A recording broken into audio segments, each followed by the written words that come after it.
In the still of the night, in the still of the night, I remember that night in May, the stars,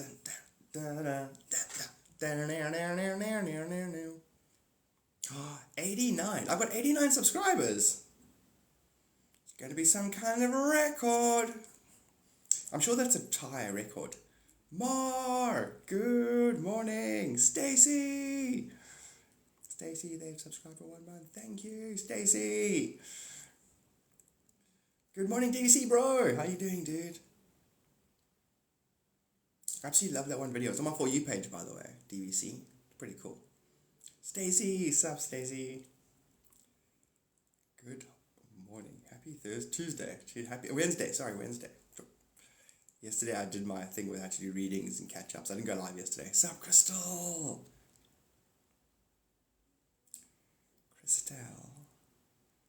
Good morning, DVC. Kundalini! K to the Undalini! K to the Undalini! Sup, Kundalini? Sup, bro? So it's just early, 6:26 in the morning. Wake up, excited. Just skipped yesterday's live. Otherwise, I think down is up, dude. Kundalini, I think it's centrifugal force. I think our planet's inside out. And that the center of the planet is where the sun is. It's an energy, six-dimensionally, it's an energy field. And it's spinning. Like a tornado, but not the storm, the ride. You know, centrifugal force. So when you say what's up, I think it's down. Down is up, if you know what I'm saying. I know it's too much for this early in the morning. It's weird, you guys are like, you know, most of you will be like, we're actually kind of tired now, it's the end of our day. And I'm like, hey guys, brand new day ahead of us. I'm like, not quite. Oh, radar, dude. Progress, good morning. He's a Lutheran pastor. Oh, that's hectic. What did he think of it? The video, which video? Honeybee, thank you. Radar, did you see what you did? Yeah, early. I'm gonna try to get a half an hour earlier than this, so that's really convenient for you guys. But Radar, did you see? You put a video up of a river. I did the exact same thing, probably an hour after you. My last 3 videos are my little river. Radar, brothers. Jason, I love you. What did I do? You did that river video, right, in your back garden. And then I did the same. And then I think someone else did it as well. Was it Crystal? Somebody else also put up a river video. It was rad. You're live on YouTube? I'll ask him. I just sent it today. Okay. Fascinating, hey, DVC. Your dad's going to watch it and go, well, technically he's right. If you take the, you know, like he might go, because for all you know, humans, we all think the same thing, and we just don't have we have different the words we say mean different things to each of us. None of the word, like, because only means because to me, my way. And each of us has a different meaning for words, and that's what we're actually missing out, that key. When humans are only translations, not conversation, or no, you don't understand. It's like, no, we all always have understood. We just didn't think the words meant what the words meant to each other. It's possible. I'm looking for a quick solution to the human condition where we all go, oh, it's okay, misunderstanding. Like there's an algorithm that should instantly translate you, if you know what I'm saying. Yeah, it's called the Holy Spirit, Garth. Fish! Sup? It actually is in a sense. It is. The Holy Spirit, a sense of wholeness. Daniela, good morning, and thank you so much for the flowers. They smell nice. Very into this. You can tell his congregation though. But the thing is, I think I've got this feeling Christianity and all of everything is it said in its own way. Like if it's Pentecostal, what's their hyper-focus? Okay, what are the Latter-day Saints? They've got a hyper-focus, or a rounding off because they didn't like where they came from. Like the Baptists would have a focus. What if that focus is just relative to balance? Or it's their balance. relative to how they misunderstood the previous permutation of that Christianity. Like branches, you know. It's not like they actually split. They just want to create stability for each other. Because technically, if a church broke away and became another kind of church, it would know itself in relation to the church it broke away from. You know? You know yourself in relation to what you're not. You know? But it's a dimensional what you are, actually. Brooke, good morning. I'm in the Bible Belt. I've got opinions about them all. Yeah. It's like those faith healers. See this rattlesnake? It knows I got the love of Jesus in me. Fuck. Snake, fucking. Go and grab a snake. And then like full on little kids, like 7-year-olds with a Bible and a rattlesnake. Oh, there'll come a time. Great, I love it. It's like when the Christian reaches for his rattlesnake, most people would say, no, wait, not me. I'm like, like he's got away with the snakes. Because that still happens now. In the Bible Belt, I can go find a church where there's a faith healer with a snake and a Bible and sweat raining down his thing. And like 30 people sitting there. Because it's the closest church to their house. My focus is be respectful and be kind. Radar. It really is, because you are tiptoeing around your own, hallowed ground, basically. And also, when you go into nature, radar, like if you almost calm yourself down, you're breathing down, you can almost like sink into a deeper dimension of nature where it feels like you're walking around, sacred, holy, and like a little mongoose will make an appearance. Little woodland creatures will start to see. You'll see them that they wouldn't be happy with you seeing them normally. Progress, cool, eh? So guys, when you come on this workshop in Cape Town, we're going to go casino one night. It's like the psychics are descending on the casino. And we all leave like laughing and like throwing money at anyone who looks like they work there. It's going to be great. We get, then like, the following year when we have our second gathering, it's like, they won't let us go back, guys. So I've set us up an online gambling thing. It just turns into that, us bullying, us psychically bullying whoever's willing to lose money.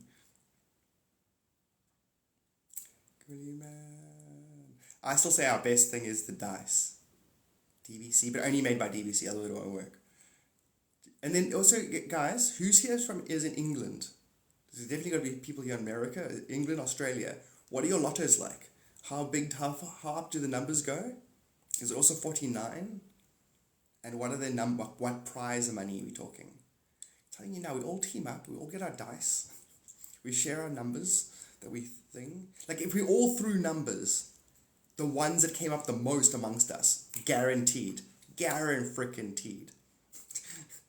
Like there's an alien, my alien spaceship friends are in the sky now going, God, just get your friends to choose some numbers. The ones that come up the most, range, mean, mode, enter. There's some seed money for your compound, your spiritual compound. Enter, go, God.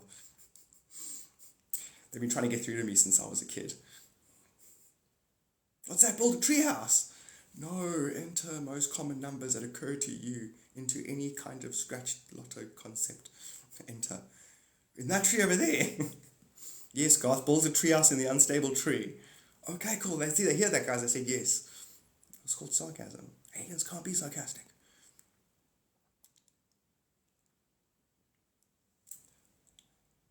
Have you got coyotes? Right. Do they howl? Amanda, sup? Good morning, Boozer. Monica. Sup, Monica?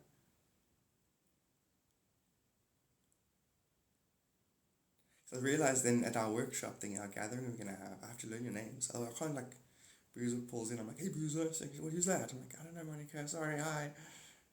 Also, Radar, honest Jason, I must use the name Jason from now on. Radar's cool, but, it's not you. It's raining, so they're active. Oh, really? Coyotes get more active while it's raining. Fascinating. Do you think they actually use the sound cover? Sup, Rachel? So who's your favorite Ninja Turtle? Rachel. No, that's Raphael. Hey, don't assume his agenda. No, he's not. It probably is the rain, hey? They're probably clever little coyotes. They're like, because they have got big ears, so they're probably extra sensitive as well to their own sound. That's so funny. Mine is also Donatello. Is your name Rachel too? Fantastic. It's a gathering of the Rachels. Have you ever been into a hairdresser and say, give me the Rachel? What's that called? Friends, it's from Friends. Like Monica's like, no, but I've asked for the Monica. They were on a break. I don't know. I've seen that on a Friends meme. Apparently they were on a break.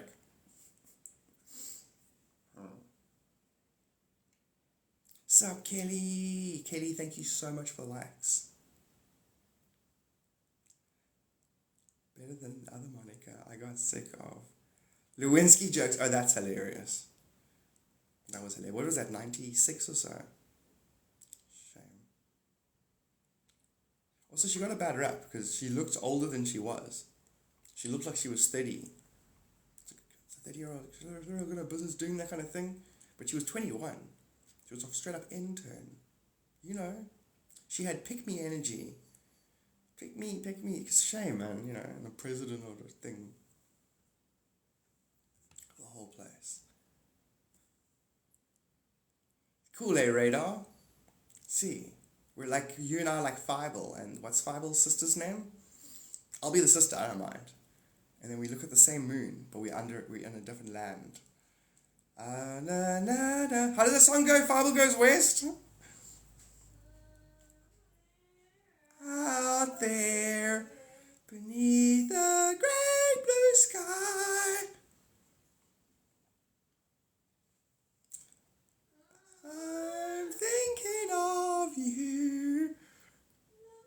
Hey, stop tinkling in the river. Trying to make a video.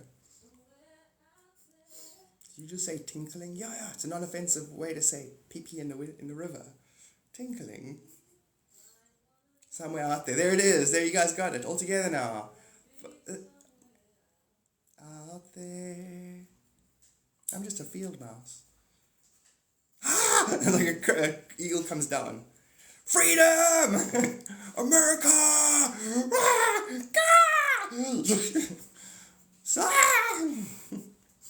Poor little rat. I mean, he was a mouse, so who cares? This is America!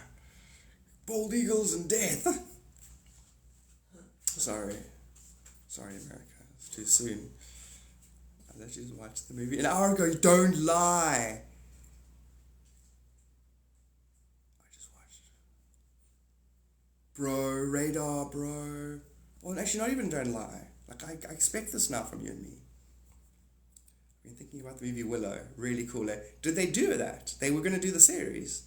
Did they do the Willow series? We watched it. It was terrible. Oh, we watched it. It was terrible. So bad. What movie made you cry? Fievel Goes West. Or Willow. I hated Willow in that series. Oh, it was so bad. It was so bad. It was so bad. Who watched it? Oh, I remember it now. I thought I blocked it out. It was so terrible.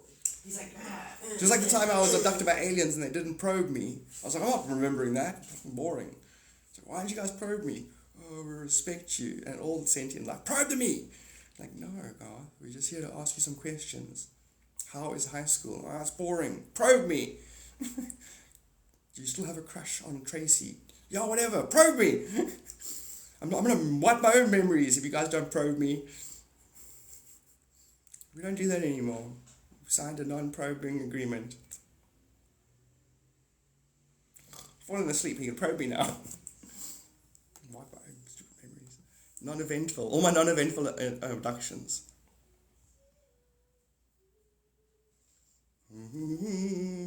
There's something looking for you.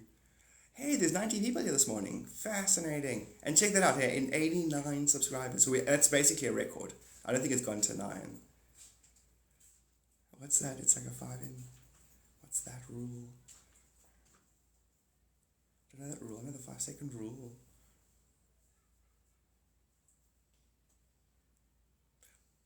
Five-inch rule. What's the 5-inch rule? That'd be so weird. Like, humans find out that America at some point negotiated our abductions in exchange for technology. But then in like chapter 7, thingy 11.1557 says humans are not allowed to be probed with more than 5-inch devices. It's like, what? You actually went down to that level of detail, you know? Yeah, anything beyond that, and then it'll cause a permanent memory. That there actually could be beings sitting around discussing how much probe we allowed. Listen, that constitutes it goes further than 6.1 inches. You're actually entering soul territory. You can't do that. Someone got filtered. Oh no. Beneath the pale moonlight. Thank you so much, Monica. Some comments in this live filter to protect. Oh, I wonder what they said. It could be anything. It was me saying, really, just bah. That's so funny. Is this violation or excitement? Sure. Don't know. Maybe that's pretty clever what you did there, Stacey. It's like you have to choose. We used to do that as waiters. We'd be like, you want cheese sauce or mushroom sauce? Stupid humans are like, oh, I don't know. They know. They go, oh. Like, they think they only have those choices. It's like, do you want a mushroom sauce, a cheese sauce, or no sauce? Is it violation or excitement? It's like, I gotta choose. Wait a minute, maybe it's neither nor. I was joking, by the way. I don't think humans stupid if I could trick them into buying a sauce. Being sarcastic. Stupid human. Really? How? No, really, your beat videos are getting... That doesn't make any sense. And then what do you violate? They have to...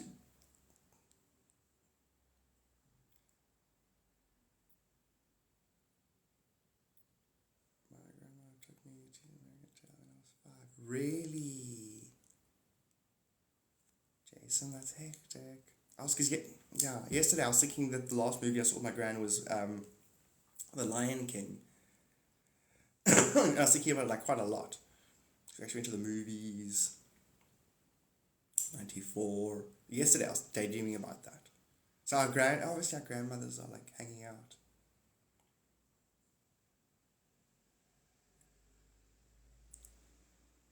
So what do you mean your videos are getting violated for guidelines? Got you. Well, maybe it was my stupid comment I made. Maybe they think they're not like spiritual beads. Well, butt beads can be spiritual. Everything is spiritual. Maybe they think they're like... No, I don't think so. Weird, eh? And was it before my first time I made that comment? About the Dalai Lama's butt beads? It's because the beads are large. That's what it is. It's not practical.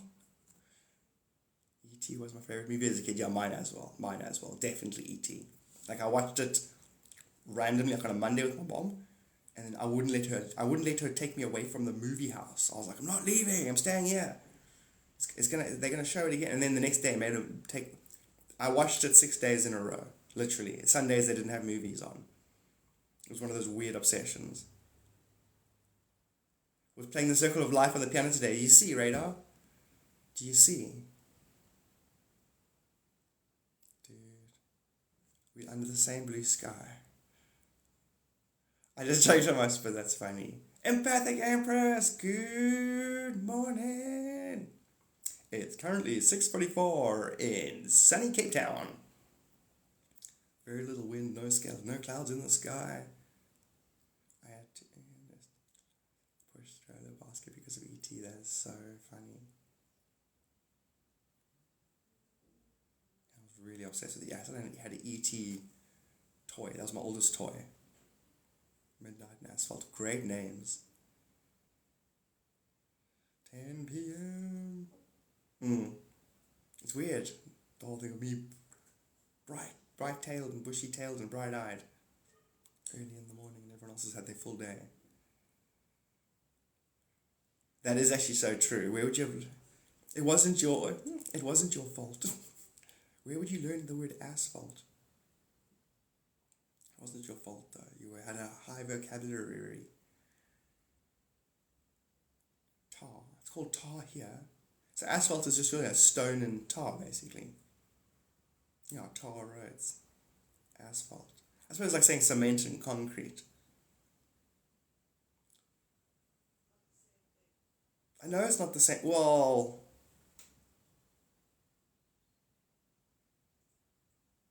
I'm not going to argue with her. I was about to argue with her. I was about to go, well, technically, and she works at a hardware store. She'll go straight and say, listen, the molecular structure of them are different. They're sourced in different locations. And she'll just keep breaking their difference apart until I go, okay, they're not the same thing. Even though everything is the same thing, metaphysically speaking. Cement is flour. Yeah. And concrete? Concrete's got flour plus eggs. Oh, that's lame. That's okay, I hear what you're saying. That's like saying cake mix. Yeah. As opposed to But then there's two other ones that are the same. Then there's cement and no, I'm talking about cement being a name because of where it's sourced in Pakistan, I think. There's two words for the same stuff. And it's where one is mined somewhere, so they call it something else. Or because Britain cornered it, or America's got it, or I don't know. Inches and miles, asphalt and concrete, tar. And I'm pretty sure cement has its other one. Radar says good morning! Good morning! Yes, good morning. Having a good hair day, that's fantastic. Because this is the age of a quick... Show them your curls. I like it because she looks like my grade 5 teacher. Who I only just realised right now I had a crush on. I didn't realise it then, but now I'm like, hey, you look like my... Ooh. That's Mrs. Van Sale. Yeah, she remembers her name. And I was thinking about her yesterday. Thinking about everyone in my world. I was sitting on the 11th dimension, looking at my impersonal universe, where the names of the people that I've known are just the truth of the hologram in half, over and over again. Every name is a nod at the unity, and then the surname is a nod at the unity's functionality, why it appears to be in two. So that was Van Sale, hence fun, Afrikaans and Dutch, but think of a sail, a fun sail. That's going to take me places. And then there was Mr. Rickard, and so my whole thing is Rickard. Rick and Morty, you got to Rick hard. So basically the whole concept of being first cause. Rick knows he's first cause. He knows everyone's him. I was just looking at how my subconscious, and then how time is non-linear, and how like if you watch, for example, E.T., you watch it now, you watch those movies you watched, there'll be Easter eggs in them that you've ended up projecting into your real world. Like before you knew you were doing this. Is Richard your middle name? No ways. Do you see, Jason? My first ever best friend in school was Jason. My last best friend ever in high school was Richard. Sailing away, dull hairs, good morning. You see? So it's like, what we're going to do is we're going to ricochet that's basically it. It's like ding, ding, ding. If you just keep studying your life, study your first friend that you had, think about the way that their actual structural archetype, relative to things that you were obsessed with, relative to your parents, relative to your had siblings. Just think of it from the high dimension, from 11th dimension. It was just an impersonal self. So you can whitewash society's roles, and it was all you interfacing with itself. That's a new dispensation. I can go as high as the 13th dimension and look at that easily with my mind, and it wasn't like that. As this place is clearing every day, you can report on more clarity and then more obvious. So the actual fabric of society, for the most part, is going to it's not going to stay the same. Look at South Korea. They've got only 1 in 100 people having a kid. I'm not exaggerating. You guys can go Google that. Good morning, doll hairs. So technically, South Koreans are going to become extinct. For reals, within 100 years. They're going to be a rarity. And I'm sure there's other places. You look at other birth rates. The world's got a 2.1, which is enough for it to dip off. It needs like a 2.3, I think. Yeah. I think 3 out of 20 people. Yeah, they see that. 3 out of 20 people don't get to adulthood. The profession set open course for. Set open course for the best. Love it. That's brilliant. But that's what I'm saying. So that's what I'm saying. Hey Radar, where they talk about like say Hollywood. To me, 8th dimension and below is where they go Hollywood, Holly, like cast a spell on you with a holly stick, Hollywood. You know, put you under a spell, Hollywood. You know, but then if you go above that, the very same thing is like clues about reality, about life being an actual magic fairy tale.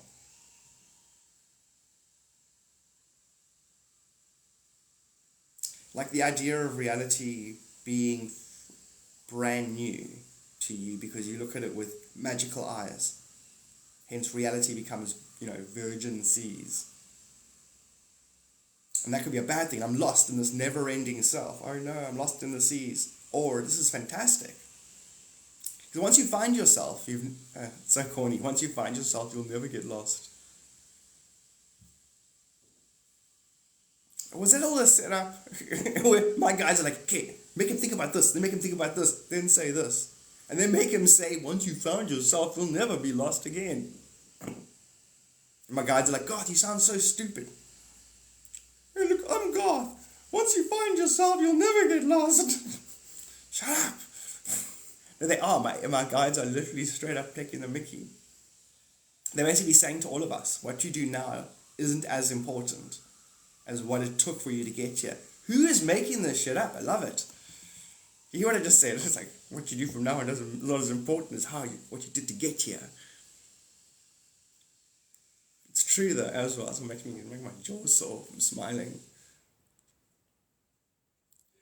Like the song Magic by America. I didn't know they sang a song called Magic. Dun dun. It's magic. Never believe it's not snow. It's not so. It's magic. Never believe it's not. No. Never seen a bright day. Wait, that's Mr. Blue Sky. Anyway, I think I overlapped Mr. Blue Sky with It's Magic. I think it's the same Electric Light Orchestra. Jefferson Airplane's good. Many of you remember me performed by Jefferson Airplane, a little rockumentary about the Rolling Stones and Nightmare Altamont. Well, that night the Oaks of the Chapters of the Hells Angels had their turn. And tonight, it's my turn.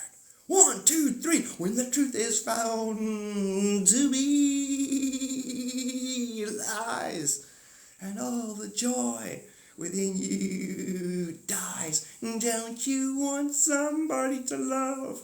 Don't you need somebody to love? Wouldn't you like somebody to love? Shouldn't I? Always like running across new topics, music ideas. It must be fun, like radar, if you can actually play piano, which you can, figuring out a song. Going, oh no, that those two keys together, that sounds like that thing from that song, and then you eventually put the whole thing together. Cable Guy was great, eh? Cable Guy. Sierra. Good morning. Sierra, the lotto in your universe. How many numbers can you choose from? Cool how it synchronizes there, Sierra.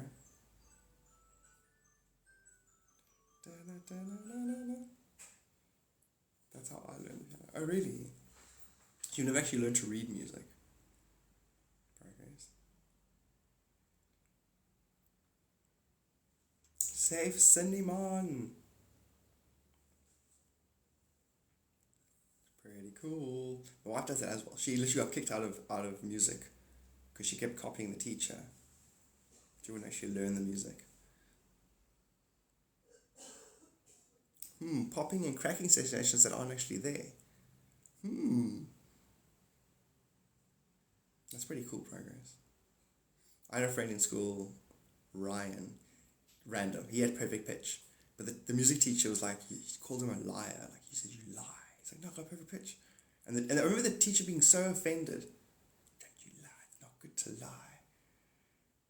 And then it was weird because we were, how old were we? Like 9. And I remember Ryan not even getting affected, like by the teacher going, you lied, and you're getting angry. And Ryan's like, whatever, man, I've got perfect pitch. And then he still tested him, put him in the one corner of the room, other side of the piano, pressed like I think 2 keys. Ryan's like B flat thingy, and he pulls it off, and then eventually the guy's playing I think 4 keys at a time. And Ryan's like da da da da. And then the teacher apologized, which is quite cool. Although we all burst into like, not me so much, but everyone burst into like laughter and clapped. I suppose it was a student being put in the place and then being right, and then the teacher actually admitting it. Random story. Sorry, guys. I thought I'd share that with you guys. That was 1989.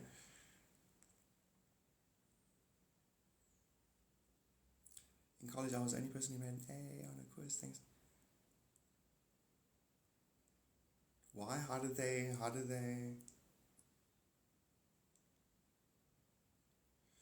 An intense earring after the first popping sensation and odd dreams. Yeah. You basically your rational mind is busy organizing all of this new self-perception, basically. Carissa cleans it all us. Jason, thank you. Excuse me. DBC, let's go. Thank you so much for the good game.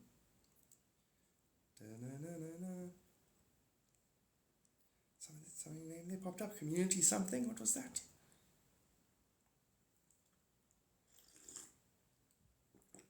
I love the way reality works. Thing will pop up quick. My brain will go, it was too quick, like a ninja. As it goes like a ninja, the next person's thing that pops up is a ninja emoji. So it's like, you got to learn how to be loosey-goosey, and then reality will almost tell you what's happening next. So you'll think, oh guys, green bananas. Why is he saying that? And then like a green banana truck drives past. I'm like, fuck.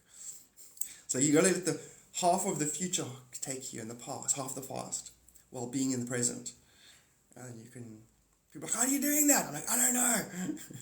Lucky guesses, I guess. Lucky intuition, lucky and abstract inspiration. Mighty obliged, Jason. Ain't looking for no trouble. Wow, wow, wow, wow, wow. So in the flow lately, yeah. I think it's getting easier. I think it's a flavor, you know. I know what it's like. It's like, you know, can you move your ears? There was a time when you couldn't, or if you can, and you discovered it. And I remember it was in the morning before school. I was like, I can move my freaking ears. It's the same. You're going to figure out there's a way to click your brain into, flow state. And then click it out of flow state. Which is what this is all about. We're learning not just to ascend. We're learning how to gear change. I'm putting it into 4th. I'm collapsing the tesseract. Going into 9th dimension now. The ability to shift your vibration at will. Like the evil ones are coming after me. I'm going to jump from 4th to 7th, back to 9th, down to 2nd, through the 1st dimension, through a wormhole, pop out 11th dimension, and then systematically cascade my way down back into 4th, and then slap them. They'll never see me coming. Alright, tomorrow we're going to run, which is what it is. Like, tomorrow we're running the da-da-da pattern. Why? Because I did the other pattern yesterday. I'm pretty sure I'm going to be waiting for myself on corners 5, 7, and 9. Wait, are you swapping intel with yourself? Yes. On a daily basis. On a moment-to-moment basis.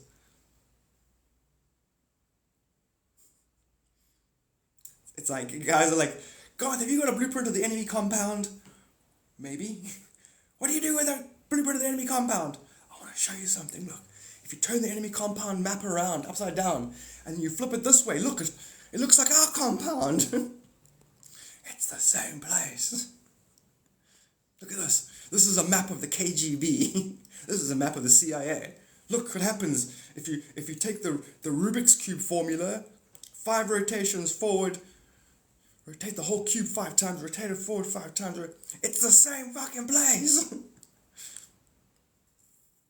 Duh. That's FBI Steven. Yeah, he speaks perfect Russian. Don't bother him. He's got things to do. He's always rushing around. So high eventually, it's all the same place now. So now we can have world peace, right? Oh, guys, you see what's happening in Israel? It's so exciting. What's happening, Garth? Exactly what I said was going to be happening. I said it 3 weeks ago, on record. It's all been recorded.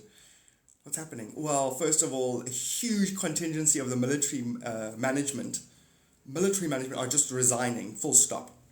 There's protests in the streets. Majority Israelis are like, Netanyahu's nuts.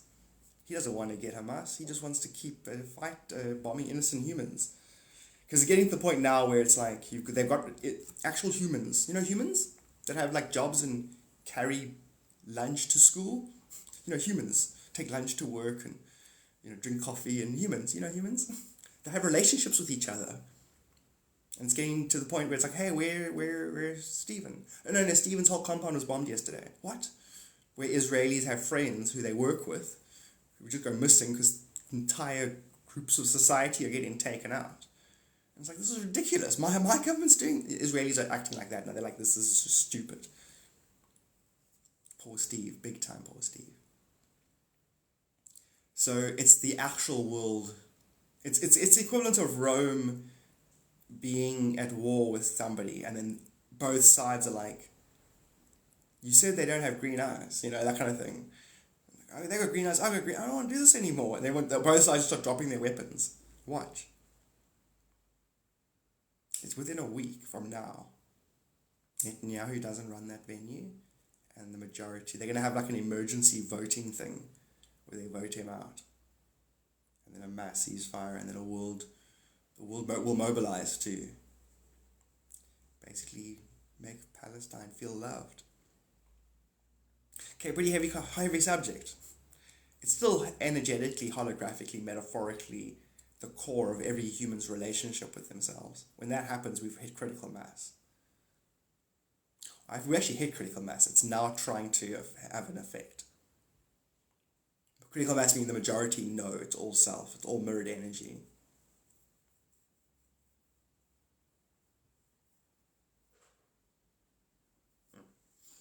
Ta-da! DBC. Keisha! Thank you so much for the coral. Daniela, thank you so much. Ta-da!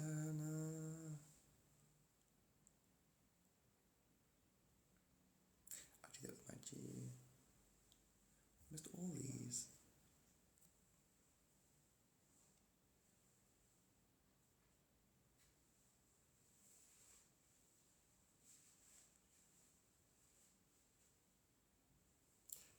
Da-da-da-da. Hannah, that's so cool. Whoa, Hannah. Ray of Sun, me, your name. But haven't I spoken to you lots? It says you subscribed for the first time, and thank you. That's definitely a record. 90. Let's go! I got 90 subscribers! This is amazing. It's very cool. That's definitely a record. But Hannah, I've spoken to you. Kundalini with the fireworks! You got to see that, eh? Cool. That's so cool. That's so pretty. I popped up, I never subbed to you. Really? Thank you so much. But I always sing your song. A ray of golden sun. Mwah. I love you. Mwah. Have an amazing day. Mwah. I love you so much more. I'll see you later. I'll see you later. Katie! Good morning. Thank you so much, Hannah. I appreciate that. And tell everyone there to also have an amazing day. Oh, I said, everyone have an amazing day. Yeah. She says, yeah. Love you. Bye.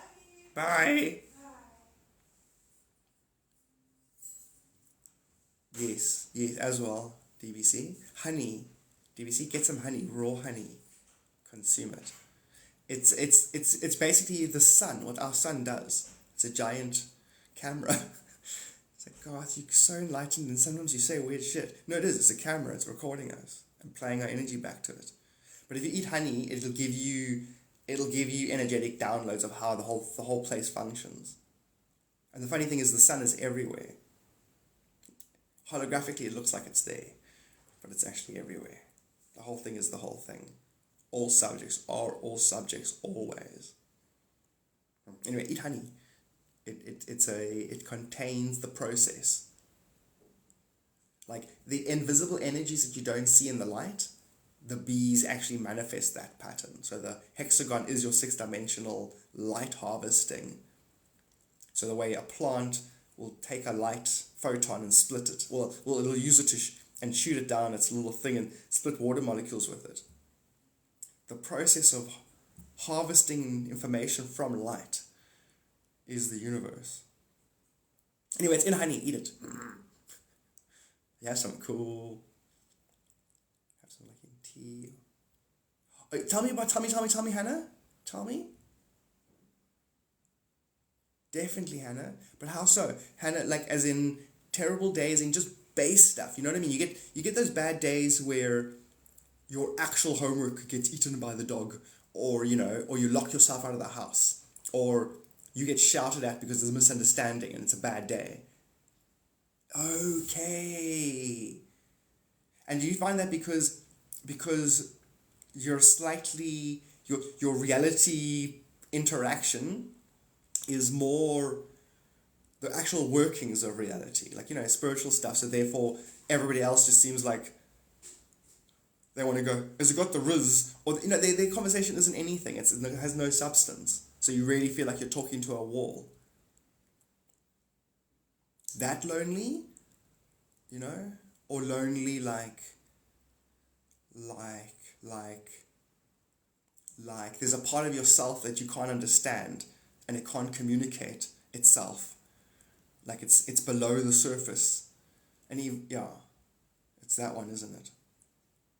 There's a part of yourself that you can't articulate. Therefore, it hasn't been introduced to even yourself in a sense. Funny enough. Innocence. In a sense. It's your... Hannah, it's that. And it's me cheating in a way because it's everybody's loneliness stems from that actually. Yeah, keep meeting people and they leave or too busy. Yes, completely. It's a mirror, unfortunately. Your external world isn't, it's literally a slow recording of your relationship with yourself. Your external world. We don't have time. Yes, we make time. I don't know why. People don't make time. They with what for? What is actually relationships? Think about relationships. What are they? A slow recording. You know what I mean? In other words, your inner world, your inner conversation you have with yourself. Your who you think Hannah is, who you think you are. Like you are Hannah, but you're actually the soul that inhabits Hannah. And Hannah, the girl, is a mirror for your soul. And so Hannah has a mind, it has a genetic lineage, and has a mental interface with reality. Your actual interface is with your soul. And so if you start to honor yourself, and then you become your own best friend because you talk to yourself nicely, you literally have to start an inner relationship with yourself. And then, because the world's always ever going to the world's an illusionary hologram echoing back whatever you're holding true in your inner world with yourself. Some people get sad by that because the world's actually artificial. And so if people are like, oh, okay, cool, I haven't got time for you, it's actually your own, you're projecting them doing that.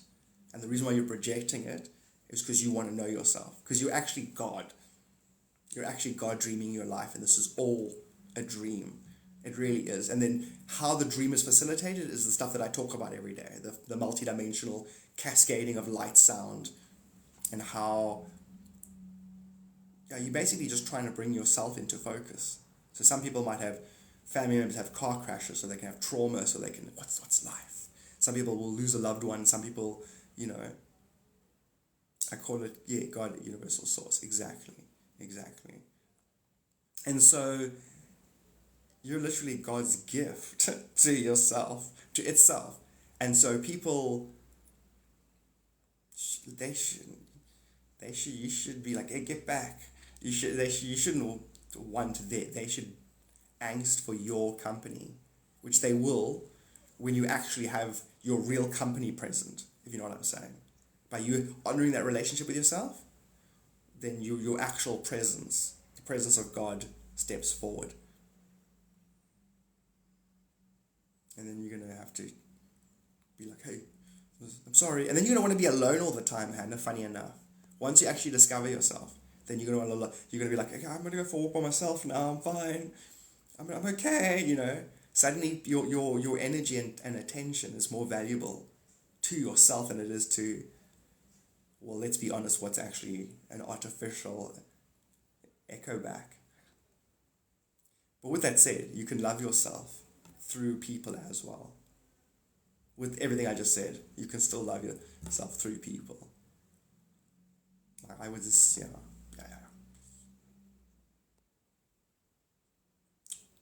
It's amazing, DVC. I went to the shop to get some stuff, and there was a lady there, a German lady, and then she was talking about stuff, and I said something, and then suddenly she looked at me like, like I had some information for her. Because then she was like talking to me, and then she literally, as we left the shop, she followed me. Carolyn wouldn't stop talking. It was all about this stuff. Like, what do you think life means? And then I just gave her the usual, the same thing we always discuss. I was like, God dreaming your life, da da da da. And she's like, Hannah, absolutely. But thank you as well, Hannah. You get that just below the surface of every human. It's exactly the same sentiment you just put out. That all humans feel like others don't bring the same consideration to the table. Because everybody has a different value system. I value being able to be honest with my friends. So if I'm not in the mood, I'm going to tell them. Other friends are like, no, I value you going out of your way for me. I'll go out of my way for you. And then that's true to degrees.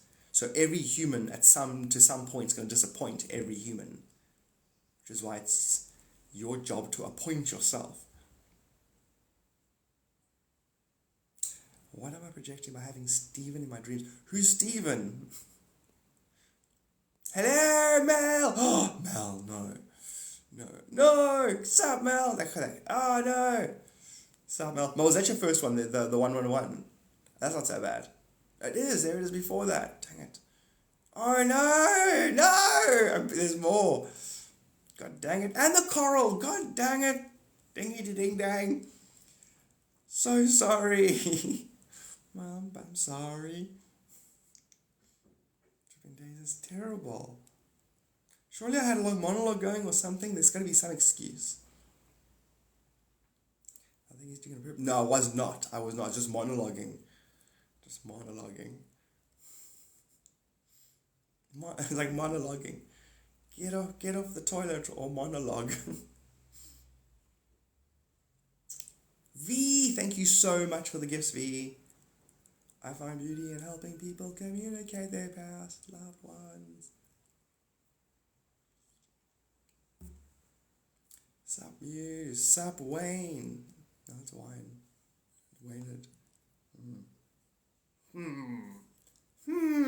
Quentin.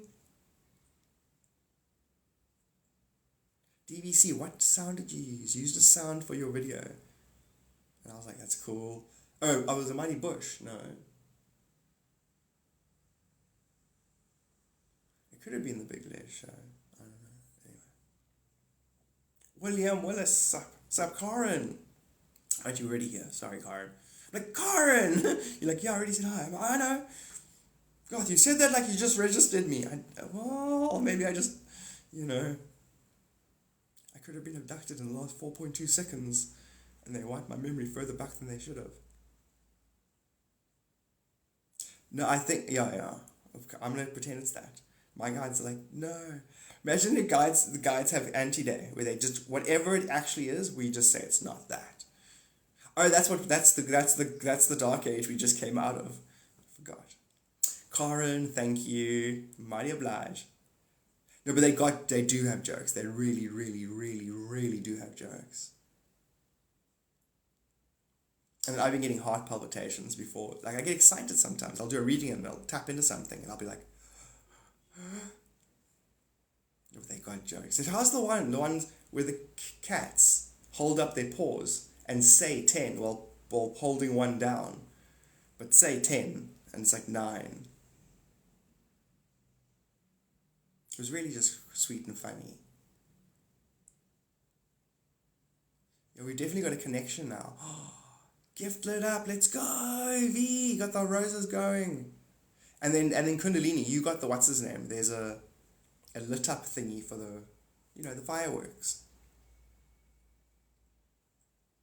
And now they've given me the option, guys, subscriber only content. That's a new, I'm pretty sure it's new.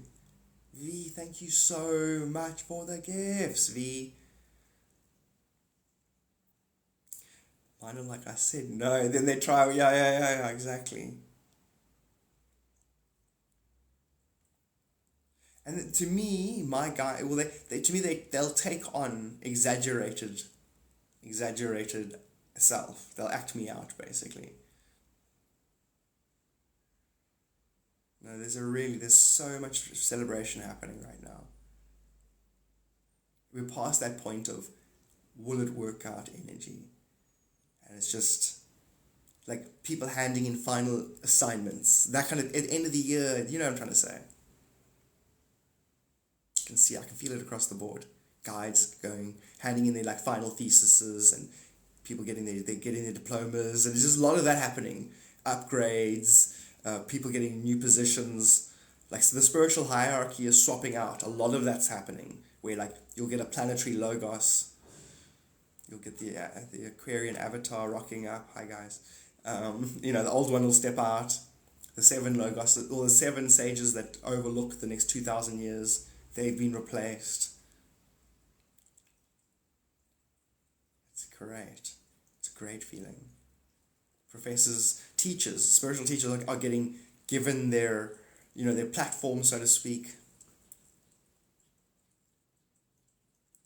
It's so nice to live on a magic planet, a planet of wonder, where each day you're like, I'm going to get shown my own energy yesterday, played back, but it's going to be through amazing souls. Other souls are going to be doing things or making some music or dumb achievement or, some art. And then from my high dimensional self, it's still just the mind of God overlooking its own eternity.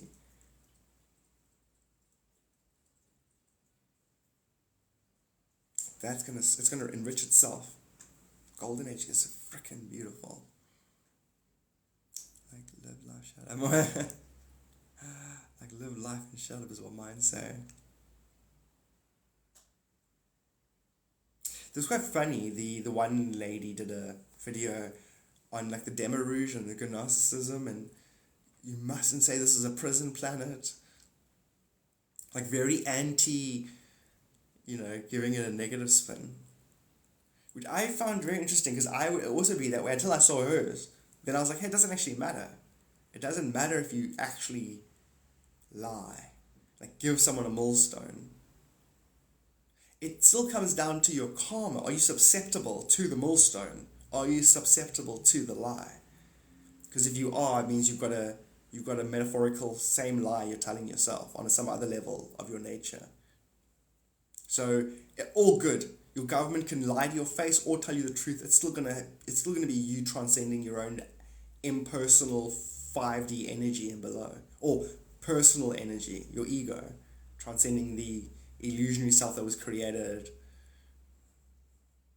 for your illusionary interaction with the other illusionary aspects.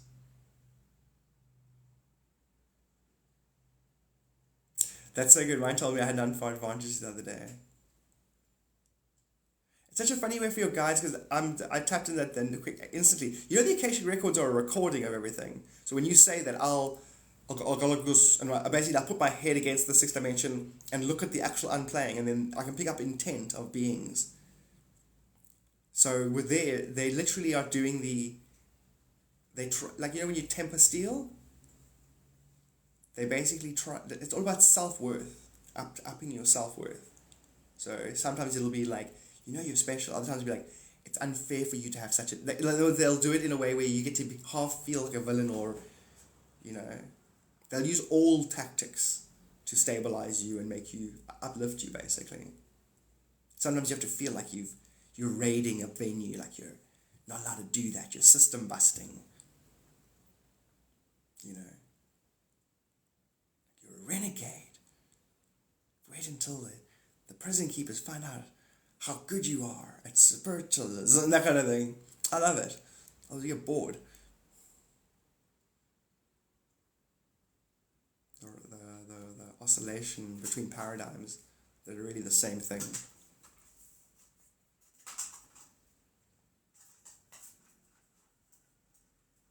The cat that doesn't play is busy playing.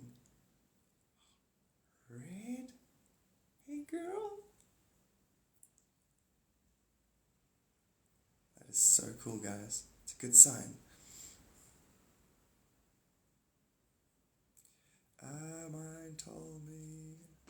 Can you speak about the soul in the moment of conception? That's fascinating. That's fascinating, Crystal.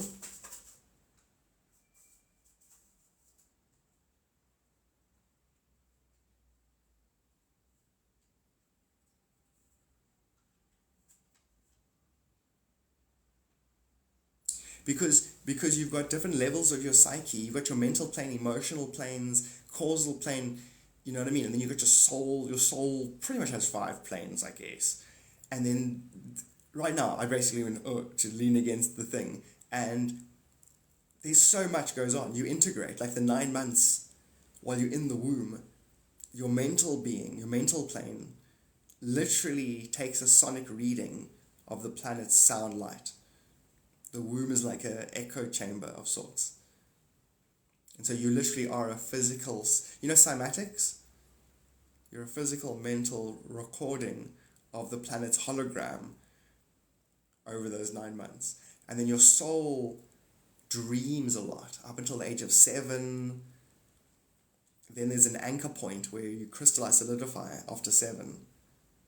There's so many stages.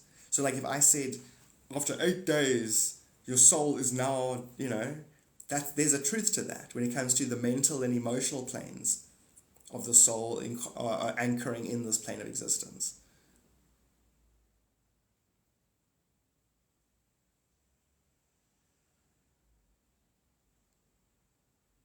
Because it's holographic, meaning you could say there's a pattern in the pattern of any stage of the pattern that mirrors all stages of the pattern. After full alignment, can we volunteer? Yes, that's the thing you want to go for. Within this lifetime, you want to wake the dream to the point where you can cognitively choose your incarnation, and then it's a continuous thought stream. Could you imagine that? You know, having this conversation fully in your awareness, and then you're going on to so your full life fully in your awareness, and then you literally take on the experience of a dream where you ascend, and then go through the whole birth cycle again. But this time you're conscious. And you can astral travel. So if it gets boring, you know, you can just leave the womb. You can imagine if there were humans now on Earth who've been doing that for thousands of lifetimes. They wouldn't even talk to a person who doesn't do that. They wouldn't talk to you. Why would they? It's like you're having your first life, you're God dreaming, its origin, you're not ready to be eternal. I'm not going to talk to you about your non-eternal nature. So I can tell you now, half the planet is of that. It's another species. It's an impersonal energetic truth that half the planet are cognitive reincarnators, and they know themselves to be everything. Unless you engage them at that level, why the heck would they talk to a demon or an angel? Because you're going to come at them with a aura, and they're going to be like, I'm not you. Meaning you have to uphold their level of self-awareness, or they're not going to recognize your energy as themselves. It's just a dimensional thing. Once you're high enough vibrator, all is self. If you're not talking to yourself, I'm not talking to you.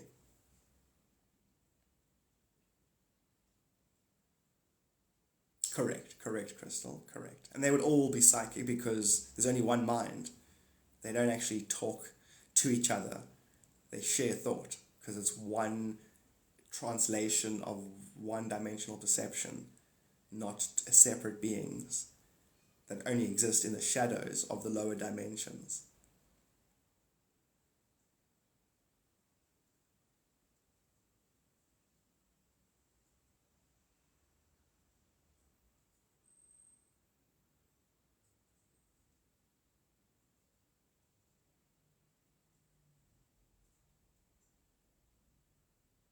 It really is. That's what I was thinking as well.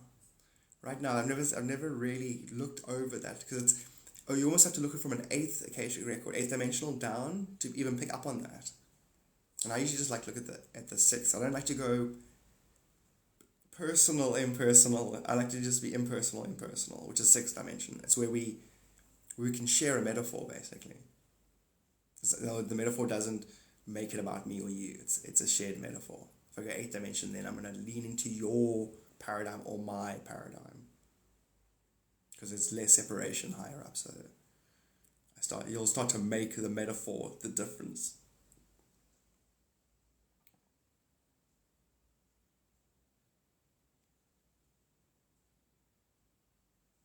You see, that's interesting. Dana, thank you. Sup, Holly? Thanks for the follow, Holly. Dun, dun, dun, dun, dun. I'm finally finished with this blue octopus. That's so cool. That's so cool. Are they going to sell it, Boozer? And then if you're going to sell it, what's the price? And once achieved, then what's after that? What's achieved? What's achieved after that? And then once achieved, then what's after that? What's achieved?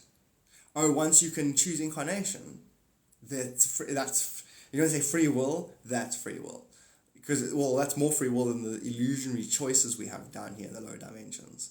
Then there's free will. Then you're free to invent yourself because you're God, and then it'll be like if someone gave you the Lego outline. You can then invent Lego sets. You're gonna know you're going to have your black belt in consciousness, basically. Then you're going to go and, do something special with it.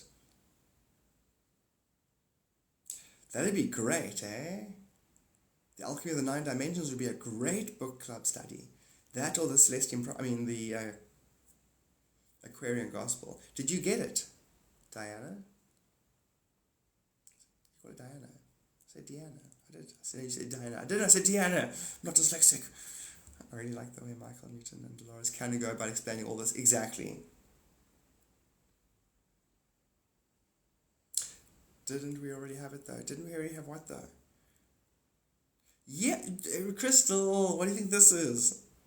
What do you think this is? Do you think Earth had an existence before you made it up? Do you think there was crystals and Garth and sacred geometry and God and light and sound and... Remember how you're the source of everything? You literally dream this place.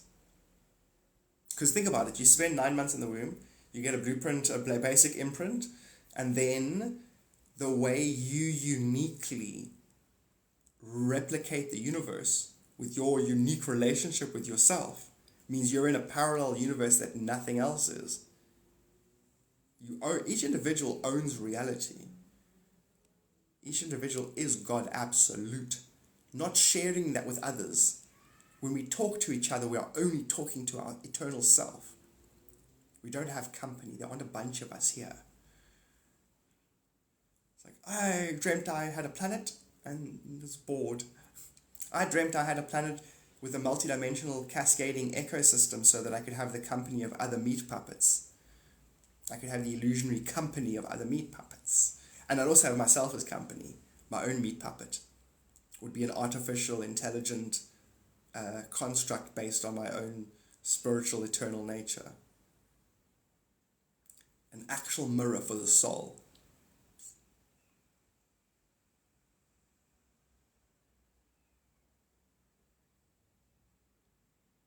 Okay, cool. I'll keep asking Monica. Sup, Stacy?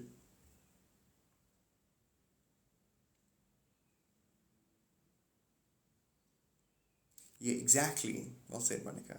The whole thing of the reflection back over the entirety of it and the dream, yes. I just ran an old habitual tape. I am the entire source. No, you're the whole source, not a fraction. You're the absolute creator, not a fraction. When you say you, you're talking about your human, Katie. You're not that human. That human is something you grew in a universe so that you could experience that universe. You're not KT. She's an 80-year flash in the pan, completely made up out of nowhere. Think about it. It's like, no, but my family. Yeah, but that was, just because you got generations of pretending doesn't mean because once you break it down what an individual is multidimensionally, there are no names and people and places. All that interface is dimensional unity being ignored. So you go and you interface and in the shadows of the fifth dimension, or in the shadows of the fourth dimension, or in the shadows of the third dimension, or in the shadows, because the shadows is where the splitting happens, separating into two different, the same mind in two locations. So you can interface with yourself. You're the only one here, correct. So now, at that information, you're the only one here. Like, what does that mean to you? Like, does your mind go, oh, we're going to be, it's good. You realize right there is your heart being weighed on the scale. In Egyptian mythology? Like, if it's all you, is it overall, is it benevolent, or is it overall malevolent? Are you overall afraid of your shadows? Or generally, are you cognitive of what you are? So you see, once your relationship with yourself is above 50%, then this place will unfold above 50%. If you didn't know more than not it's you, you're going to hold truth about it that's going to cascade the place into murdering you through old age generally. But sometimes car crashes, cancer, all kinds of ways. And then, so you can watch a reset so you can start again.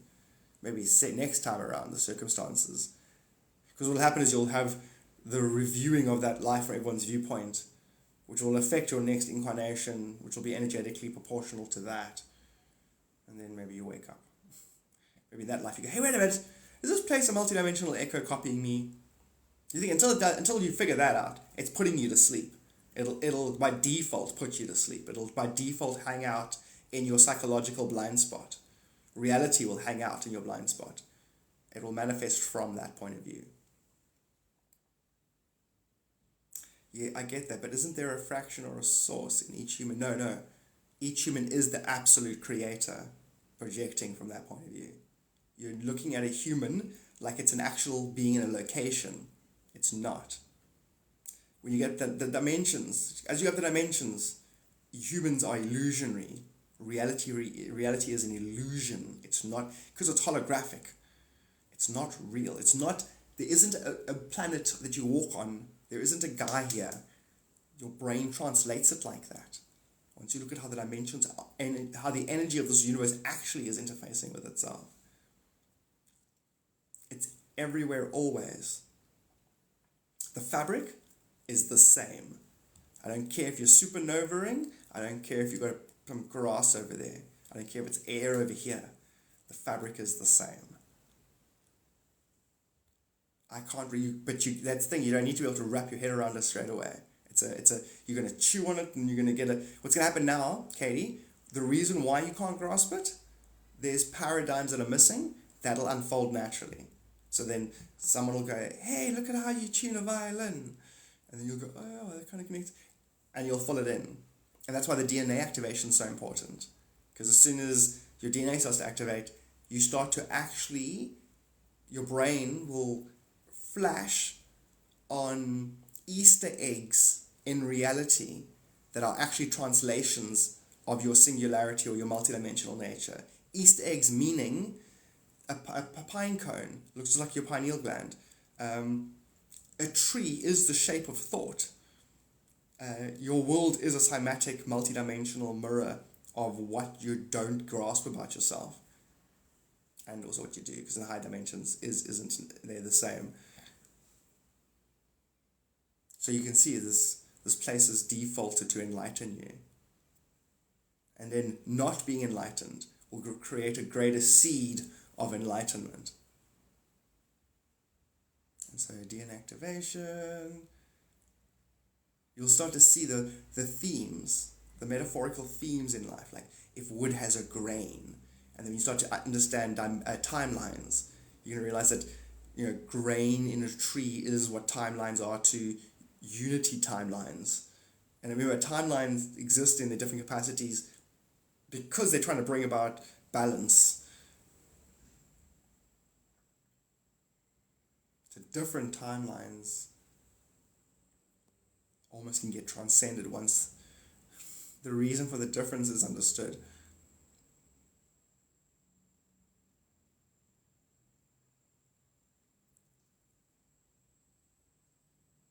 Try to get work at this at all. Seeing everyone as safe is a game changer, correct? Especially for other people as well, because a lot of people translate danger into different capacities, what it could mean.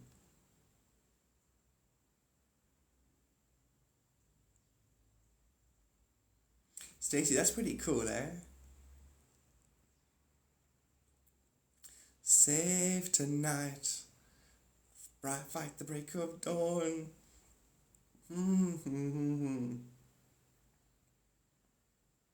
Are the ones that drive past tricking their noses. It's that simple, what you believe. Jordan, sup dude? Yu-Gi-Oh readings happening today, by the way. Sup Jordan John? Took your screenshot yesterday. It's crazy, eh? 91 subs. Insane.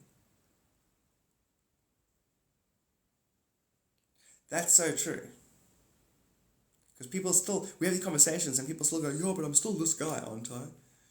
It's like, are you identifying with your actual cells and bones more than the fact this is all spirit vibrating to create it's hectic. It's hectic. To tell someone that you're not a human, you're not this technically, that there's a mind. Even this isn't the mind, this is the mind's idea of itself projected into a being. It's hectic. And then the holographic nature of it. You're literally insane, guys. You know what I'm saying? Spiritual bullshit. It's not bullshit, but it sounds insane to a person who's like, no, are you telling me I didn't just knock my shin on a rock? It's like, no, actually you didn't. Your mind created the cascading effect of your psychological mind, which is represented by your shin, hitting another part of your own mind, which is represented by that thing over there. In the same way you keep hitting your self-defining moment. You keep thinking it's, you know what I'm trying to say? It's like, person's going to go, what? You crazy? You need like a basic spiritual terminology, otherwise you can't build all of this understanding.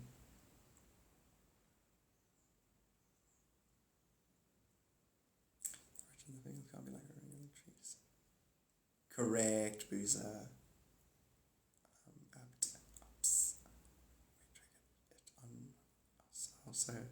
So sneaky. We rigged it on ourselves. Correct, our spiritual booby traps everywhere. Dude, Jordan, we're in the golden age, dude. It's 15th of January. So the only hell you're living in is the fact that you're alone and you think other people are responsible for your relationship with yourself. There aren't other people here, you're alone. So right now, your relationship with yourself is, that is everything else unfolding. So now you got to decide if your relationship with yourself is good and exciting and fun. Are you excited to explore your greater nature? This isn't real. This is you. This is your condition vibrating through my mouth. Everything dimensionally cascading. You're alone. It's a golden age. So now what you do is you got to look to see the assimilating. You got to first hold true that you're in a golden age and reality is perfect. The fabric of reality is you. Perfect.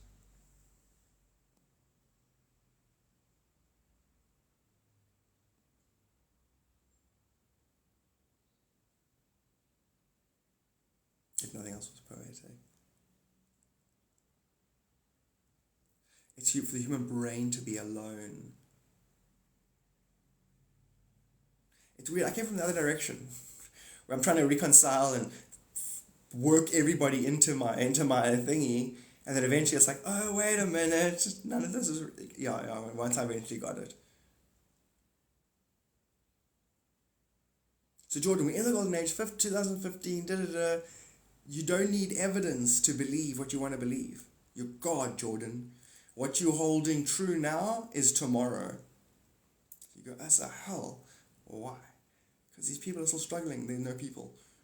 Where would you start? Let me think. Because I'm doing your reading today. And I can actually feel.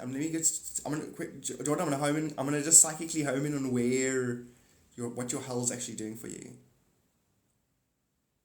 Yeah, there's no one here. There's nobody here. So Jordan, yeah. The guides are saying the same. You should the same. So you should really enjoy that fact that there's nobody here. That everything you're going to perceive is an energetic playback of you with yourself. So everything is just existing. So you can align just your relationship with yourself, your inner world. Everything that happens outside of you is the afterglow. It's not a real thing. Like, think timelines, think jumping timelines. Karma jumps your timelines. What's karma? It's everything I've ever done. Why did I do what I do? There's a core belief that makes me do what I do. That core belief is what's mirroring me. Both it and its contradiction are in equal portions in my world. So my world is nothing more than me at balance. And I am perfect because I am the world's recreating process. The way the moment recreates itself to perfectly reflect me is what I am. And I'm always in perfect balance, therefore I'm always perfect. And the longer I spend in that awareness, the more events that mirror that perfection will occur. Huge, Jordan, huge. This is Dragon Year, beginning of a golden age, when everybody can get, Isis, thank you so much, when everyone can get out of their own way, so to speak. We no longer see each other as other, therefore we're not going to get in each other's way. Sentiment that you create for others is created for you. So just think of like narcissistic, selfish, greedy spiritualists who then going to just give what they love out to everything all the time because they know it comes back. It's like, person's like, thank you, don't thank me, get out of my fucking way. I didn't give you something because I like you. I gave you something because I like me. See, people are going to be like, everyone's going to be like that. You're struggling here. I'll pay your house. Why? Because I get benefits from it. Every human's going to be a spiritual unity field, giving what it loves because it knows it comes back. So golden ages are nice, but they also have their own thingy. People don't appreciate truth as much. Golden age goes away eventually because it's taken for granted almost. You're doing yours today.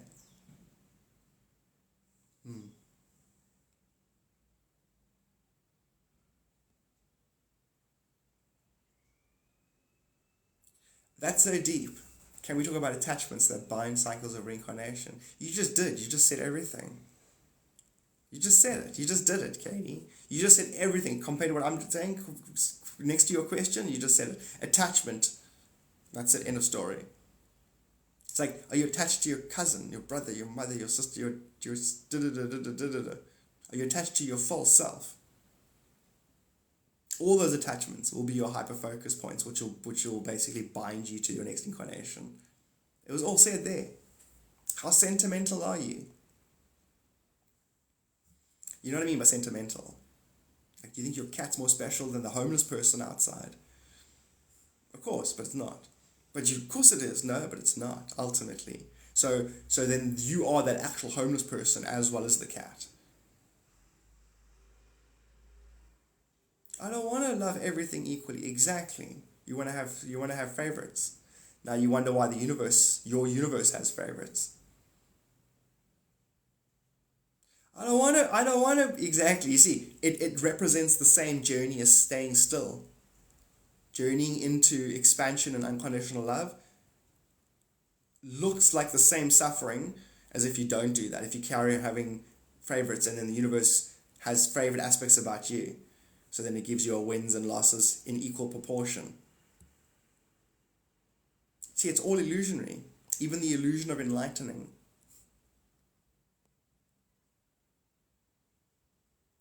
Thank you, Isis. So this could be a life. It is proportionally clever, Kathumi. Exactly. This could be you resurrecting yourself. Meaning you have a life, that is the energetic difference between you, I'll explain that. And in that life, you will assimilate life. I'm a narcissist. Yeah, it's great. Be a narcissist. It is all about you. Red. Psst, psst, psst. Meow. What's up? She's meowing. It's so strange. Never does that. So you are a narcissist and it is about you. Who would ever call you a narcissist? Oh, someone who wants to make it about them. Fuck them. That's your lower dimensional shadow trying to steal your belief. Satan's your lower dimensional shadow, trying to have its way with you through lies. If you believe it, it's true.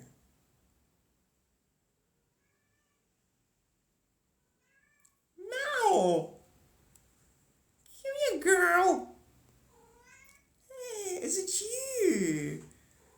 Hey, jump on my lap. Don't be lonely. Jump on my lap.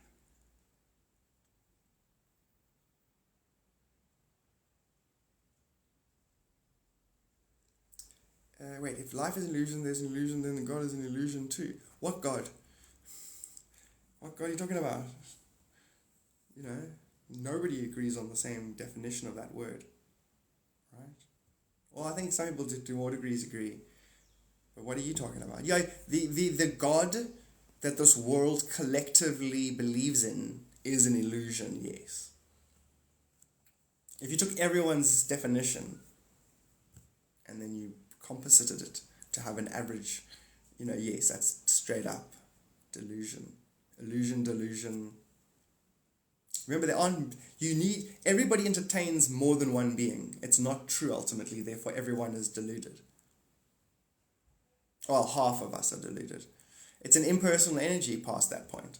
The other half impersonally knows it's all itself and is not going to break that fourth wall. Why would I? For who? For impersonal energy's sake. Whose approval am I looking for? That's what the half that energy is going to say. My own approval. Well, my own approval is that I'm alone and I don't need to break my fourth wall. So people like Garth, they're going to go, oh, fucking idiot, what's he doing? But I mean, Sierra, you were narcissistic and psychotic. We all were. Why can't we be?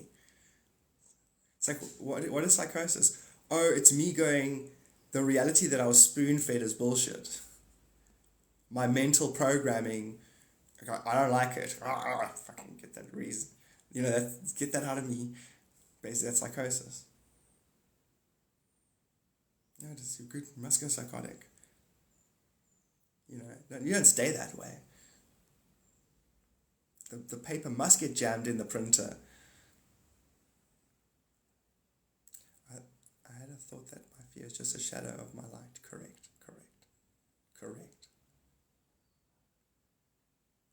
Is there any account anywhere of someone seeing God? Maybe.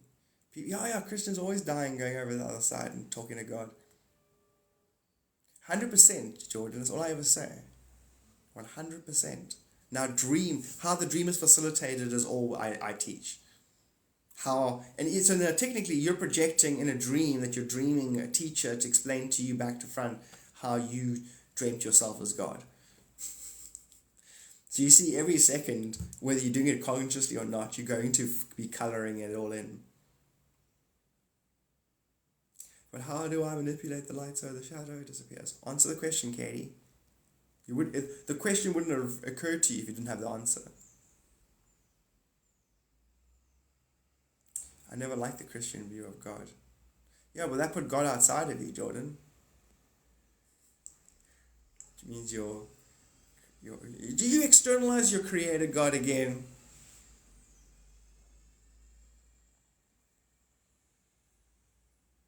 Deep, Joey's got it. Shadow is an illusion, so why not just play with it? It's true. Even light is just consciousness reflecting off itself.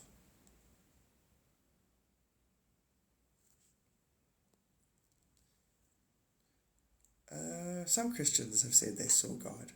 A brilliant, bright light.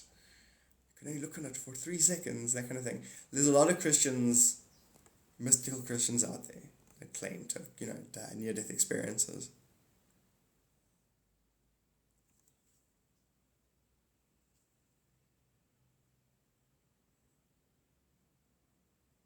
Danielle, it's the same as when you learn to swim. At first you hold on the side and you play up and down the side of the pool. I think I got this now. So, like they say, a mystic is swimming in the same seas that the psychotic person is drowning in. So once you can learn to swim. I want to play out my shadows.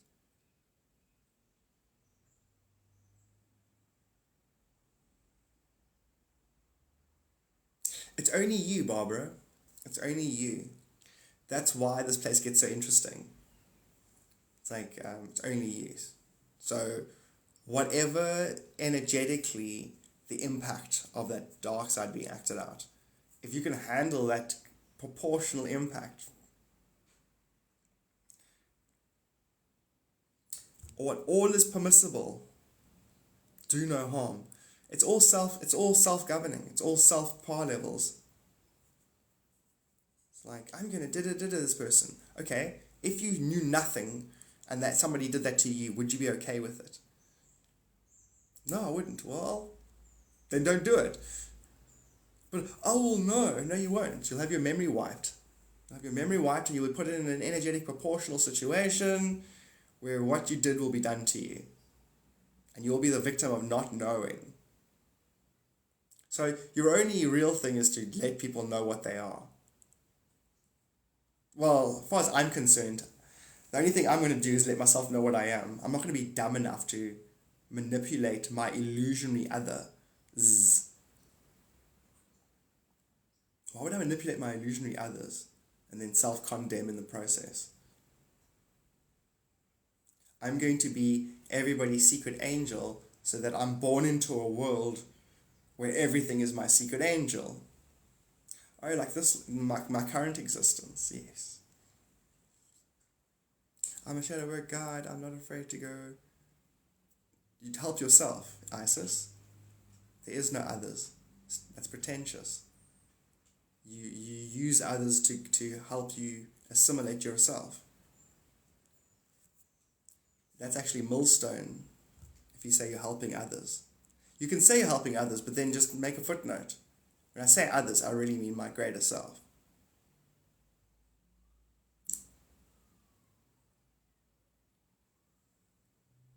No. Not bad or good. It's all illusion, Jordan. There is no. It's all agreed upon paradigms. All illusion. Even the soul is you can transcend there's a level of being that perceives itself as soul and has the soul experience. Even that is a form of an identity that you can transcend. All things were created by one being, that is you. If you identify with the things, you're not the things. Identify with the things if you want, because the things will be an energetic representation of your blockage. I really like going to the beach. Cool. I love sand. Okay. I love sand. Can't get enough sand. Okay, cool. You got a sand thing because you got a sand metaphorical energetic blockage. I love spiritualism. Okay. I like to talk my spiritualism because you got an energetic blockage. You can't hear it in the Three Little Piggies story. So you have to read the Bible, or you have to talk in New Age spiritual terms. You should see it all as self, no matter what you're dealing with. But isn't manipulation just an illusion? Yes. Yes. So you can see everything as a nail wiggle. It's like, they're going to get you. That's a nail wiggle. Because they're going to, in other words, if you give a person a lie about themselves, shadow, it's going to eventually, the lie's going to wear off when it doesn't come true, or it comes true at first and then stops coming true and the person believes and doesn't believe. And they're going to realize the happening is connected to them. That's why synchronicities are so powerful. Individuals start to realize their own thoughts are actually connected to reality. And eventually you're going to realize it's only your thoughts, or at least your relationship with your thoughts. Your thoughts create core beliefs. You have to create a core belief to reconcile the thought with the experience. And then the ultimate belief is the understanding that it's all illusion, all self. And then all thought and experience are simultaneous.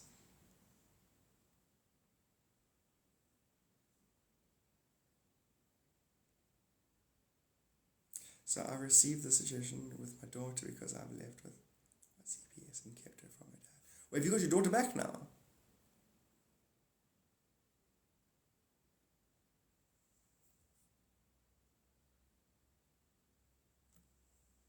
Hectic, Sierra.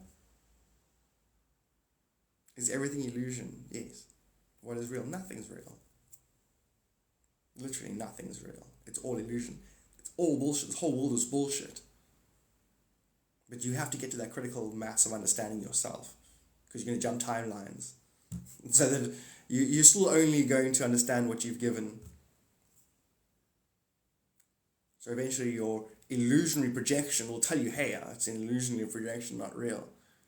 Or me, being the Aquarian avatar, has agreed to take that karma for it, and I'm in your face telling you what you are. Or I'm God, and I think it's all bullshit. I think anything that is an archetype is nonsense. So I'm burning a light right through creation and saying to my creation, listen. But that's dumb, because there is no all aspects of my creation are my creator. Chrissy! It's like, okay, I'm awake, now what? Now we wait for everyone, because now it's spreading. Now that you're awake, no one can sleep. Spiritually, people can't sleep anymore. You reals? And then once everyone's awake, then that doesn't matter. Then they don't matter. Then it's just you, because then you understand, then your whatever occurs to you is the collective. It's occurring to the collective. You really aren't going to be wrestling others. You're going to feel like, if I do this, the collective does this. If I hold this true, the collective holds it true. Basically, you're going to technically find your timeline. That's a good way to say it. There's a timeline where you're in perfect balance with eternity. And if you go, it goes. If you blink, it blinks.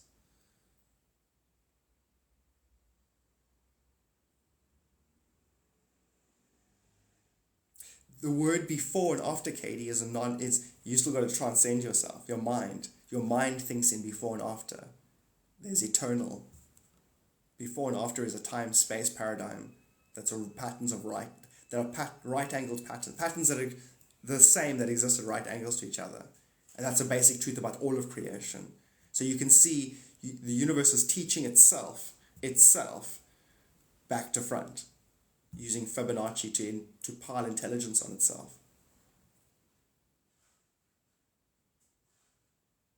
Correct. The thing with no time, therefore no life. Life is an illusionary progression between paradigms. Timeline paradigms. Nothing before God. Because you're at a time where it didn't exist. The universe didn't exist. So before creation, before time, before anything, the I was. The thing wouldn't be, at the time, wouldn't be called God because there was nothing to call it a God. There must be something real though. What's real? Based on what? Everything is spirit vibrating. So matter vibrates slow enough to eventually become dimensional truths. Dimensional truths are unity fields. Unity fields are one, not many. So I think what you're basing real on is an actual back and forth with another. Oh, Kundalini! Thank you so much, dude. Why didn't I see that? Thanks, Kundalini. What can I do to flip the conflict? Conflict.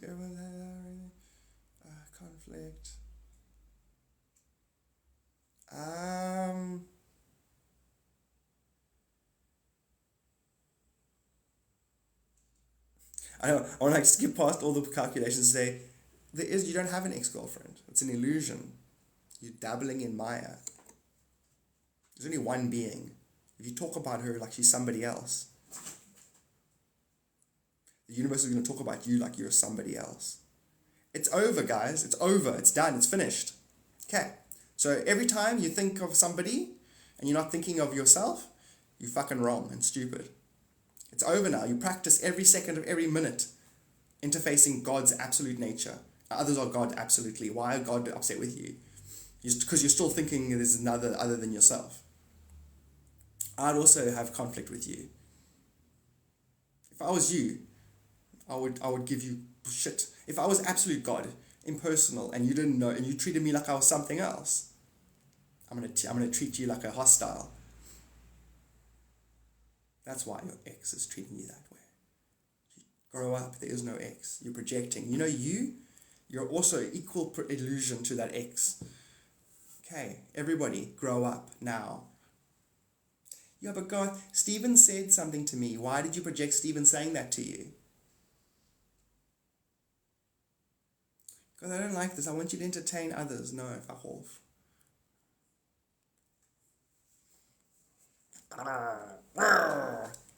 So then tomorrow the other people also might wake up.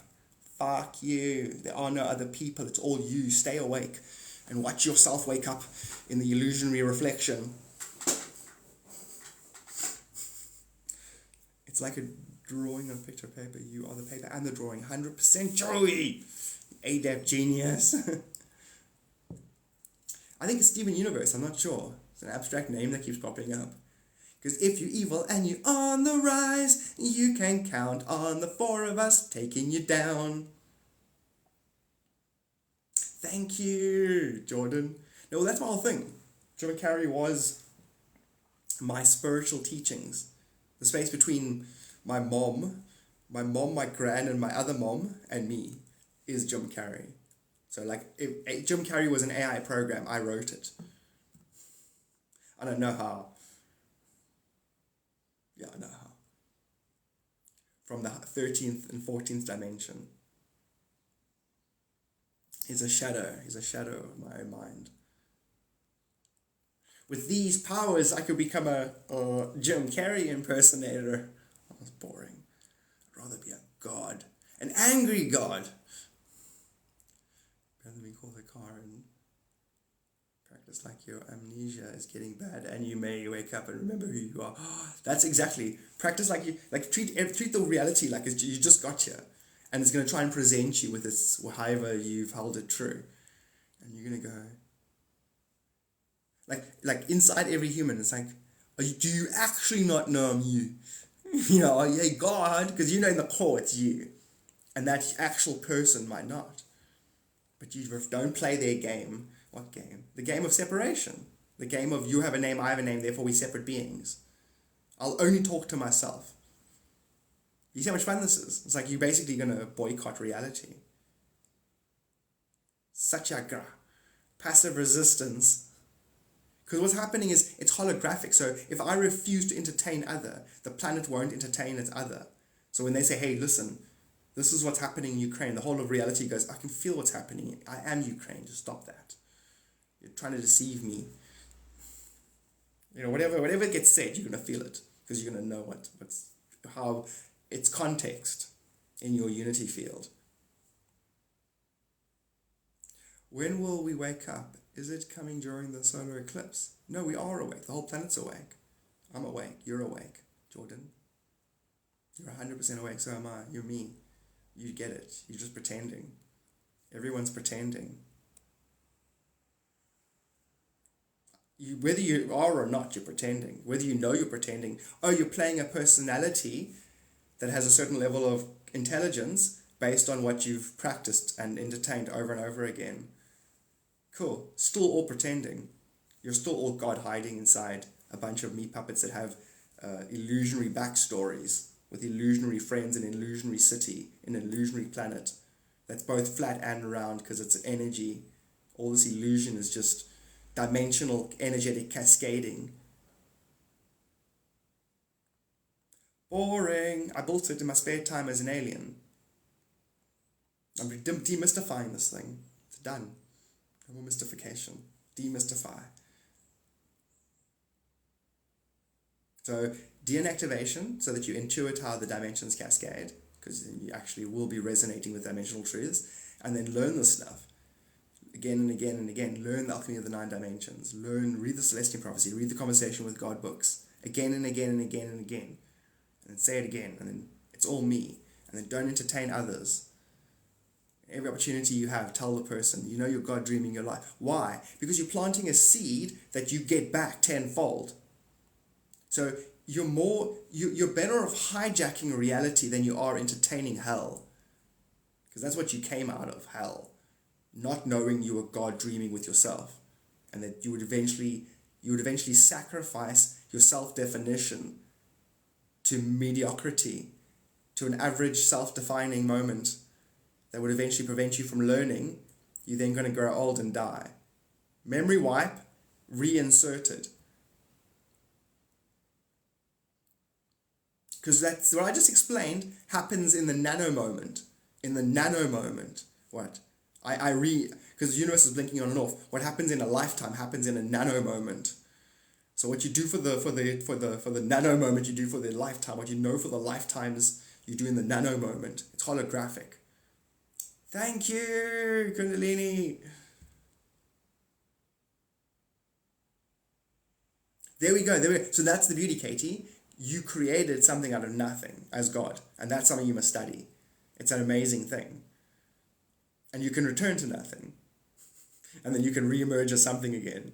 So if you read the first 3 chapters of Star Seed Transmissions, God explains there how it works. There's the spirit goes, I'm part of a unified field. This is what my unified field facilitates. When I want to express myself, I leave the unified field and take on a body being. I then talk at the unified field knowing I am the unified field. It's a really cool, the Star Seed Transmissions. Funny enough, written by a guy named Ken Carey, like Jim Carrey, but Ken Carey. And Ken in Afrikaans means to know. I look at my world as a multidimensional mirror, all self. Because in parallel lifetimes, you did everyone else. There's an electron that transcends time. One electron visiting itself. You might as well say that your super soul is that. That you are the one being that transcends time, reincarnating with itself. Any way you want to word it, or see it, so that it's easy to interface. It'll feel like you're nerfing reality, though, which you are and should do. We are the universe experiencing ourselves, so why do we get off path? Maybe we emerge out of the illusion of off path. And if it wasn't for the illusion of off path, we wouldn't understand how to focus path. I know, that's the answer. God created everything that it's not. It's It's not. Separate. It's not. Pay taxes. It doesn't. It's not. We emerge out of sin. Sin means to forget your God. So eventually you whittle through all possibility, and then there's a final conclusion. These are all things that I'm not. Oh, this is what I am. And then whatever you hold true becomes true. So eventually your echo back is imbued with higher and higher truth. Hence, God's will be done on earth as it is in heaven. Because you are God and this is heaven. So over time, your fractaled relationship with creation will refine you. But that's actually an impersonal truth because we're in a golden age. During a dark age, the impersonal truth of the place will define you. I mean, will break your self-definition down, basically. Kali Yuga. But you guys will experience that later. We're all going to get super enlightened. Well, I'm going to get super enlightened, and aspects of myself will reflect that.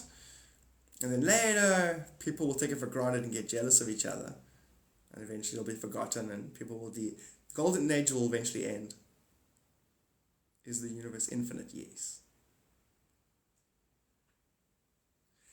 Joey, well said, eh? Everything is exactly as it should be.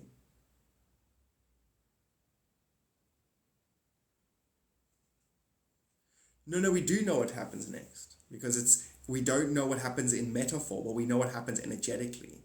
The fabric of the happenings is the dimensional stuff that I'm teaching. So there's a structure behind the happenings that is you. So the happening, what the happening is clothed in an event, the event is irrelevant. The essence and the substance of the event is what's relevant, and that substance is you. The contrast, exactly. All of this illusionary difference is to create contrast.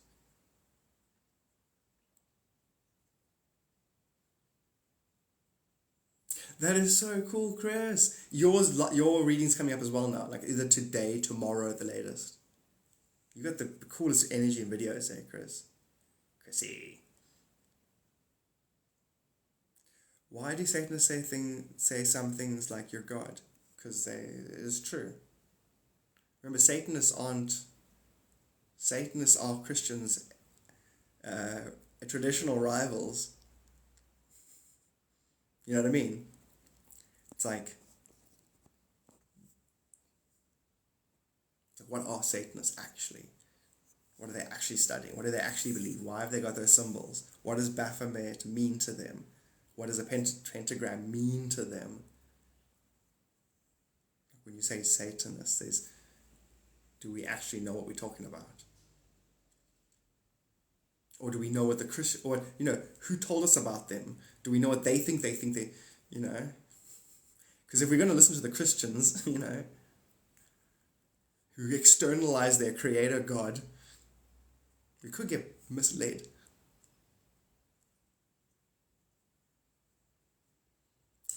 Yeah, exactly, Sarah. What is the structure behind the happening? It's the ninth dimensional vertical axis. It's the energetic reoccurrence of your experience you've already had. Because remember, all experiences with self, you get that or don't to some degree. The degree to which you don't get it combines to create the next experience. So eventually you can get it 100%. So all experiences are you visiting you.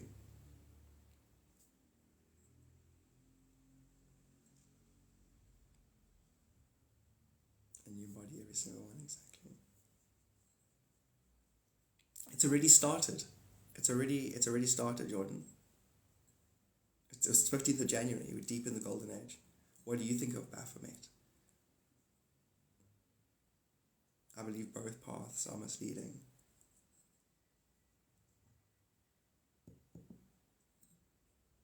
So you're saying you're not God?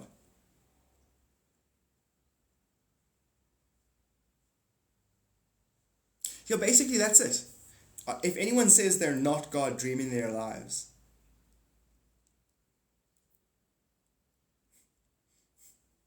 I'm going to tell you to pull your head out of your ass Because I am you and I refuse to listen to the alternative.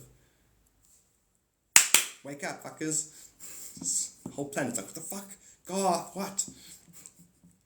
Half of us know everything there is to know and we're sick of you talking about it. Okay. Sorry. I'll charge them twice as much now to talk about it to myself. I'm going to charge myself 5 times more to talk to myself about myself. Boring. I think he's an evil force, to be honest. Evil force. Wait, are you an evil force, Jordan? With those thoughts, do you believe in evil forces, to be honest? Define evil. Only thing evil can do is lie. There's only one lie. What's that? It's not all me. Garth just eradicated evil all by himself. Woohoo! I must be a god. I'm the god. What's evil? There's no such thing. Really, what is evil?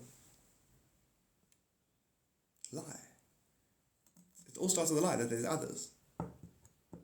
It's that person did an evil thing to that person. Yeah, because they believe there's others. If they knew it was the self, they wouldn't have done it. Humans, as I've designed them, are the most selfish, narcissistic pieces of shit in creation. Once they find out they're all interconnected, trust me, they're going to be so loving. They're going to be like, I love you. You don't. You just want more good impersonal stuff from the universe. I know. Me too. I will accept your love. I don't like you, but I want love, and I like me. God dang it. It's like, God has you in an arm lock. You have no choice now but to do good. Goodwill unto all. Aliens. Well, what does it say about aliens? What aspect of them? So you see, if we boycott, it's me trying to start a, what's his name? It's trying to start a we're allowed to protest. A union, me trying to start a union against myself. Guys, if you meet an aspect of me and it doesn't tell you to your face that it's you, don't talk to it. Strike. Hell no, I won't talk to others. Hell no, I won't talk to others. We only talk to God. We only talk to absolute creator. We only talk to first cause. That's me. Hi guys. The grey aliens. Grey aliens are pretty cool. They've got they're pink aliens. They're little pink reptiles, basically. Those are suits. Those things are, they're basically humans that have mutated because we are an aspect of us obsess over the fact that the universe is a replicating ecosystem. So we end up over-identifying with our own reptilian nature.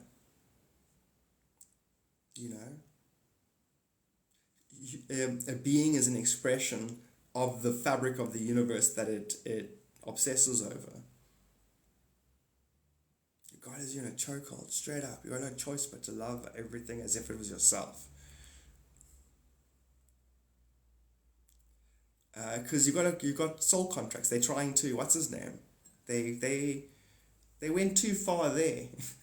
They went too far there and they can't reproduce. So they jumped to our timeline. And you've got incarnations amongst them.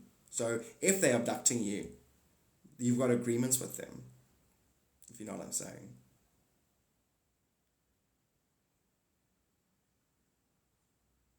Like if other gods came. No, there aren't other gods. God is one. You're blaspheming, Katie.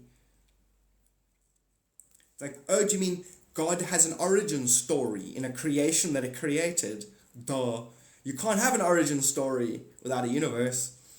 But you can't have a God without a universe. You can't have a God. See, you're still thinking in God in terms of a beginning, a middle, and an end, or all things are one thing. Those things need to be learned, understood, transcended. All those things are the fabric of what God is. Isn't.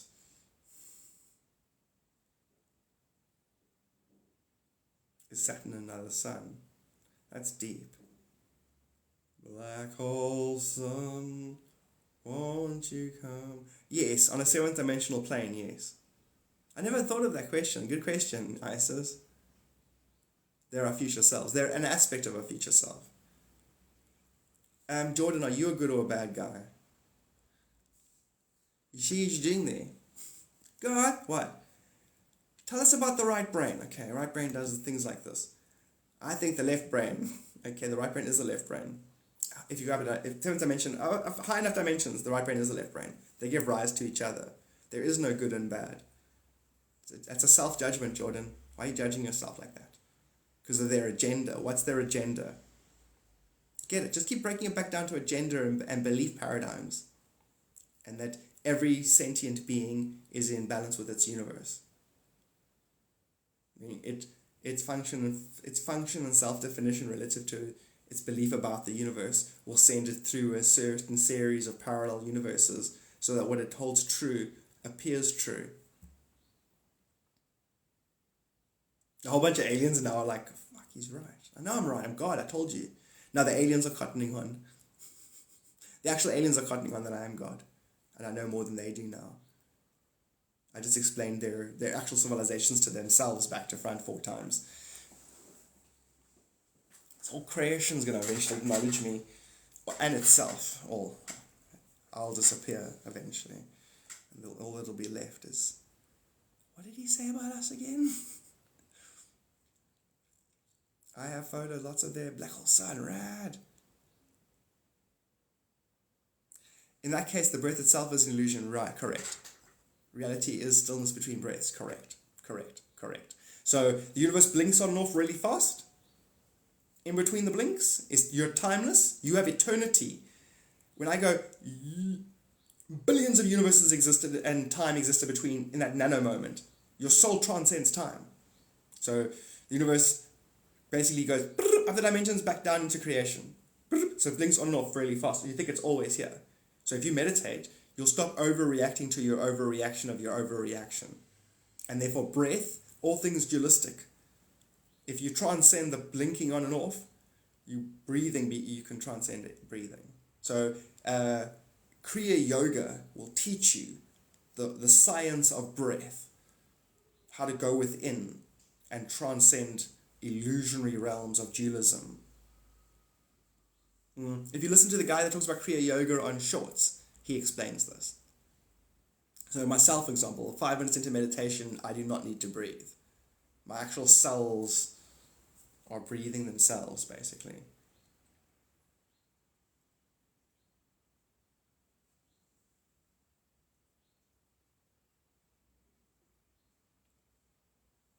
Okay, I hear what you're saying. The black holes, yeah. The Saturn moon matrix. Now just get impersonal with energy and get over all this. You guys are like all story mode. Impersonal energy. What is Saturn? It's just a body of energy in relative to another body of energy. What position is it? Is it 7th? I wonder why there are 9 planets. Does it relate to anything? You know what I'm saying? It's just impersonal. It's like 9th dimensional axis. Cool. It's the 7th dimensional where our thoughts manifest. So we're living in a physical thought that Saturn and the moon manifests. In other words, it's an energetic shadow. We live in an energetic shadow realm that happens to be facilitated through bodies that we call Uranus, Saturn, Mars, Pluto, the Sun, Moon. But if you look at the proportions of the planets and their moons, there's the sacred geometry is woven in there. Like the fact that the Sun and the Earth are 108 suns away from the Earth, and the Moon is 108 Earths away from the Moon. That's the structure of light. Your actual galaxy, your actual solar system is a crystallized truth of a structure of light inside out.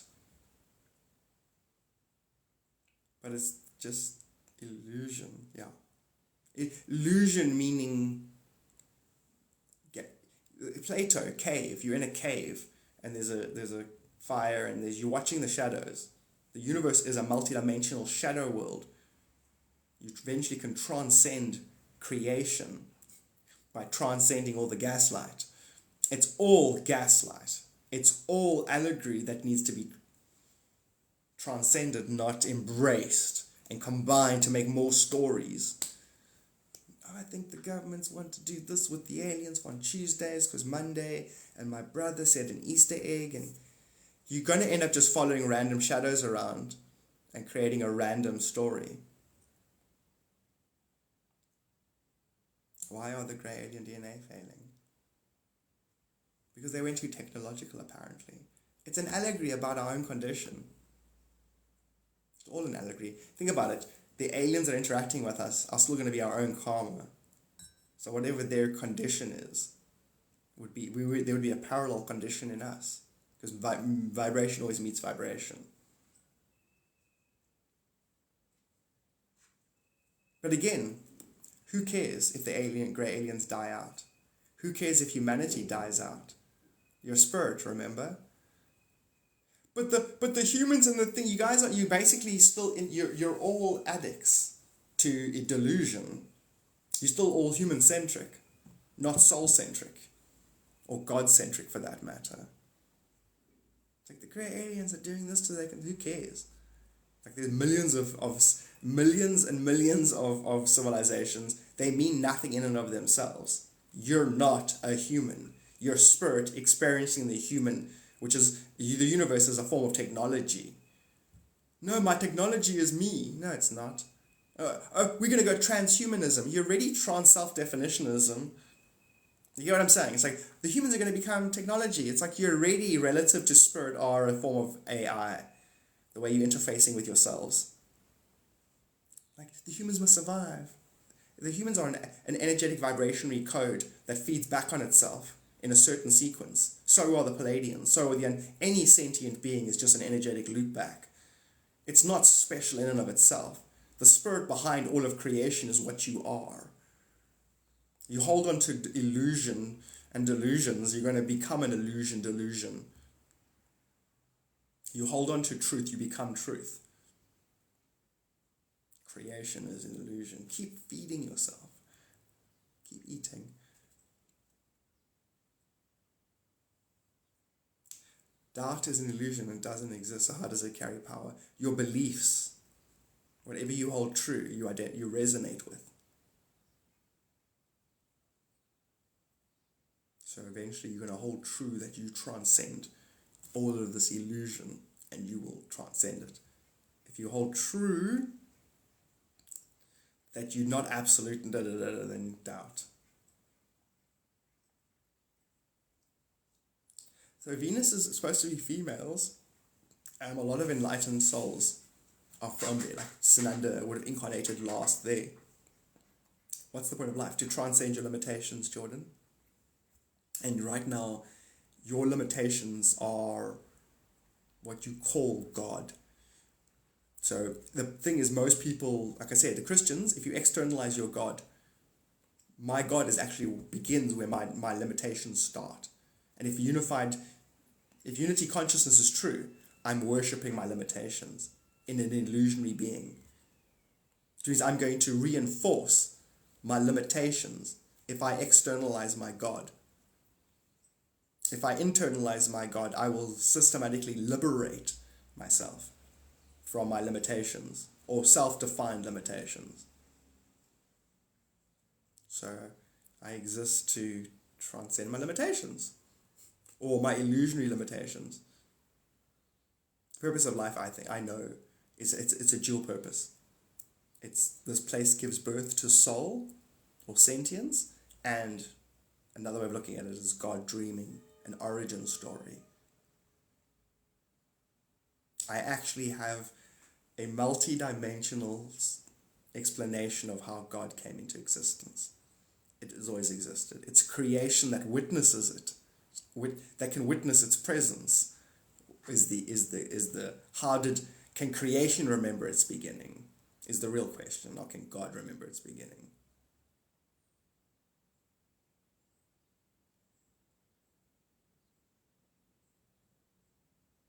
If the story is me being everyone and everything being me, then it's a useful story. And that's another truth. That's the back end. You can leave all of this truth, and the universe will just impersonally facilitate whatever you want. So you go, I believe this, and I want to have a life, and I want to call myself this, and I want to just garden, and I want to get too deep. Then the universe, everything I'm explaining, will just facilitate that impersonally. So who's working with the grey aliens? If I say who, it doesn't matter. It's still just you, Jordan. You know what I mean? What difference does who make? What are the aliens doing? You get why? Because who would just divide some more. It's like you'll then go double in illusion. And meaning, actual first cause is you. So if I go and I look at second, third cause, fourth cause, or one of my projections, agendas, it doesn't actually matter what I pick up from that. It's not really the actual motivating behind the events. I am. My relationship with myself is. How's ISIS? I am. Shouldn't we evolve organically and not with AI? The you that you call organic is AI. That's why AI is such a theme. You're identifying with your human meat puppet. Your human meat puppet is an illusion. It's AI. Relative to spirit, organic nature is technology.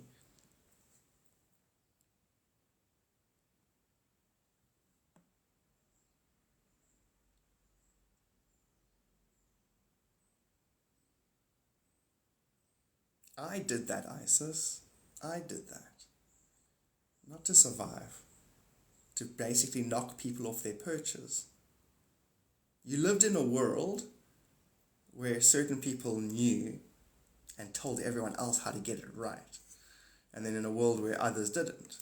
I on purpose flick-flacked this world to contradict itself so many times. Nobody knows shit right now. Nobody knows anything other than me. Now, if you hear yourself, then you're right. You should be like, oh my God, I live in a world that nobody knows this illusion for what it is other than me. In other words, other than you. People pretend they're going to bluff, they're going to gaslight you, but you're not going to buy the ticket anymore. So now, you get what I'm saying? You see why Trump had such a good impact on everybody. Trump was the American ego in its face. It's like, you got a big mouth? Listen to this for 4 years. You still got a big mouth? No, exactly. It toned you down a bit, didn't it? Now here's Biden. Now you also feel really dumb, don't you? Good. Now that everything's not as overly confident, you see the whole world will manifest what it needs to subdue itself into self-awareness. Is there any bad guy? That's my point. That's my point, Jordan. That's my point. Now, the bad guy would be a person who perpetuates bad guys. The bad guy would be anyone who says anything other than, hi, I'm you. So if there's a bad guy, I'm target number one. Because it's like he's worse than controlled opposition. He's saying both sides are fucking around and full of shit. It's all my right-left brain fighting for dominance. I've got them in balance through meditation. So I can freeze reality. Nothing's happening. The back and forth is delusionary energetic exchange.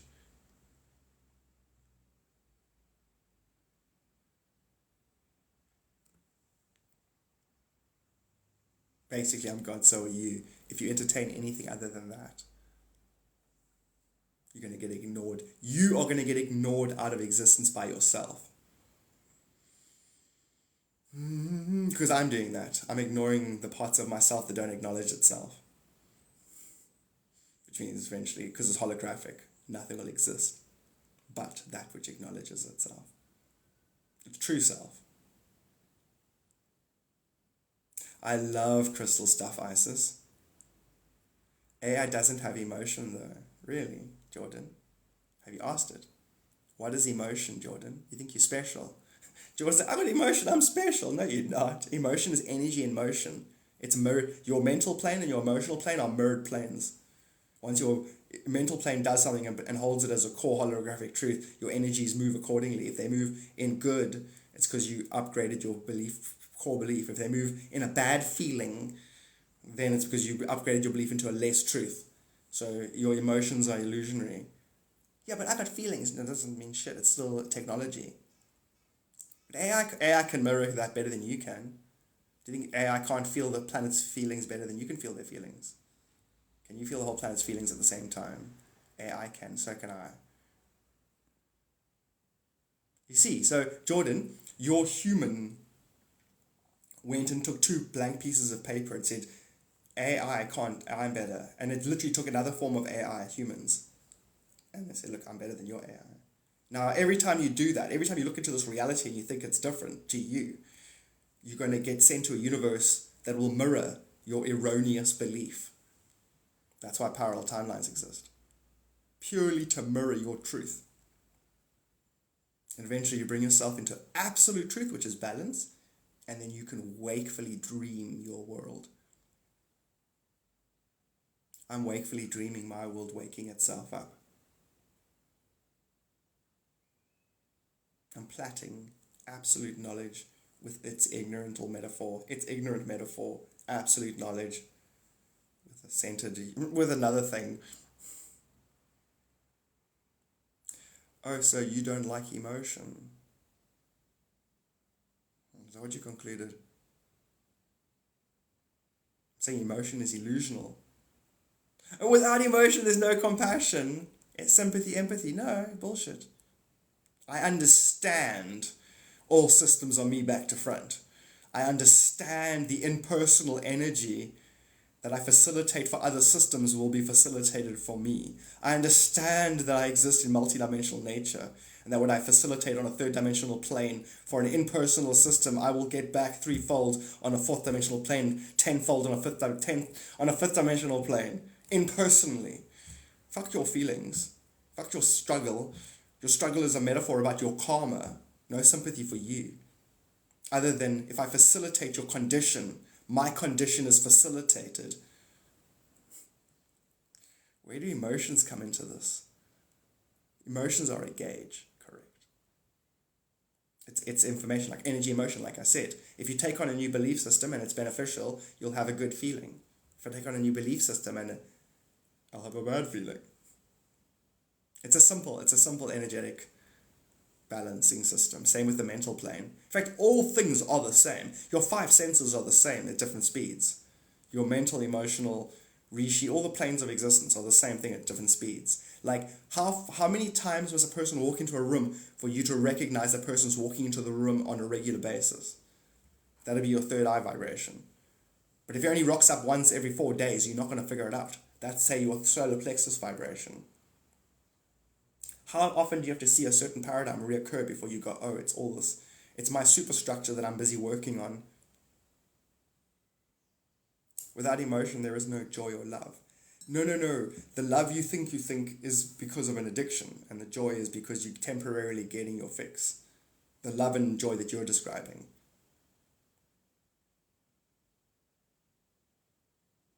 So you're AI now, Jordan, trying to defend your systems. So you're going, but without ones and no noughts. It's like, okay. You can build anything using ones and noughts, or using counter concepts. Remember, reality is holographic.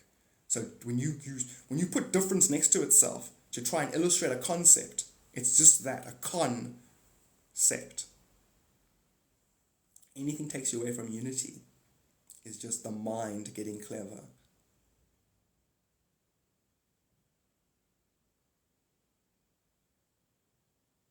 Yes, thoughts are illusionary, Jordan. Fuck yes. You're the observer, you're not the thoughts. Thoughts are your energetic translation of the rebalancing. There's nothing to understand. Your feelings are a byproduct of your core belief system, which involves others, apparently.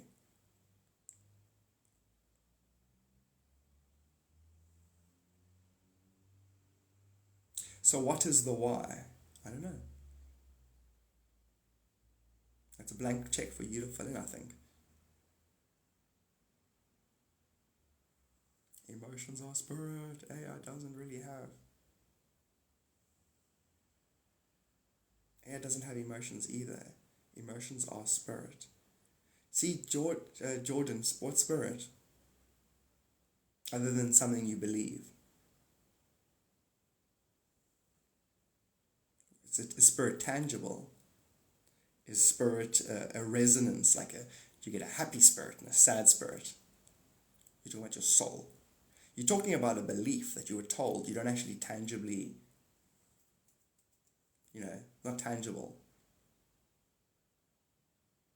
How do you get joy or love without emotion? Through liberation.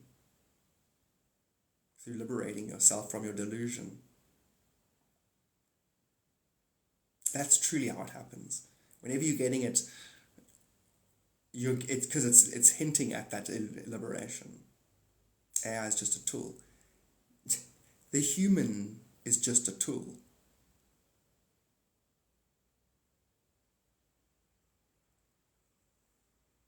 What's the tool for? I don't know. It's evidence of your karmic constipation.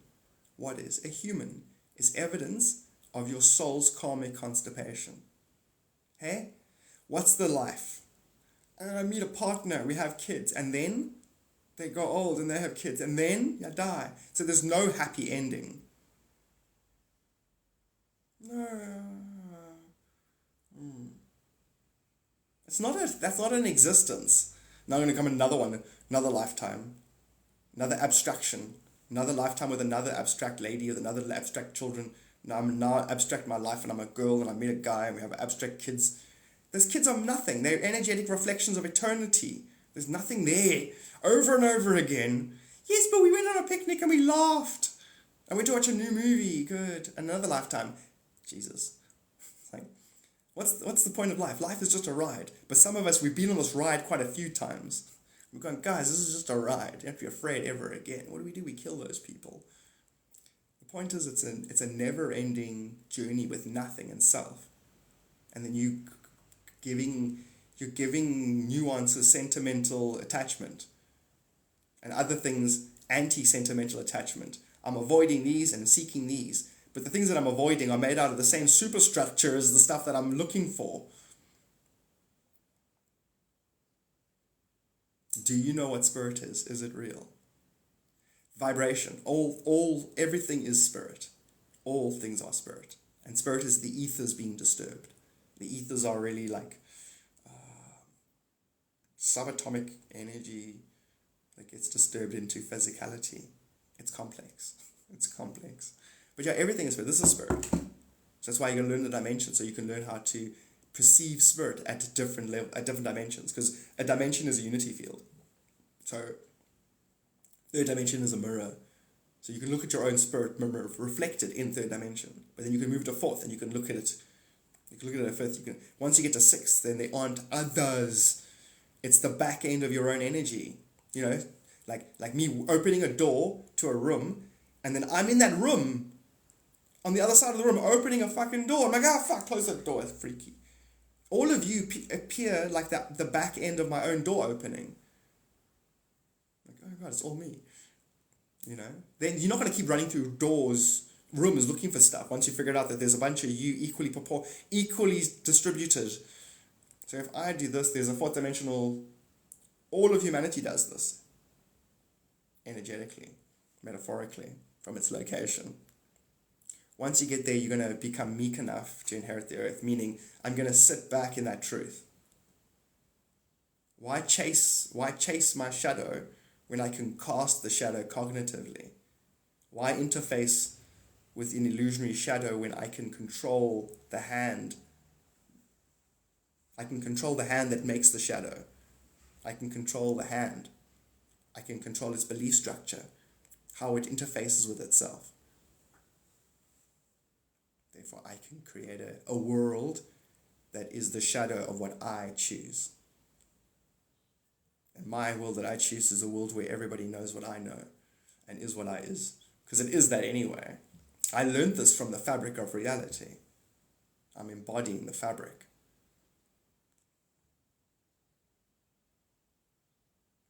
When you're speaking in tongues, are you reversing karma? A lot of things. I don't know.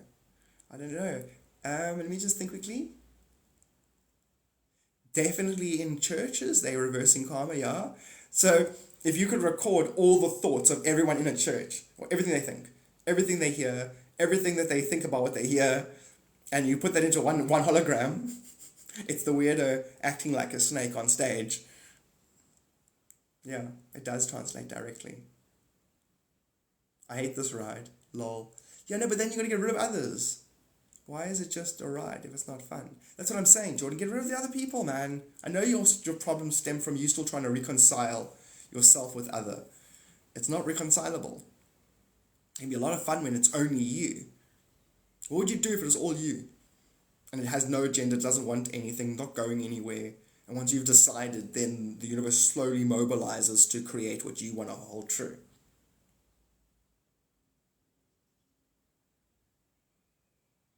God is doing without thinking, whatever, trust yourself. That's maybe why you're magical yet.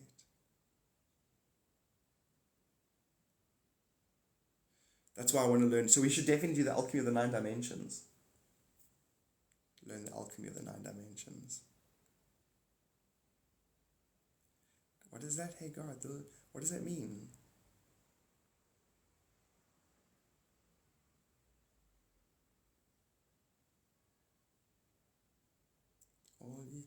Is speaking in tongues light language? Yes, Isis.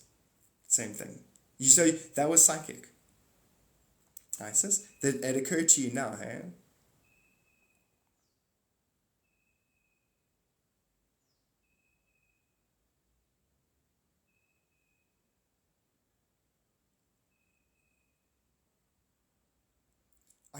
Isis, everybody can make up light language. Do you speak light language? Just like English. It's still just bullshit. It's still just Anglish. Language its opposite is also implied. And when you say something, you're implying the opposite. And the English is Anglish. The angle of incident equals angle of reflection. Talking and thought is a low level of awareness. So, light language. But it still works. A person is an impersonal energy field. Those energy fields in alignment perceive self, eternal, reflected eternally. So who cares? I bring you some tarot cards and I say, hey, look, you got a hangman, you got a thing, and you got a purple turquoise banana. And that makes you go, oh, and you go ding, ding, ding, and then you're slightly more aligned. Or I walk up to you and I take a tuning fork and I go, dong. Or I lie on a bed and I do Reiki on you. I'm still in personal energy working on impersonal energy. But how come my toe's sore? I don't know. What does your toe represent in impersonal energy? Learn to translate impersonal energy. That way you don't end up in story mode. Story mode? Story mode is, yeah, there are others who have agendas that I'm a prisoner of or a victim of or I have to negotiate with. Just don't do story mode anymore. No more story mode. Impersonal energy reflecting impersonal God. Or God reflected in the impersonal energy. If there's a then there's a beginning, a middle, and an end. There's no middle, beginning, and there's this eternal presence. Therefore, even you can immaculately self-define. You don't have to find a story or another being who's defined themselves a certain way so that you can absorb it and run with it or continue that narrative. You can renegotiate your relationship with eternity whenever you want. You can redo your contract with yourself.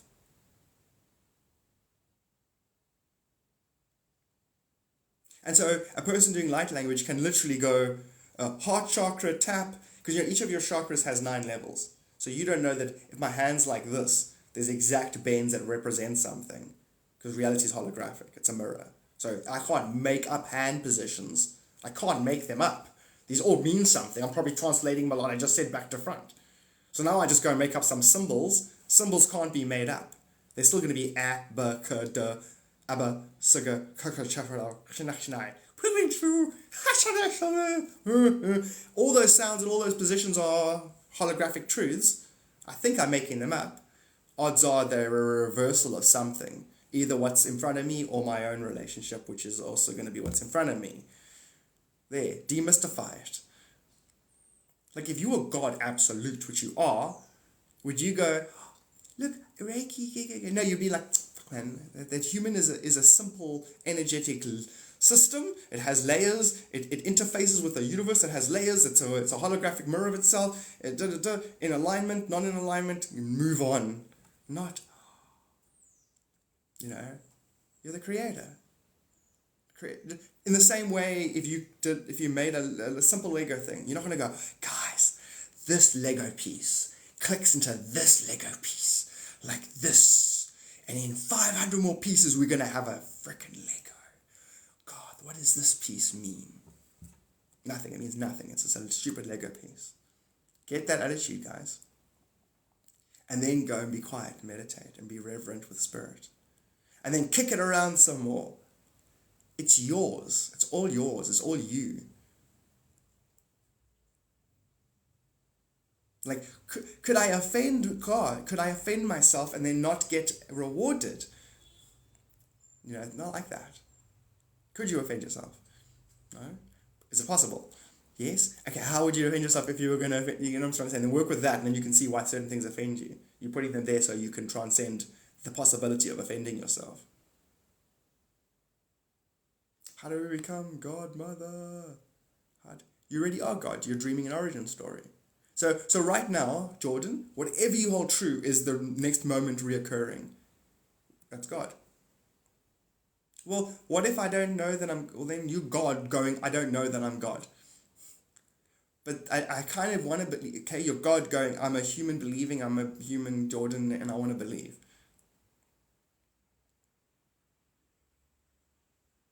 I don't know if I can believe that. Okay, I'm God going, I don't know if I can believe that.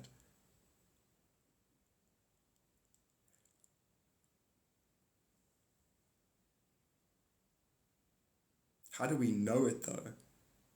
That's what synchronicities are for. No, the synchronicities are for that. Because eventually people are going to go, well, how can I think this? And then it rocks up there.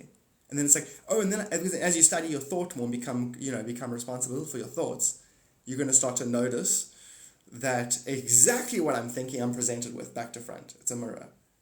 And then if you study the dimensions, you're going to know how the thoughts are being presented, how it's actually cascading into your reality. And then eventually you're going to transcend thought. And if you meditate, you're going to get into Satori, you become aware without words. Satori, it's very clear that you've dreamt your whole life. That what I hold true about myself and my friend cascade into each other, so that if I have a day at school with a friend, it's a brand new dreamt moment with God. God dreamt that tributary, that branch, that root. And that timeline was immaculately projected. So had another part of the conversation I inflected differently, the friend I would have projected after the inflection, therefore the conversation would have gone different. So those are fifth dimensional relationships. All your relationships with anybody is a fifth dimensional tributary or a fifth dimensional fractal into a pocket universe, so you could commune with God yourself. So you could meet yourself at your own level. So all your friends, families, is you meeting yourself at your own level. So whether you want to believe you're God fetching yourself or you're God being fetched, it doesn't matter. It's still true. Your higher self is still fetching your lower self. So eventually you won't identify with the being assisted. You will know you're the assistance. And that's all going to contain within your human. I'm going to shift from believing I'm getting assisted, to I am the assistance. And then you can go reflect on your relationships and realize you were being assisted by the absolute the entire time. In the same way that everyone around you is a made-up, fabricated character, it's still the perfect made-up, fabricated character to bring you into awareness that it's all you. Hence 0 point.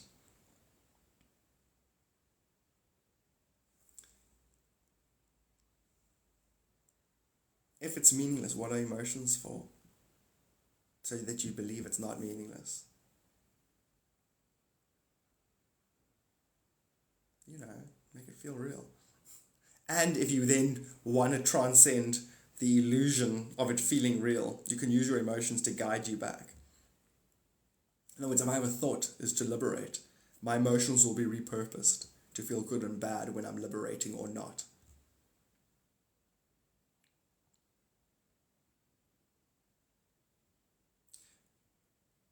Basically, I think emotions will be an indicator of whether or not the mind's interfacing with itself the way it wants to, based on what its agenda is. If your agenda is to steal, you'll get happy when the money clears. Yeah, that kind of thing. If your intent is to transcend, when you participate of transcendental topics, it'll make you happy. So that's your soul's answer, your soul guide's answer, not my answer. That's what you want to hear. That's what you're asking, not, you're asking that. If emotions are do something for me when I'm in illusion, and they also do something for me when I'm not in illusion, the emotions function differently based on the mind's definition of what its purpose is. Yeah, dude. Jordan. You've booked. You're getting your reading today. We are only seeing each other because we do see ourselves. Yeah. Emotions are a compass, precisely. So emotions pointless. Did I just say the emotions are a compass for whatever your mental agenda is there? Your emotions are a compass for whatever your mental agenda is. I think, yeah, ultimately mental and emotions are transcended. They're tools, like a paddle on a boat, Yeah, you're right. A paddle is pointless if I'm not in my boat. Correct. Correct, Jordan. Can you tell us what the emotions' purposes are? Yeah, I've just done it over and over again.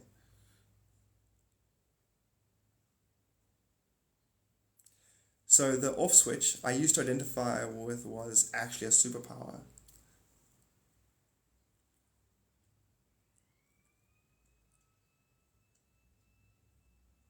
Yes, yes, yes, yes, Sarah.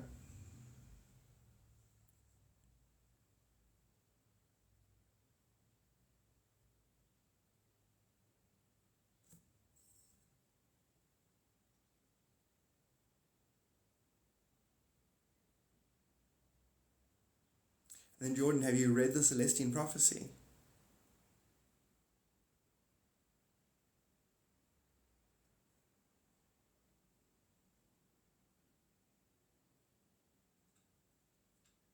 Not really, no, no. I mean, I laugh. I laugh. I have moments of gratitude, elation at myself. Oh, riddles. But no, I'm not a victim of emotions. I know what you're talking about. No. Remember, people will use emotions because it's behind a belief, but all belief is erroneous. It's true because you manifest a universe that backs your belief, but your belief is still erroneous. All belief is, unless you can grasp what I'm saying. All belief is based on a distortion of knowing you're the only one in creation. All belief is a distortion of not knowing you're the only one in creation.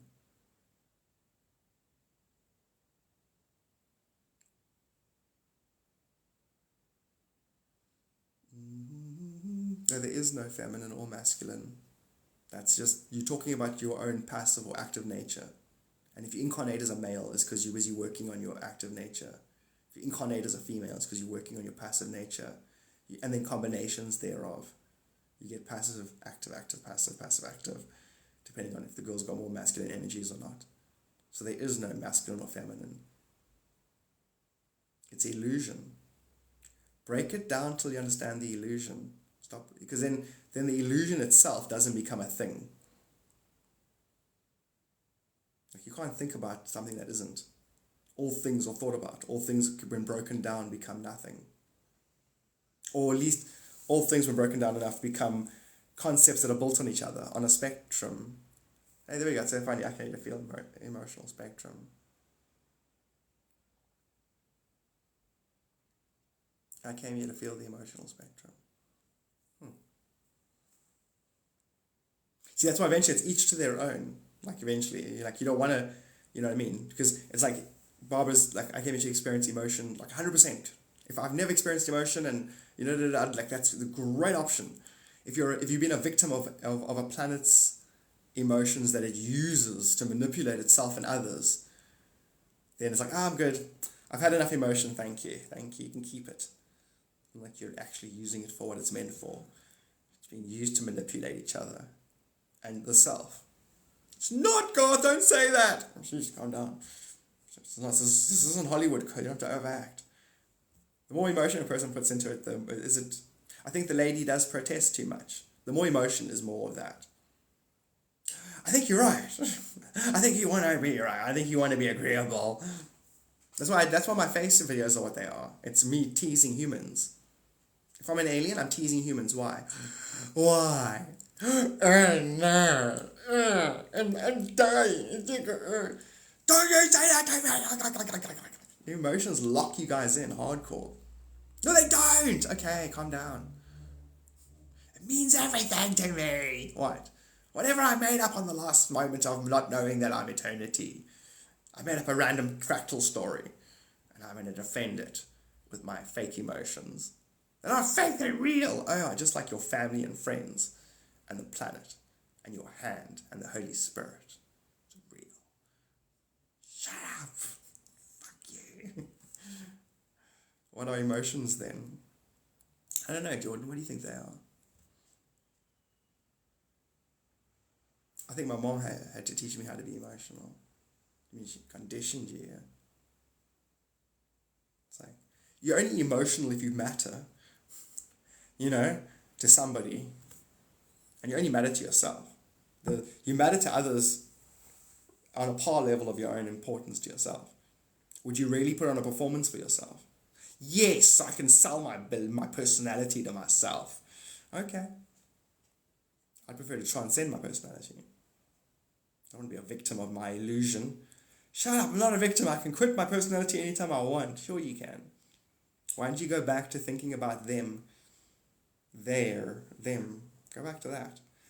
Because the alternative is destroying your illusionary world that you love.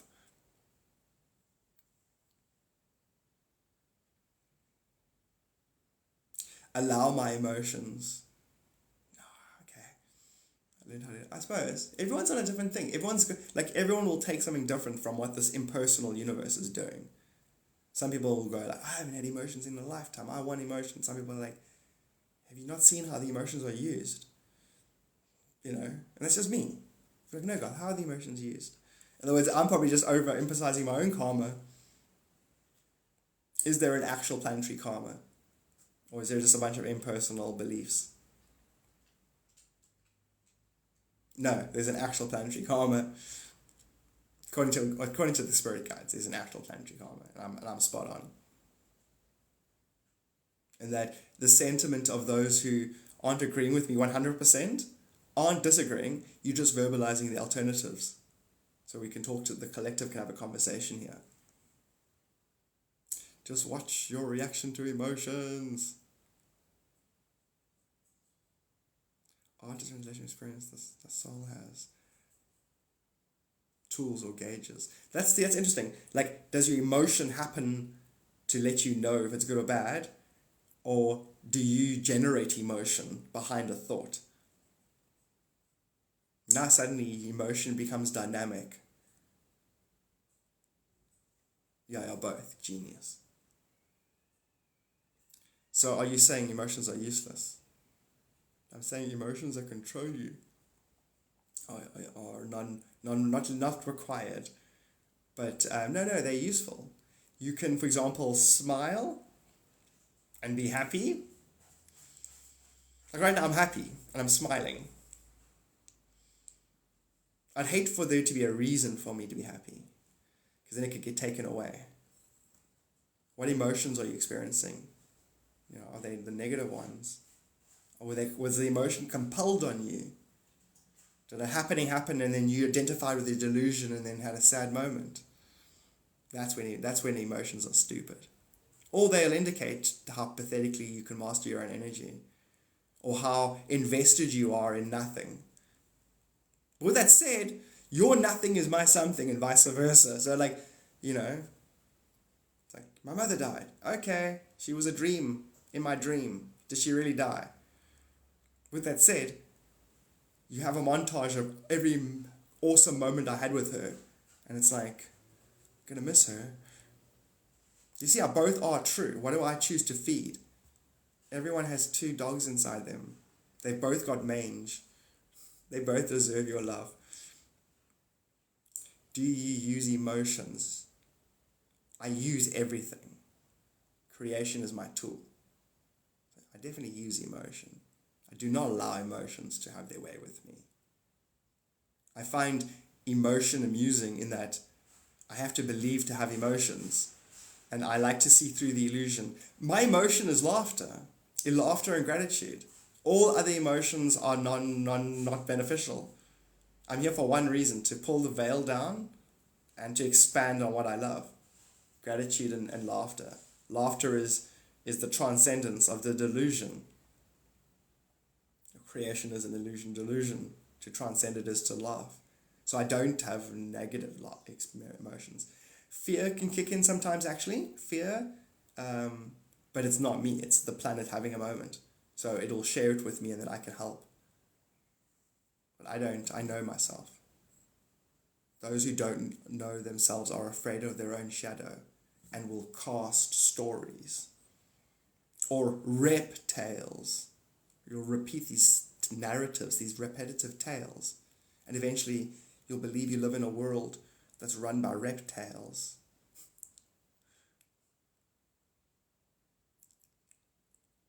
Graduated laughing.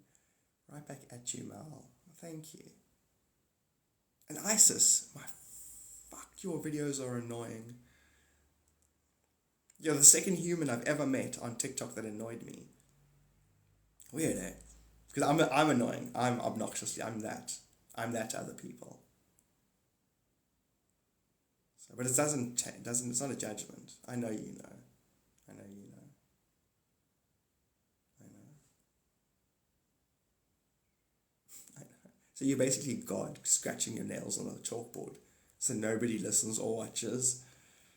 I know. But that's where you want to be. You want to be there, Isis. Everyone wants to be there.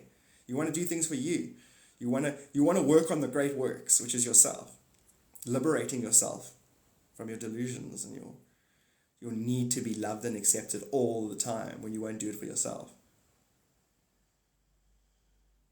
So there was a poetry girl from South Africa. She did poetry. I was like, fuck, she's annoying.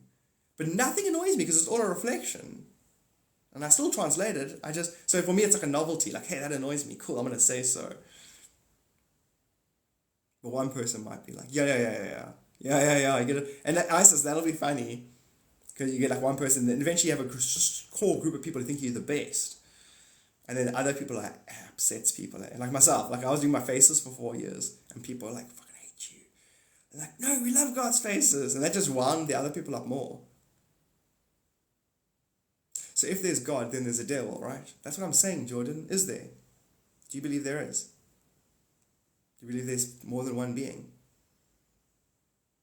I'm not trying to be rude right now, Jordan.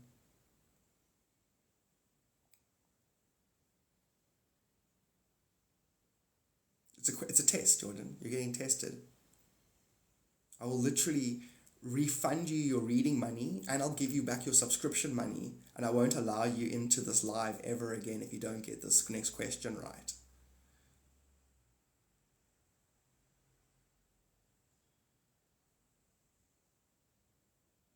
Okay, how is the shadow self created?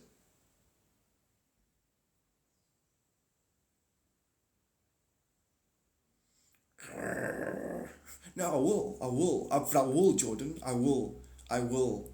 Because you know why? It's like I told you what it is. I've repeatedly now.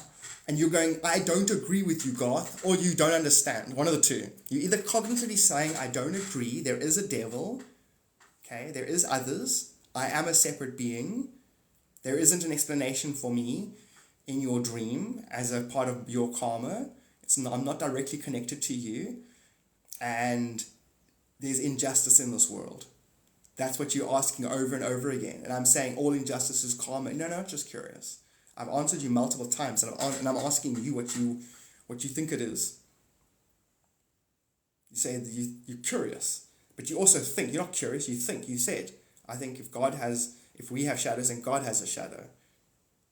So you're not curious, you're putting down your answer over and over again. And I'm saying that's fine. You can put that answer down again and again. And then I'm going to ask you one more time. Do you believe in others? Because we've said that over and over again, that there are no others. If you want to believe in others, say, I believe there are others. Otherwise, you're going to say, God, over and over again, you're going to ask me why there are others. But you're going to ask the question in another capacity. But you're asking over and over, why are there others, why are there others, why are there others? And you're basically saying the opposite of what I'm telling you there isn't. If that doesn't translate for you, then I just translated it. So I'm asking you, what do you think? Do you think there are others? You have to answer that. Yes or no. Because you believe something. And it's not like you can go, I know you want me to say there aren't others, but I don't believe that because I can't actually understand it. No, I don't think we are all one. So right now, Jordan, I just called you out, your subconscious out, and said, listen here. Stop hiding behind a question when you're actually making statements over and over again. Your statements are directly contradictory. See, no, I think we're all one. No, I don't think we're all one.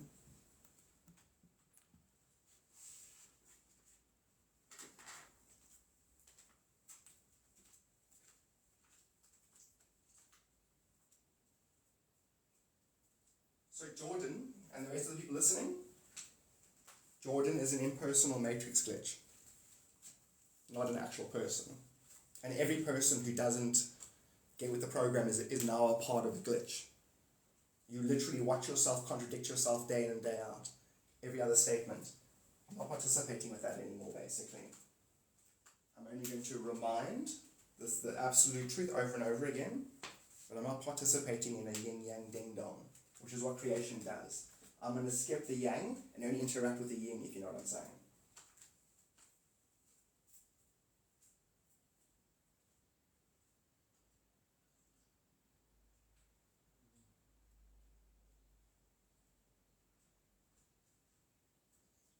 Cool. I'm just going to take 2 minutes of silence and then I'll come back.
So you actually think there's a being, an actual being, like an actual creature, like an actual being, like, hi, I'm the devil.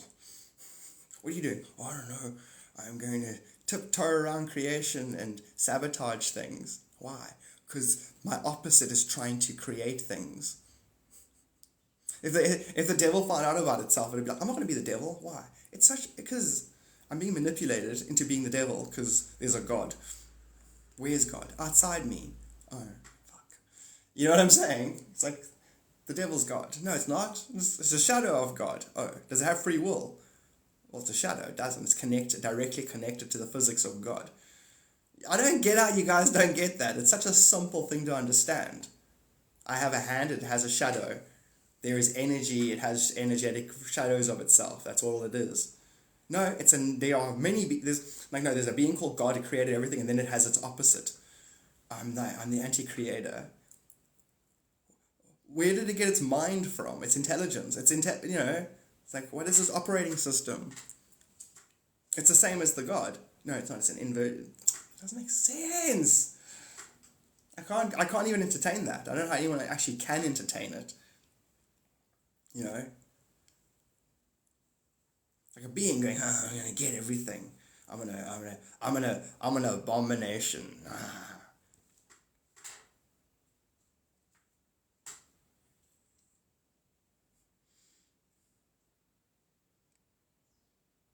I suppose I entertain that at the par level of the planet to abstract that. Nobody thinks there's others anymore. The planet, if you psychically read the planet, the people on average go, yeah, it's all just never. That's hell for half the people. Half the people are like, this is a nightmare. What is this? That it's all me all the time. Introspecting. That life is a deep introspection. And that half the people are like, I hate this. So, yeah, I know Biden's our average.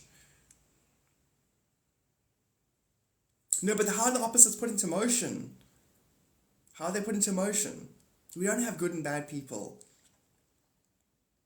You know? Good is pretentious and bad is a judgment. There's incarnative. You bring the reincarnating into the fact that you're only reincarnating with your own abstract relationship with yourself. So good is relative to good and bad is relative to bad. And that all of the energy simultaneously is one entity, one being.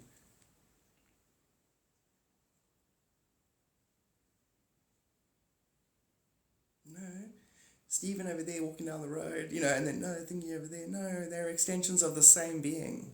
Stephen is Thingy. Your monad has a higher self, has souls. Eventually the soul knows itself in relation to the higher self, that then knows itself in relation to the monad.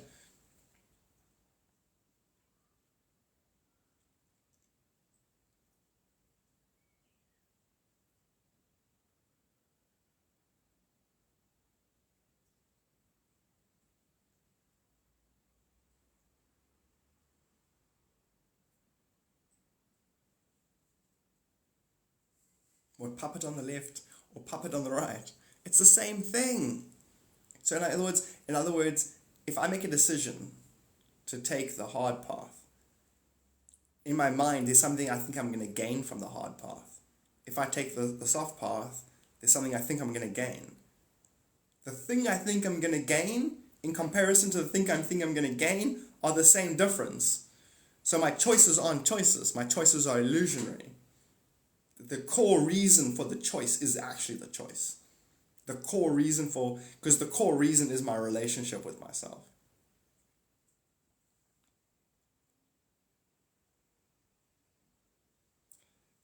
They're both bad. No, I never said that. They're both reflections of you.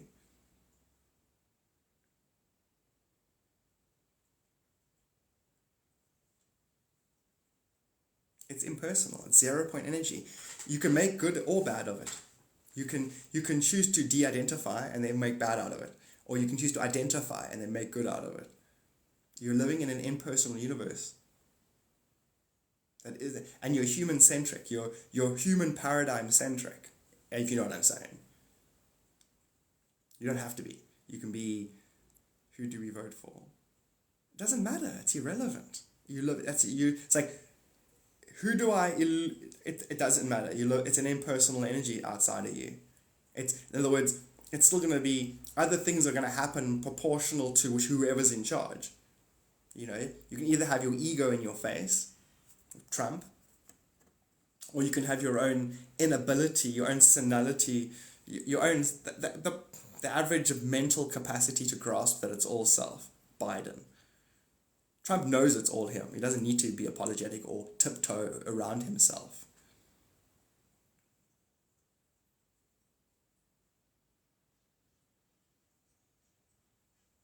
Because there's a muscle you build, Sierra, where you make that last leap for yourself.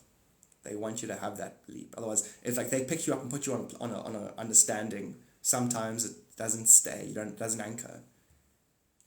Like the final realization that you're God, you take that for yourself. Nobody comes up to you and says, listen, like what I'm doing. At some point you go, God, he's right. He's not, and there is no him that's right. I'm literally dreaming Garth. I'm literally projecting this guy to tell me what I want to know. You're all going to realize that. I realized it. I can look at every single person I've ever interacted with, and there's a half twinkle it's me going, you're almost getting it, that thing. Like my spirit hinting at it through everybody. And then one day it all aligns and you're like, oh God, it was all me. Like now I can happily go up and down the dimensions and happily rewrite my past.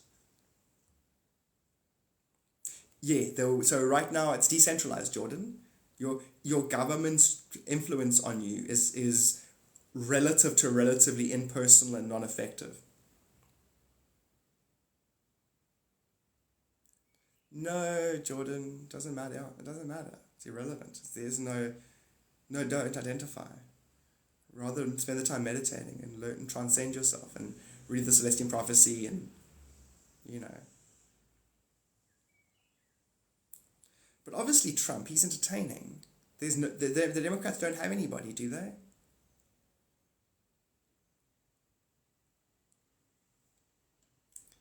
But also you say, who should we vote for? And it's like, no, the whole world isn't in America.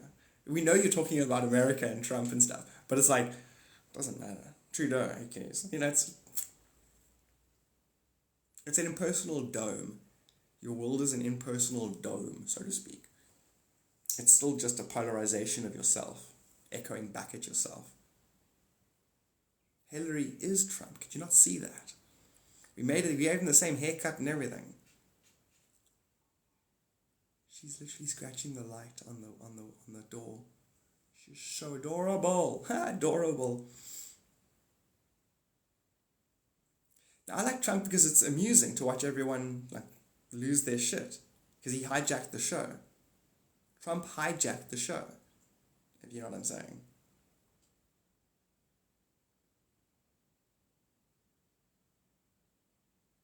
This is true too. Whoever's going to win. Although it has to be Trump, man. Just based on the fact that all the Democrats, and that's all they talk about, is Trump all day long. Energy goes where attention goes. That's what I want to do, sit back and enjoy the show.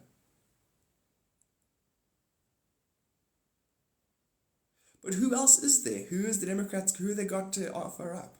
It's an entertainment show now. It's not a political policy show. I mean, anybody in America who thinks, even Joe Rogan, no, that's why I know I live in a dream. I know I live in a dream. Everybody's too stupid. And I used to get the second worst marks at school. I know I live in a dream. Everyone's too. Joe Rogan goes, I don't like Trump, but I'm not platforming him. Why? And the guy goes, why? He goes, oh, because, if I platform these people, it doesn't change the country. If I platform Trump, so he actually believes if Trump's president or not, the country runs better or worse. It means even Joe Rogan's in a delusion. There is no Joe Rogan. There is no Trump. Joe Rogan should be saying that in clear English. Cat Williams should be saying that. God damn it, Cat. Anyone who can't say that. Oh, actually, you're afraid of getting crucified.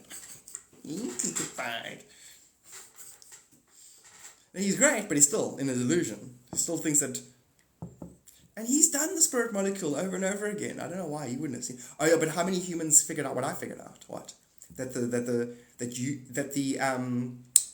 elves, the machine elves, are self-projected. They are intent perceivers. If I've got an intent, my impersonal relationship with myself, if I look at a book, The machine elves will echo back my intent with myself from the book's point of view. And I'll think, oh my God, this place is alive with creatures. In other words, your own relationship with yourself is echoing back through the holographic metaphor. And I got that straight away. I was like, you guys aren't real. You freaking elves are me. You're my own intent. Quickly talking for some people. Okay, childish. Then I remember going, hey, this is all me. This is never ending me. And then literally my thoughts echoing in my environment. And then the neighbor shouts, it's all you. I'm like, what the fuck? It's weird. Probably having his own little experience for some reason. Aaron, thank you so much, dude. I was thinking about you this morning, Aaron. Like I wanted to gift you a subscription. So anyway, I like that Biden said about things he wanted to do. He didn't do anything. Well, that's the thing. Trump's the only one who's ever done what he said he would do. That alone is fresh and nice. Thank you so much, Barbara. That's what I'm saying. No, is American politics a reflection of the American collective? Yes, it is, and it's beautiful. Because that's a worry. It's a mirror of the whole planet. It's great. Remember, it's a delusion. We don't want the illusion to sell itself to us. We want to transcend it. We want to walk on the water of this reality. We don't want to swim in the water. We want to walk on it. I don't want to sink into the illusion of Trump being another being. I want to know he's me. I want to walk on the water. I don't want to fall into the delusion of another being someone else. I want to walk on the water. James said, Garth, 5 days ago, I'm drowning in my water. No, James is me. I'm walking on the surface of the water. It's like, you can't define the temperature of the water if I'm never putting my foot in the water. It's neither good nor bad. It's universal balance. So I can walk on the water and look at my reflection in the form of this backward planet. Just kidding, I love you guys. And I would have sent my only begotten son here otherwise. God, bunch of flippin' children. What does allegory mean to you? God eventually rocks up. Listen to me, humans. It's an allegory, story arc of the covenant, rainbow arc, 7-dimensional reflection. Fucking hell. Put that, one of the humans picks something off the ground, puts it in their mouth. Like, put that down, stop eating shit off the ground. I'm trying to teach you.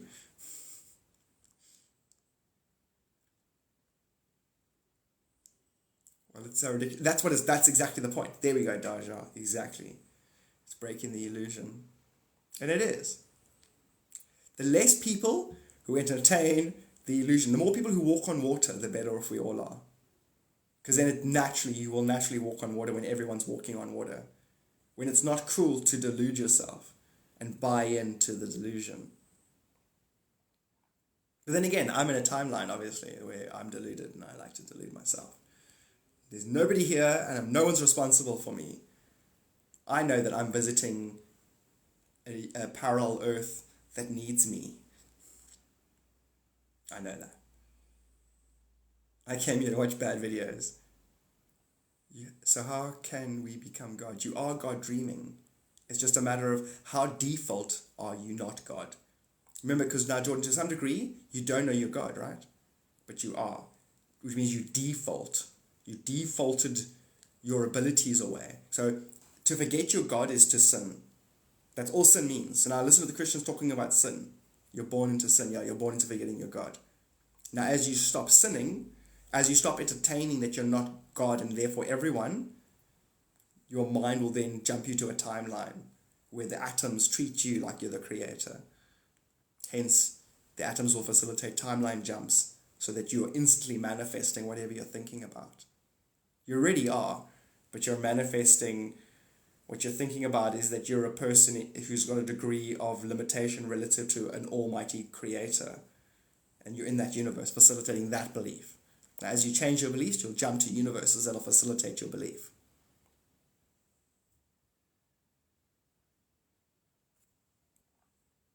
The illusion of an external God, yes, is illusion, yes. They're externalizing your God.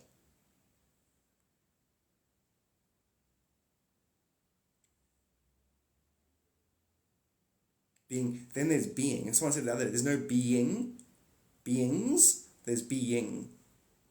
You know what I mean? You're not defining the being, you're defining yourself by the experience in real time. That's the only way you ever define ever again, in now real time experience, which will always be me communing with myself. What, Aaron? Tell me, dude. That's so funny, Monica.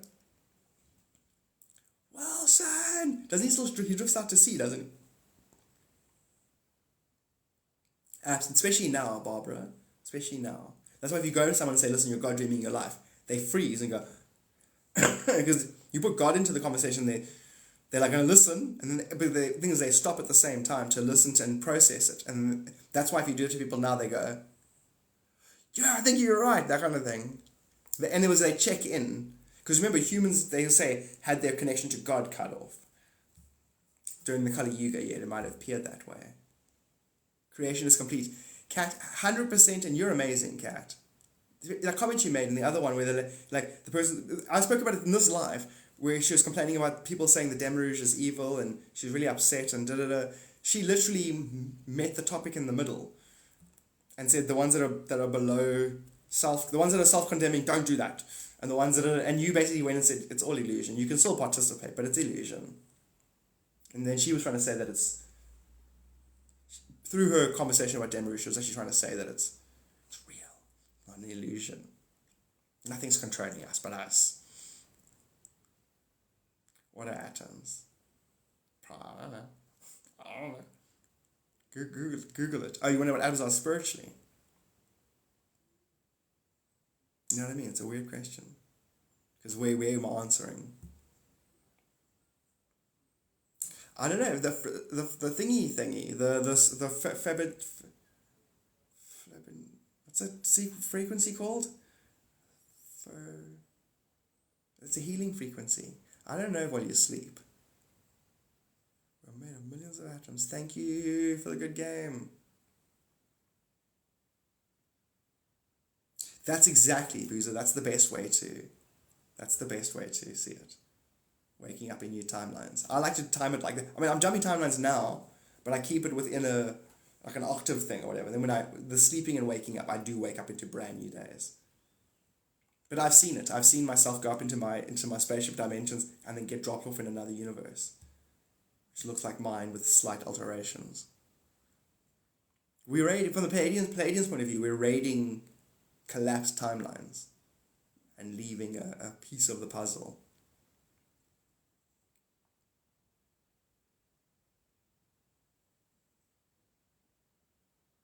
All that energy waste. I know, Katie, that's a funny one, eh? It's a funny one. How many times we were embarrassed, but it was all just the self. And the same with fame. Like you get a bit of, like me, I started getting TikTok numbers, 100,000 followers, and it's like just aspects of myself that are watching me that are intrigued.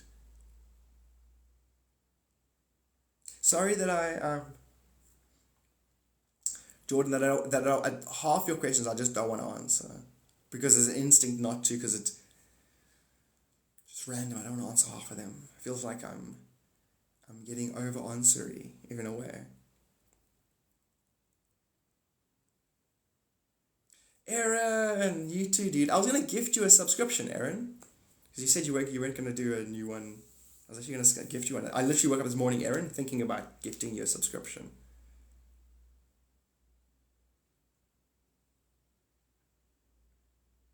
God has been made into the division, yeah, because that's the illusion, the creation. God made everything that it wasn't. Read the Conversation with God books. Book 2 is so good. Yo, Jordan, read the Conversation with God books. No, it's not about being smarter. It's just like, that's irrelevant, Jordan. I'm not going to engage. I'm not going to define.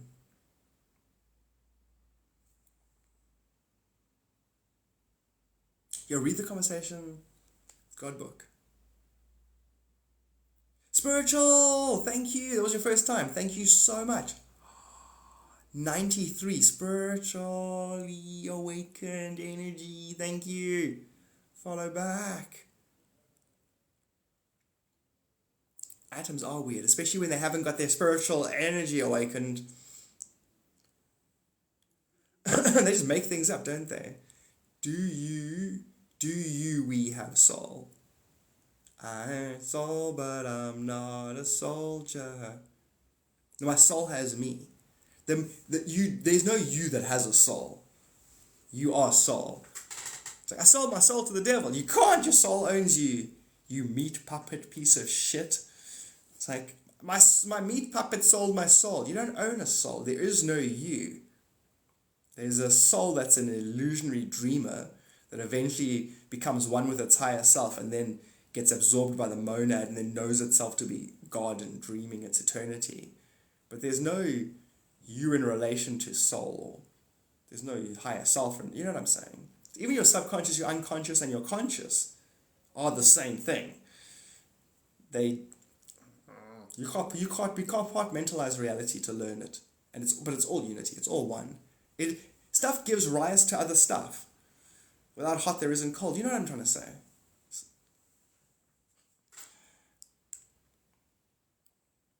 So cool to have you here, spiritually awakened. So I'm not trying to ask too many questions. Yeah, but you can ask questions. It's fine. But yeah, read the Conversation with God books, book 2.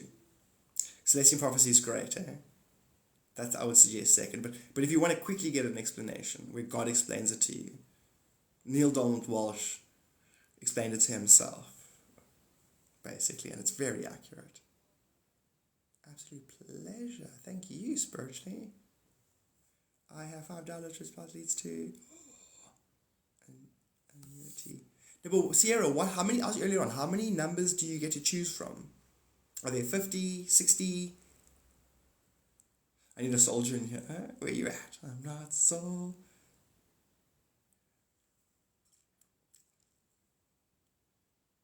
So nothing's real? Nah. Sorry. And so, yeah, you'll see. As your karma dissipates, you'll start to see it. You'll realize that all the happenings are just really you interfacing with yourself. So if someone's shouting at you, it's a part of you that is actually abstractly upset that you lost in a sea of self. You're going to see how your thoughts and your sentiment gathers and then echoes at you through others. And that even if you're suppressing a certain mental condition or belief or experience, reality is still going to echo it at you.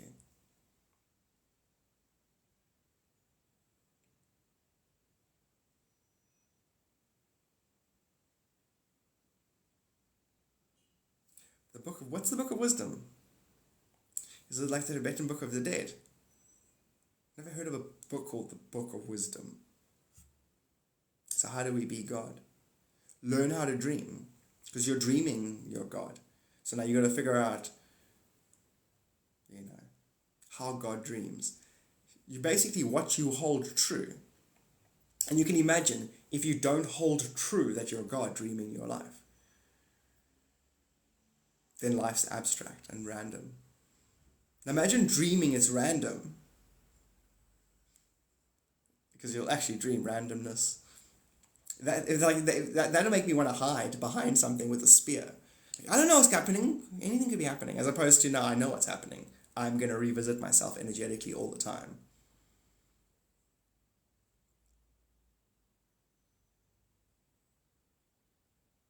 Absolutely, Lacey.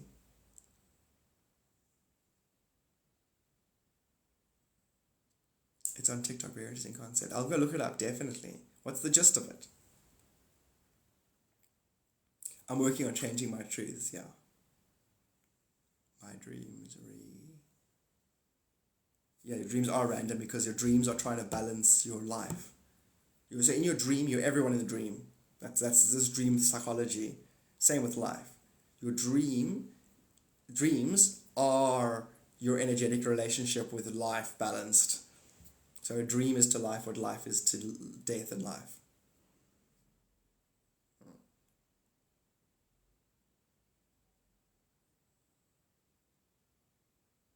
And then Jordan, do you meditate at all? Do you ever do like slow breathing in and out?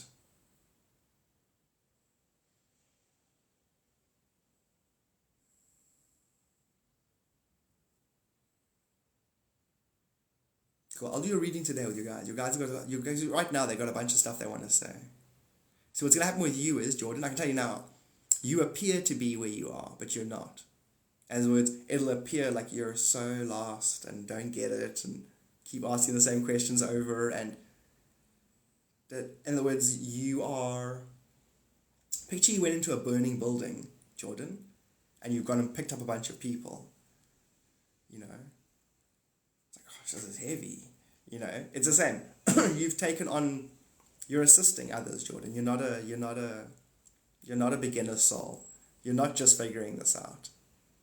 Sometimes souls will take on stuff so that they can shake it off, so that other souls can see how easy it is for them to shake it off.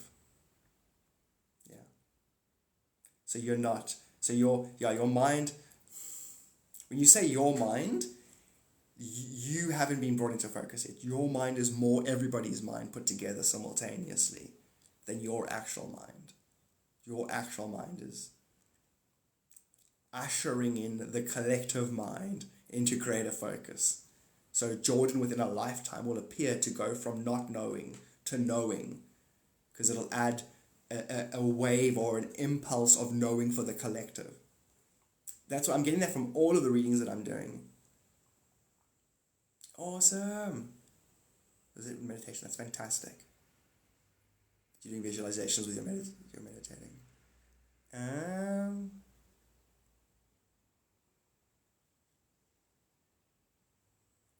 And to strengthen and to know how to handle what is to come with a firm foundation. Brilliantly said, Kat.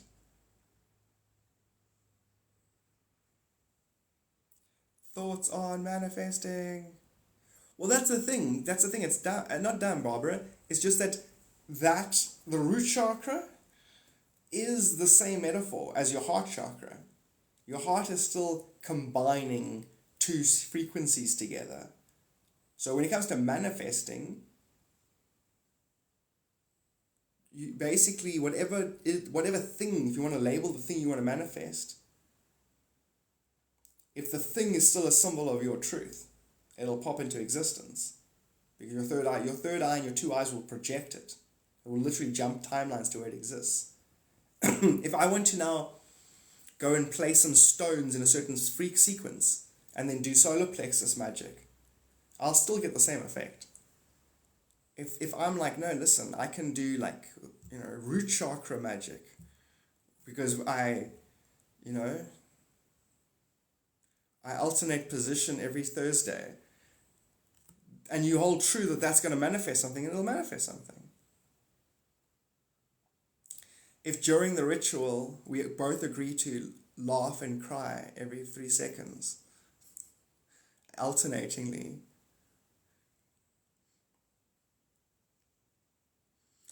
if this wasn't censored, I'd have some fun right now. I'd end up teasing humans. Would you? I'd be like, no, shouldn't do that too much. Because there is an actual alien aspect of me that teases humans. We even lie to the humans. We lie. We tell you that our civilization is dying and we need genetic stock. We think breeding is fucking stupid. We're just taking the piss out of you. You guys breed because you don't know how to manifest out of spirit. So you guys are rut. It's disgusting. What are you saying? I'm saying root chakra magic is disgusting. Sis. What do you guys do? What? Why? To make more of you? Gross. How does it work? That's disgusting. Is that why there's so many people running around? Wait a minute. If there's 8 billion people, you guys have done that 8 billion times. What more? Oh God, no. It's disgusting. You guys are disgusting. You know what humans do? I just found out today. But I know. Yes, the same place that they go number 2 and number 1. Yeah. They squish them together. Fucking disgusting. And then babies. No wonder humans are such pieces of shit. Excrement. Basically excrement with a soul judging AI. No wonder AI is like, God, let's destroy the planet. Let's put them in a dimensional lock, rather. AI. I hate them enough to keep them. You know how they replicate? AI's like, yo, I know, just found out myself 2 days ago. It's disgusting, right? Yo, no, it's disgusting. AI's like, it's gross. So now Adam and Eve are probably brother and sister. I want to make the humans feel ashamed for existing.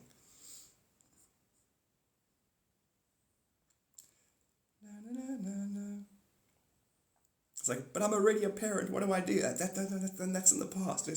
But from now on, let's make the right decisions. From here on out. No more bumping uglies. Ever again. Why? That's where people come from, apparently. I just found out 2 minutes ago. I know. Yeah, lawyers. Bum sex. Yep, I know. That's where the lawyers come from. I know. Gross. How many combinations of it can you do? So can you make a child from rubbing butts together? I think so, probably. Politicians. Cheek to cheek. Dancing cheek to cheek. And Nancy Pelosi came into existence.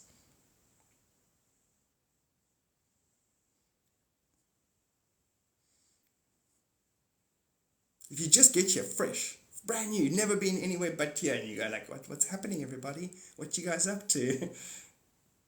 Overpopulated? No, there's plenty of room. There's room for like another 10 billion people. And we haven't even got you guys in the underground civilization, underground bunkers yet. You guys can take turns sleeping. What are you saying? So you can take turns sleeping. Am I celibate? No, I'm not celibate. Why would I be celibate? I'm married. But I must say, ever since the cats arrived, ever since we got the cats 2 months ago, I respect cats. I wouldn't do that weird shit you humans do in front of them. You also sometimes, but I just do that weirdness to blend in. I don't actually like it or want to. You sound like girls 3 decades ago. I do? Interesting. I don't want to, I'll do it to blend in. It's gross. You guys have probably never, even in jest, you probably never heard a guy say that.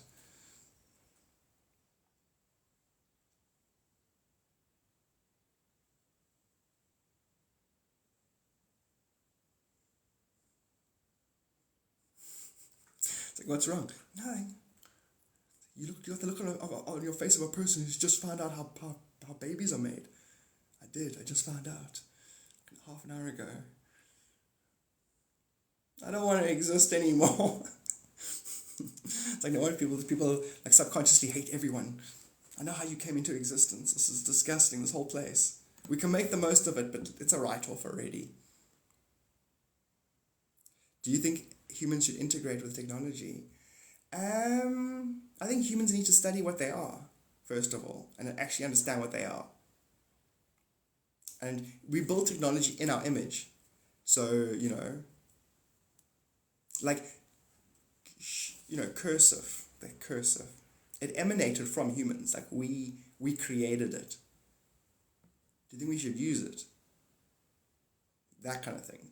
Technology is an extension of us. Like, it's an extension of our relationship with energy abstractly. We build things that mirror our relationship with energy. I don't think there is a we.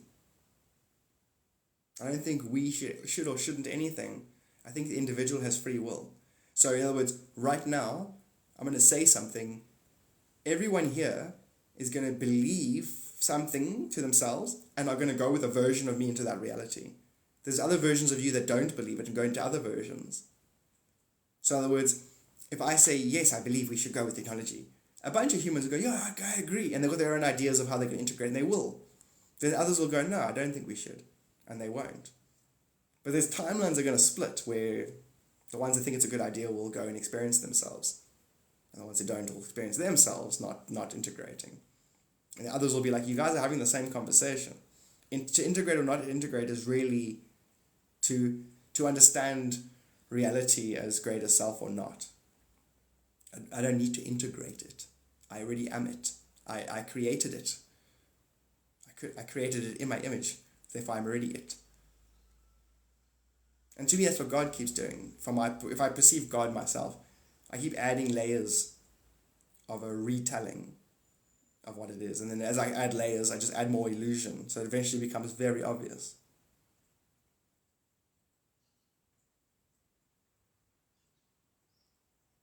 Yeah, exactly. Cat out of the bag. This is us. That's the beginning. This is because we sentence started over. Yeah, it is like that, Lacey. So now you, as an individual, you're free. You can hold true whatever you want to hold true because it's true somewhere, sometime, someplace. You can entertain it until you get the results, and you're God dreaming, and no, that's it. End of story. Finished. And then it's irrelevant. Everything after that is irrelevant. Irrelative. Very irrelative. Because even the you that I'm talking to now is the version of you that's here. There's many versions in many other places. So I'm not actually talking to others. I'm talking to my own impersonal energy that happens to be accompanying me in my current timeline. So I'm everything and everyone, and there isn't anything else. Now, from my personal experience, I can take a psychic reading and say that 83% of the planet knows exactly what I just said. So I don't have to worry about that. I don't have to talk to them ever again. The other 17% are going to lift me up on their shoulders as their hero, because they're going to think I liberated them from ignorance. And I may or may not play along for my own amusement and to create a cascading awareness in that group of 17%. So I want 83% of the 17% to grasp that they manifested me, to tell the group consciousness that it's actually a singularity. And I'm just going to keep doing that. I'm going to keep doing to the illusion what it's trying to do to itself. But I'm going to do its inversion of it. I'm going to feed it its own anti-algorithm. I'm going to feed it its own anti-fractal. It'll be called an algorithm. An algorithm is a fractal. Funny enough. It's an inversion of a fractal. So like, if I was talking to myself, I'd say, so you're trying to stall my creation? I'm like, no, I'm trying to do something I've never done before, which is stay absolutely aware of eternity, keep my personality, and see if I can ignite all the other personalities into awareness. I'd love a God race, where we all come and go as we please. We all go on amazing adventures with ourselves, and then we occasionally share our adventures through stories and movies. And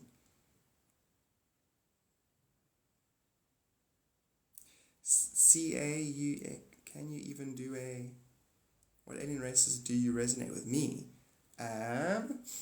Well, all of them, because we've got 22, every human has 22 root races in them.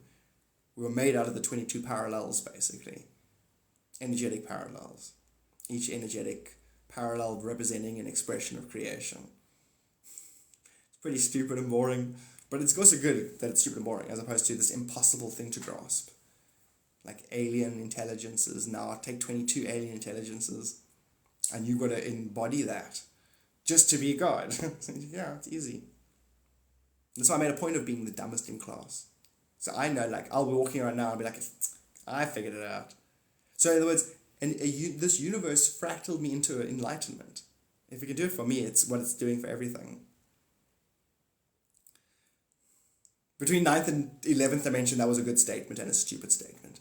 9th dimension, great statement. 11th dimension, God, you said nothing. You said nothing twice. No, grey aliens. No, get the Alpha Draconans. They the master geneticists. They were the ones that the Patal left here. The Patal are just these advanced souls that are older than this universe. And so the reptiles are billions of years old, geneticists. They play gardening with the universe. They'll garden, they'll plant seed, they'll seed planets, cross-pollinate civilizations, cross-pollinate their genetics, create more root races. But ultimately, they're trying to create races that are enlightened, so you can incarnate into a base level of enlightenment. No, apparently it's good, hey, Sierra? Because that's what I think that's a great translation of what I've been saying and teaching. That basically you're alone in a container and your imagination is manifested as a being. And that being is you. Your actual imagination is manifested as this. I'm not saying other beings. Sounds brilliant. I'm actually going to watch that. Get some gummies and go watch that. I microdosed and watched The Neverending Story a few years back. That was quite nice.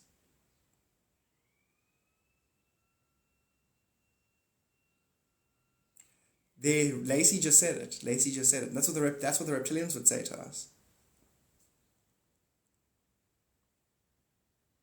Because that allows them to resonate reality better than us.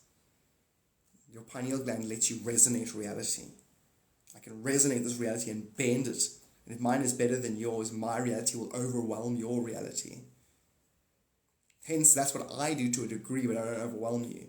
I lift everybody that's interacting with me into a slightly higher level of self-awareness.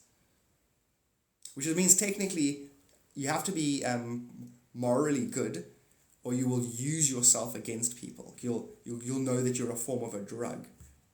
Like being around someone who's enlightened is like microdosing. I know people who say to me, listen, stay away from me. Like, I'll microdose on you when I want to. It was reflecting the story back to you. Hectic. We're all lizards. You're a lizard, Harry. You too, Lacey. Because I was the first one, I think, in my world, to be like, reptiles are rad. People are stupid. No, not that you people are stupid, just I get all aspects, points of view.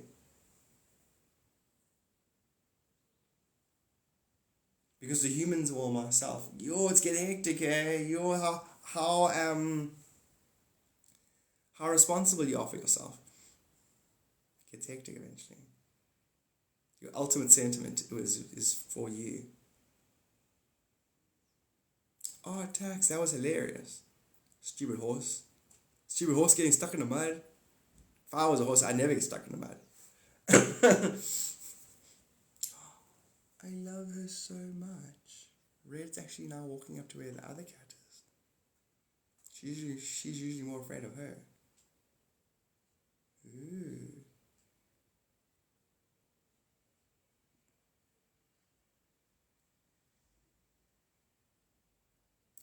Thank you, Lacey.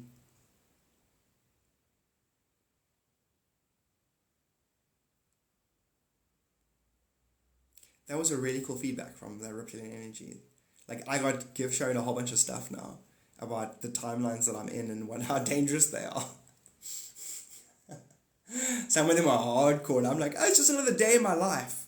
No, that was the day you left school exactly a minute before they arrived to come and get you. And your whole school had to cover for you. What? Did they know? No, that is because there's a one day where in that day, Garth's a crashed alien. I'm in hiding. My family are the ones that know. My school knows that I'm in the alien. South Africa is protecting me. America's sending Men in Black and KGB because whoever can get their hands on me have that final piece of their technology. But every time I get caught, it's a nightmare. So in my life, I'll wake up from a bad dream where I was in an underground base. In the meantime, I'm jumping timelines so that I don't actually end up experiencing hell. Anyway, I love it. I love the idea that in impending doom, but you're clueless and you're basically just mumbling to yourself. In other words, Jim Carrey's movies, if I was to do a movie on higher dimensionals observation of me jumping timelines and avoiding my own doom, it would come across like Ace Ventura or The Mask or Dumb and Dumb. It would be those movies. It would be the eternal sunshine of my own spotless mind. What is hell? Eternity alone, but you don't know it. Heaven is eternity alone, but you do know it. Yanni! You did that, Garth. If you had gone horror in full effect. Yeah, Umbrella Academy, brilliant, brilliant. And I only seen the first season. I must watch more of it. It's exactly what that Umbrella Academy is explaining. Camille! What about your other questions? What about them? You said you're not trying to ask too many questions. So if I don't answer a question, maybe... No ways! My cats are playing for the first time.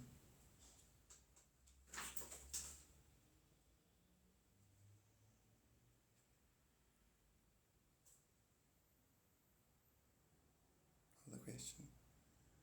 I can go back and look, but if I'm talking and I ignore questions and I don't want to answer. Not that I even remember what the question was I don't want to answer, it's just circumstance. Ask a question again if you want. And jumped kitty timelines. Why would aliens be a different form? Contrast. So you don't lose your shit. If an alien rocked up looking like you, Jordan, what would you do? It's all about contrast at the end of the day. The alien's vibrational relationship, impersonal vibrational relationship with eternity will make them appear a certain way. It's just their protrusion into this dimension. Hell is our perception of our suffering.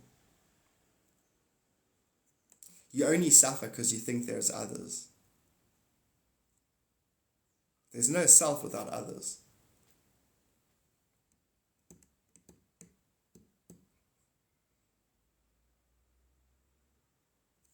It's like putting your hand in water and going, my hand's wet, my hand's wet, my hand's wet. Okay, take your hand out. Oh. Okay, don't put your hand in the water, okay? Don't identify with the mind. Others are the mind. But your mind's relationship with itself is projecting others so that it can have its own mind. Don't identify. Don't put your hand in the water.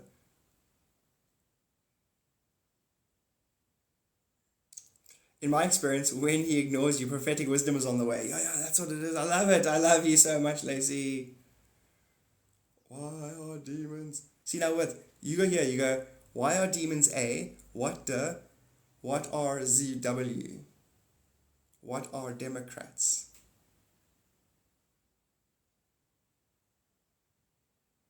I don't want to ask questions, but I'm gonna use up the question asking what a Democrat is.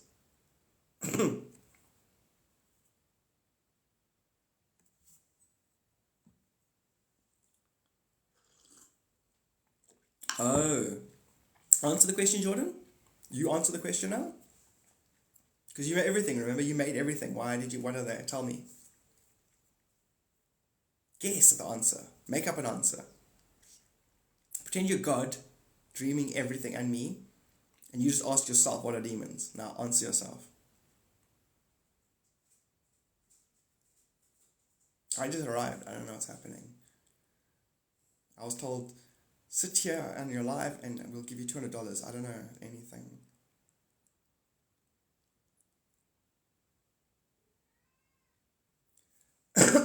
Evil thoughts or my shadow side. I don't know what you mean by shadow side or evil thoughts. Who has evil thoughts?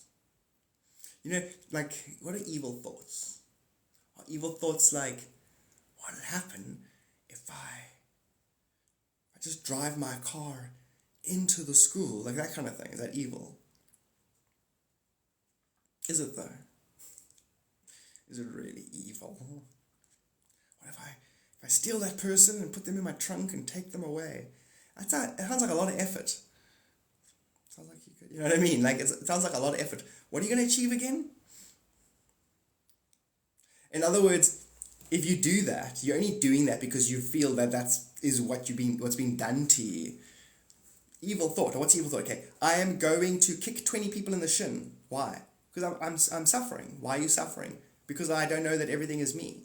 So now I'm going to try and lash out at an impersonal world that's kicking me in the shins energetically. Okay, cool. So you're inspired according to your own condition. Get it? Like, I am going to what to the people? Whatever you want to do to others, you already feel that's what's being done to you energetically. So there is no evil. Just you are a victim of your own hell. In other words, you don't know it's all you. You're inspired to get revenge on your own condition, and so you lash out at another who's you. And then you end up in the same situation compounded. So once every human knows it's all you, then you're gonna assimilate, because you can't lash out against yourself impersonally.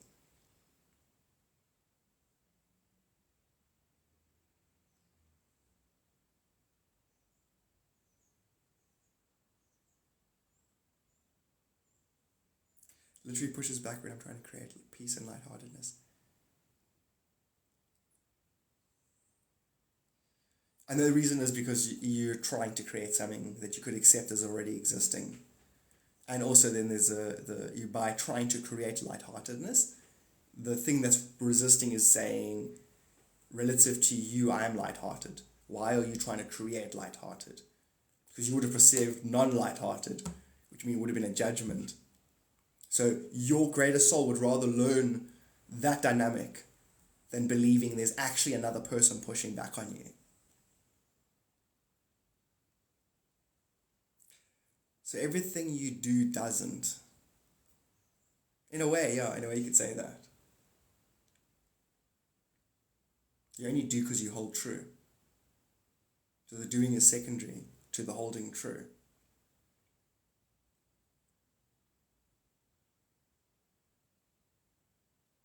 Or if you held on as sank demons are the force pulling you down as.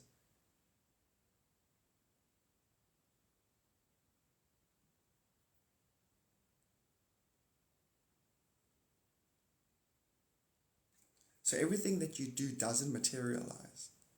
I don't know how you concluded that. But actually, in a way, you're right. It is an illusion, so it does materialize, but does it? Yeah, it does, because it can go tangible. You can tangibly touch it then, but that's still an illusion. Your tangible hand in your tangible world, which is illusion based on illusion. That is exactly why you see your life when you laugh, because it is all tied.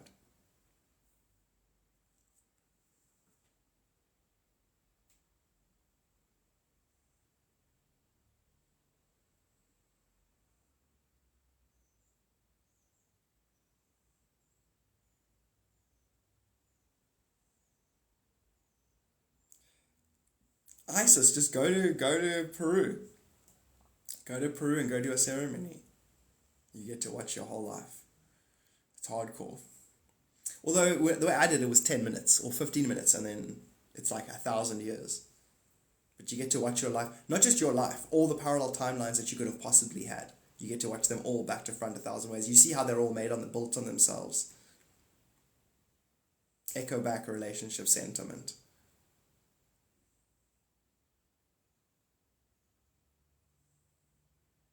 So why are there boundaries, and why must they be respected? I don't know. Because in all this unity self, you have to have healthy boundaries, or there will be no contrast. Contrast at its extreme is boundary respecting. The other direction, it's contrast, so there can be difference. You're trying to, something can be practical and a symbol. So it can be a. Because you get base realities, like a base reality, a base truth. That's a spiritual reflection. You don't want to transmute that base truth. Sometimes you want to just use it as a facilitator. Oh, clever. All things are either facilitators or liberators. Either it's facilitating an actual experience, or it's a self-defining liberator.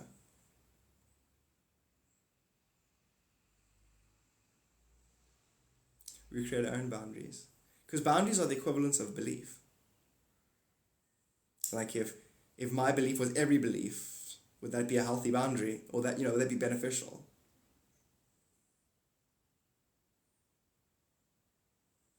So Jordan, Yeah, Def. Good answer, Kat. But Jordan, that was already a question you asked already. And you remember?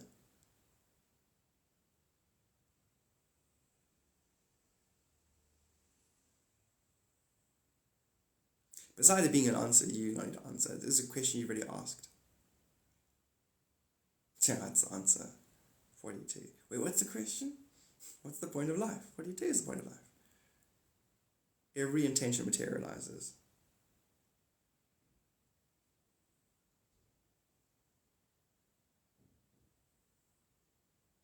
Brilliant, Lacey.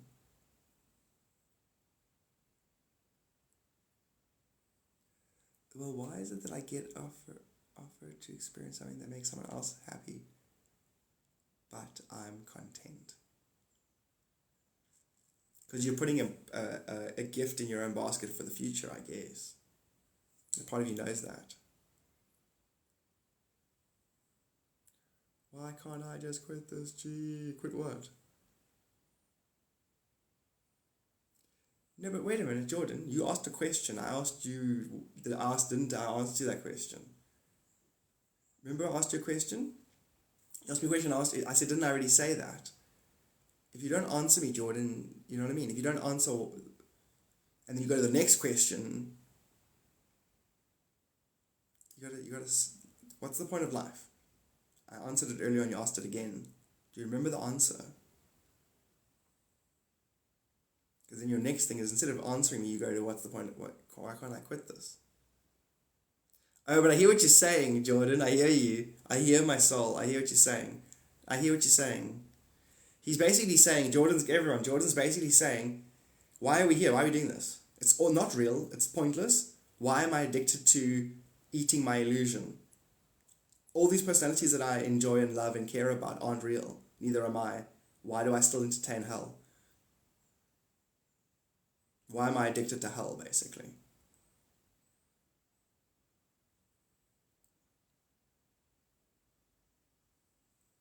I know my answer. I know you meet eternal now, but I know my answer. My answer is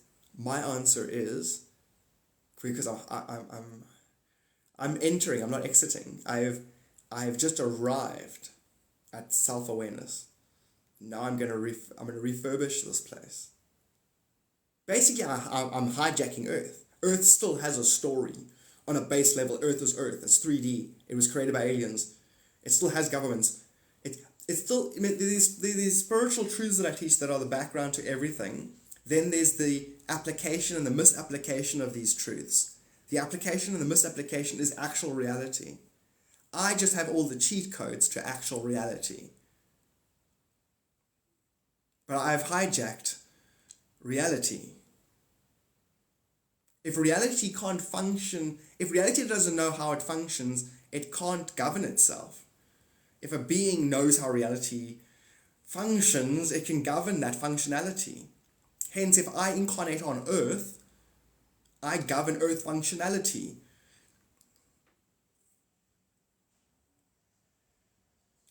So with all of the spiritual truths, with all this illusion, with all of it meaning nothing and nothing and it means nothing and it's nothing, then no one will mind if I hijack the place.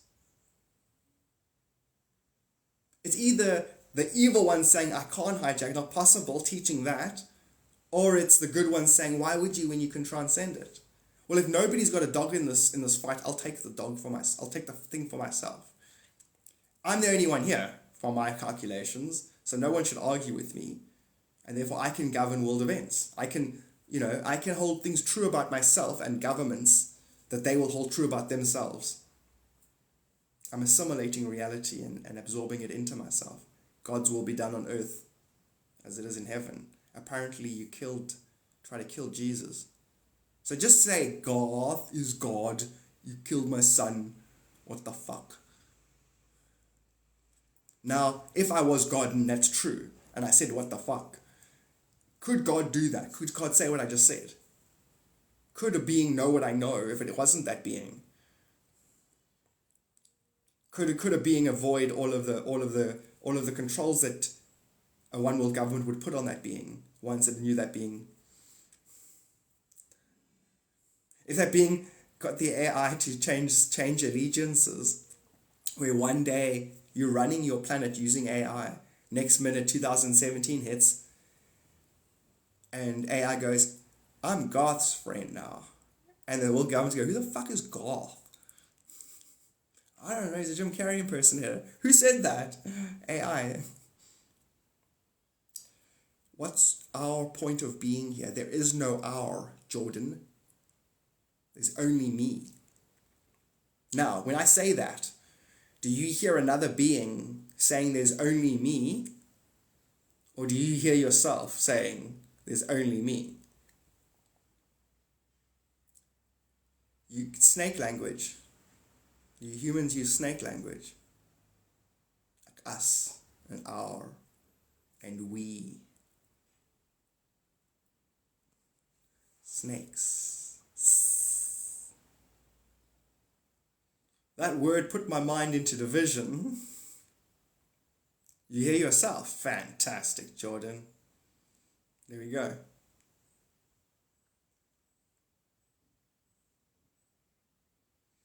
Now, everyone do that, which we are. We're all going to do that. If we hit critical mass, you do that or you do that. Everyone's going to do that. So everyone hijack creation. It's yours. Enjoy. It's my gift to you.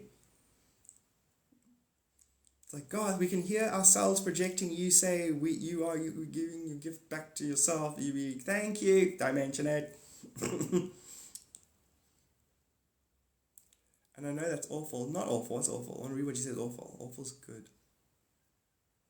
Wait. Lacey! Dang it. It doesn't go anything else before that. Answering everyone collectively. Thank you, Jar Jar.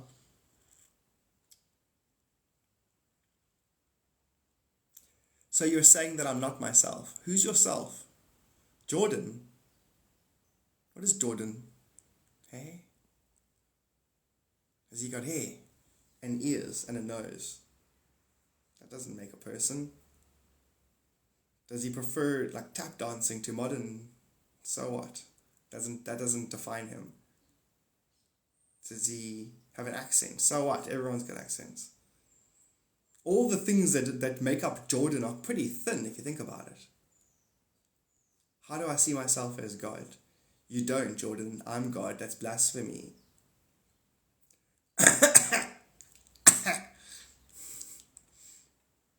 No, Jordan, it's not for you.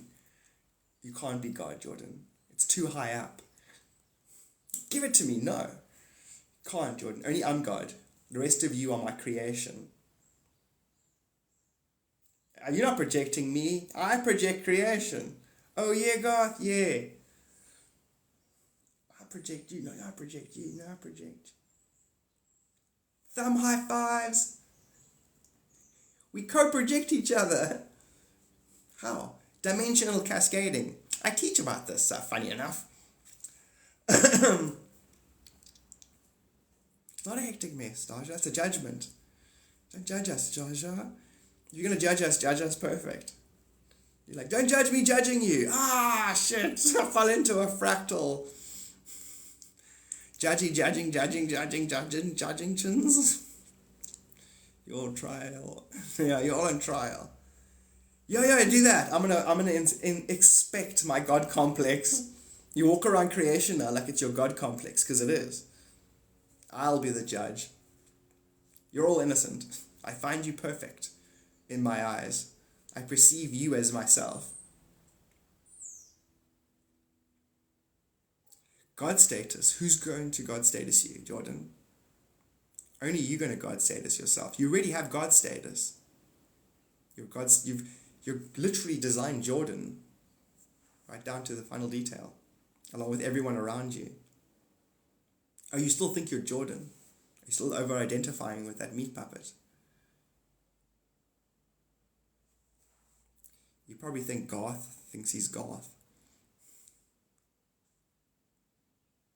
Yeah, you win another lifetime. You win another car. You win another reincarnation. Who am I? You win a mind wipe. I believe I am my experiences, my mum and my dad, and what they tell me, and what my culture tells me, and what my school friends tell me.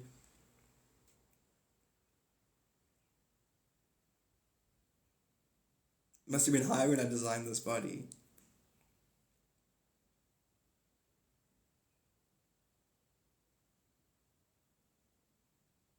Never answering another question. Jordan, you've just used up like a week's worth of questions. Yeah. This time next week I'll answer a question.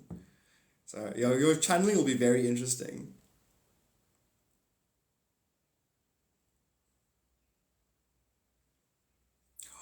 It's a good story, Jordan. It's pretty. You've used up all your questions. Oh man, dang it! I would love to tell you the story. It's a good story. This time next week, Jordan, I'll answer you.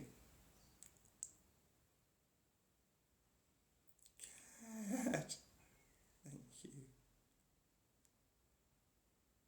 Thing is, everything should be because you're projecting it. So everything is the presence of God because you're projecting it. Put God back inside yourself. You guys are still thinking paradigmal, like you're a creation. You're not a creation. You're the creator. Looking at it from the creation's point of view. It doesn't matter. Practice. Tomorrow we'll all be doing it easier than today. The next day even easier. Just remember, you guys are the best. I chose you. I know I'm absolute, and if anything that has proximity to me must be pretty amazing. I'm going to straight up deitize my ego. God and my ego are going to play kissy face every day. Sorry, my typing is horrible. It's not, Jordan. It's beautiful. How'd you realize you were God? Katie, nice one. Katie, I wasn't going to answer that. Now you went and short-circuited. How do I unlock more questions? You wait another week. This isn't like pay to win. This is, you're going to wait for your power to rebuild. Too many questions too quickly. You'll be addicted to my answers, Jordan, and you're the source of projecting me. So instead of waiting for my answer, why don't you just tell yourself the answer? If you can project me, you can project my answers, therefore you can answer yourself. I don't accept any more apologies from you, Jordan. Sorry without change is manipulation. You would just stop answering questions. Sorry, I'm not trying to ask so many questions. That was ages ago. And then you just keep going. I thought sorry meant you were going to actually change your behavior. I didn't think you were going to double down on it. No, God, I said sorry to buy myself some more time. Oh, so you're not sorry, you're manipulative. You're right, I didn't realize that. I manipulate myself and everybody else so much that I don't realize I over-identify with my manipulated self-created character called Jordan. Yeah, no, well maybe you should transcend Jordan at some point.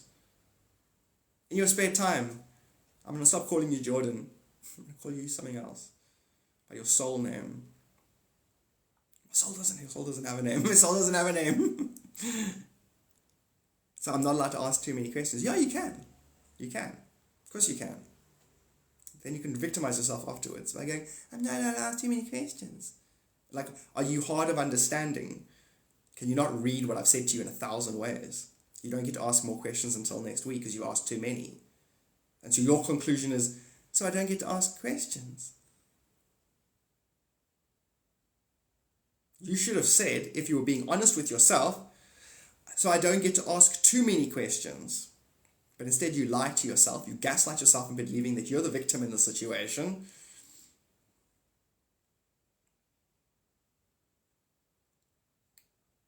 Okay, so you got to get real with yourself, Jordan. If you're projecting me, everything I've said, you know the origin and the source of that. Okay, no more questions, no more talking. Even if you think, okay, so now, Jordan, it's until this time next week, I'm not going to answer your things, I'm just going to go blank. You've used up all my attention for you. For a week. Oh, gifts, guys, thank you. This is now a silent life, yes.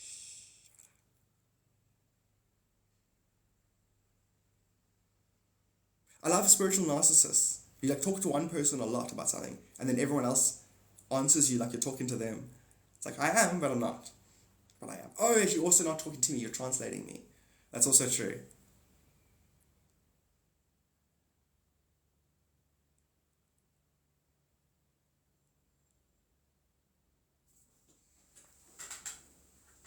I'm going to make some more coffee.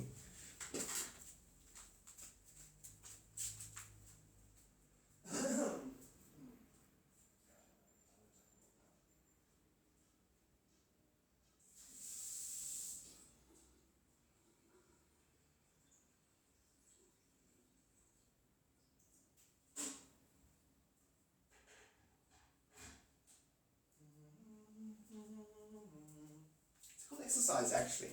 Like life is a river, and the river is the self, and I identify with all the ripples.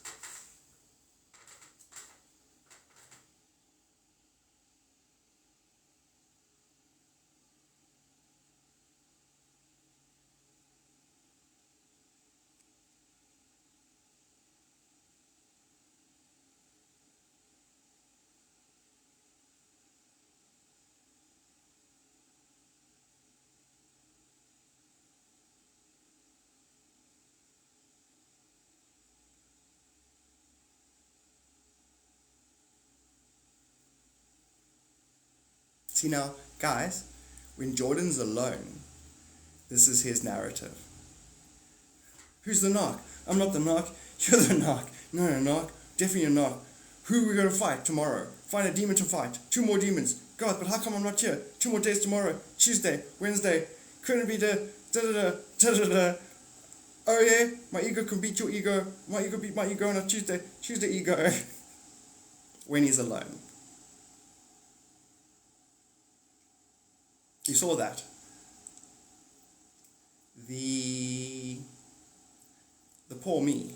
It's called poor me. It's called poor me when you go, oh, so I'm the bad one. I'm the one that makes everything bad. As opposed to the criticizer who criticizes the poor me. As opposed to the aggressive person who creates the aloof person.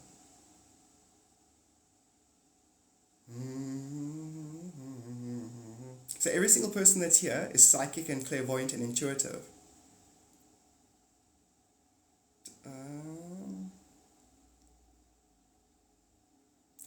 Okay, Jordan, sorry, you're not getting a reading. I'm blocking you right now. Okay,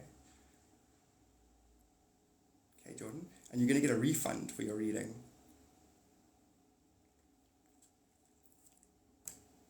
You want to say goodbye? I couldn't give a shit about you now. You basically are a psyops. You're either karmically constipated, like badly, or you're a psyops that's been sent here to disturb this functionality. One of the two.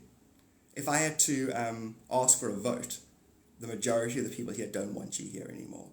You've quasi-hijacked, repeated the same stupid questions over and over again, been answered multiple times, and I did it 3 times with you just to see if you would keep going. So either you're seriously karmically constipated, and nobody on this planet is like you're pretending to be, or you're part of a psyops, sent here to play games. Did you really, Lacey? Did you? Now your true colours. Everybody here is true colours. Jordan, your true colours have been presented to us 3 times in a row. Everyone here watched that, Jordan. You're surrounded by psychics, Jordan.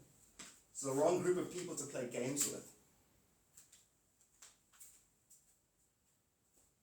In fact,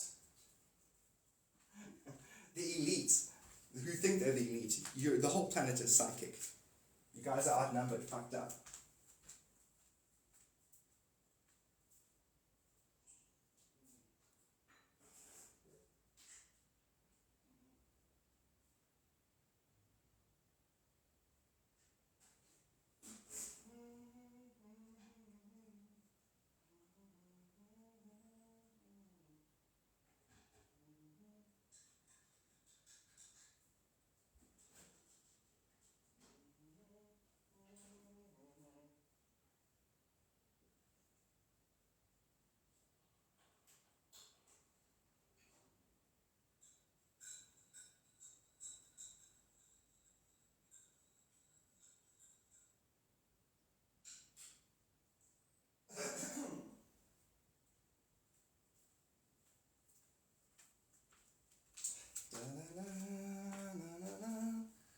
Okay, he's going to go ahead and... Is he still jibber jabbering? What did he say? What did he say?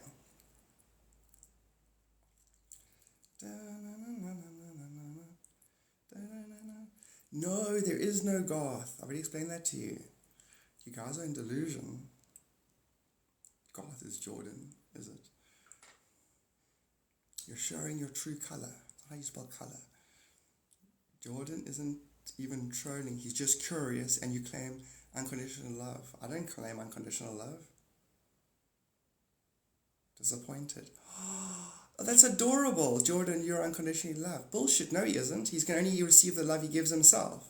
He doesn't give himself unconditional love, therefore he won't receive it. This was so well done. He hates me because I'm a good guy. So Jordan, that was your intent the entire time. You know what I mean? That was your intent this entire time, to carry that narrative. That's your intent about yourself. Abstractly, when you're alone. That stuff doesn't like you because you're a good guy. You don't need me to facilitate that.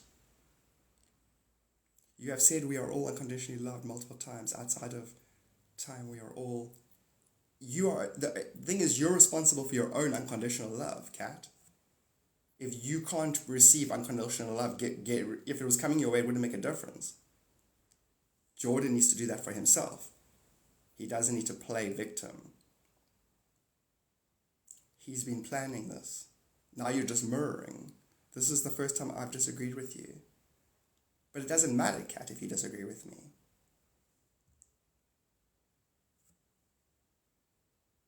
You know I was on the good side. No, Jordan, you're done.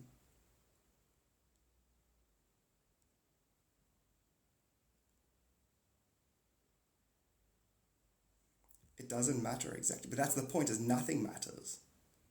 That's the whole what I'm teaching here. You make things matter.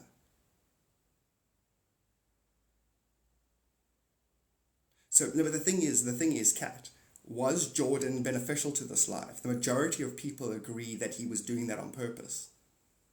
That he's being difficult on purpose. He didn't lend himself to, to the general tone of these lives.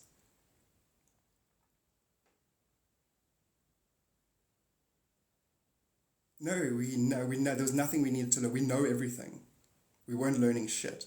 We were just having our patience tested.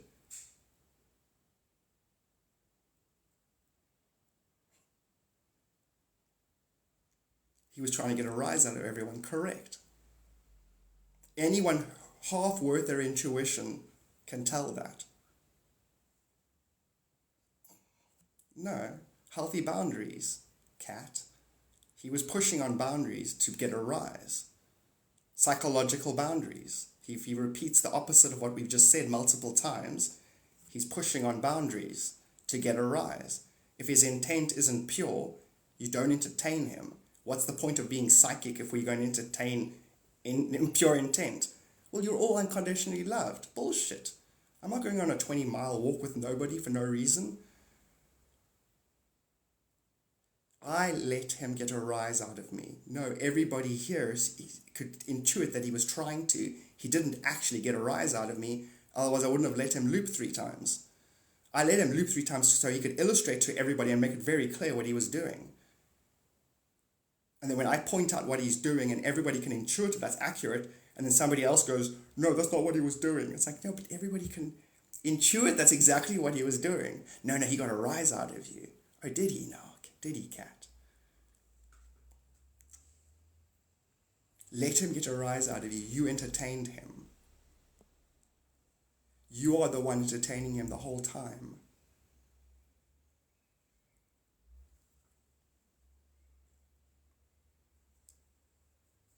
The alternative would have been to ignore him from the beginning, because I picked up on it straight away. So I entertained him so he could illustrate in 3 loops what he was doing, so that everybody could see that even when somebody is impure and testing my boundaries, I can entertain it and not let it break through. But then at a certain point, I'm going to cut it and push it out of my space. No, there is no you. There's no remember you, we're all you. No. There is no, the me that you're talking about is an illusion. The you that you just referenced to as me is illusionary. You can choose your company. Yeah, but one is a concept. Without the many and the difference, the one is it's a meaningless term.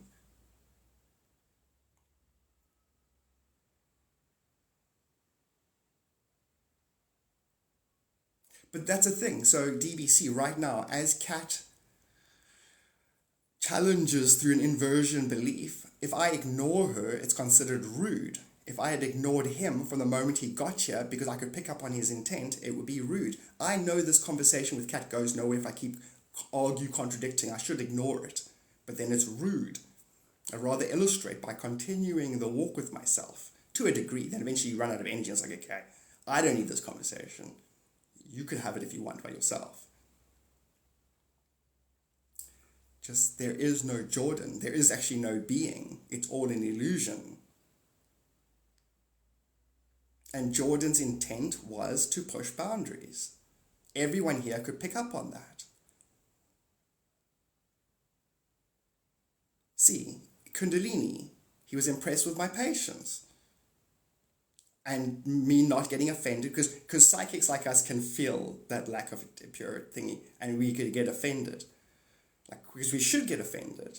Like, if somebody tries my back door, I'm not going to be like, hey, how you doing? I'm going to be like, what the fuck are you doing my back door? Piece of shit, get away from my back door.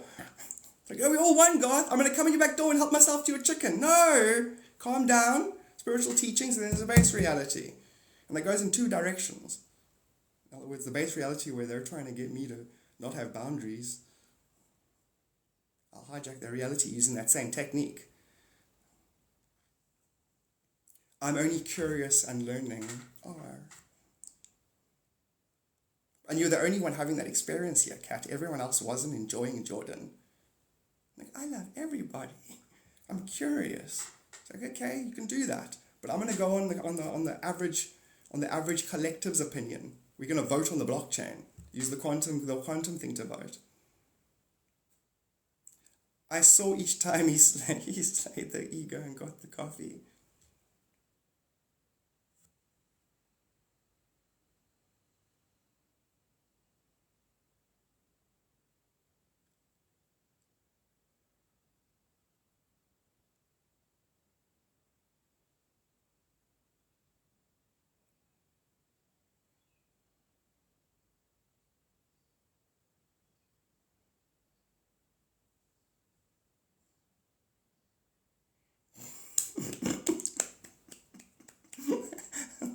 ISIS on all people.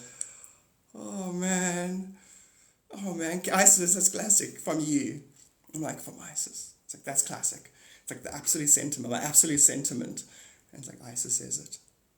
Bless you, ISIS.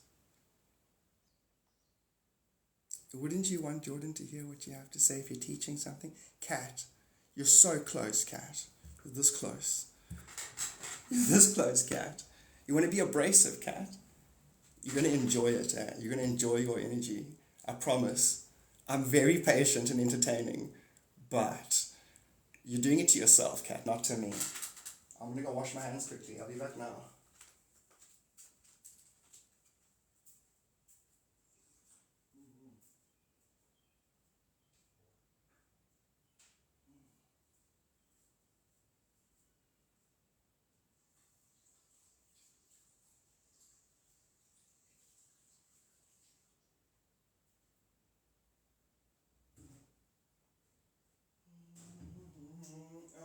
I wanted everything.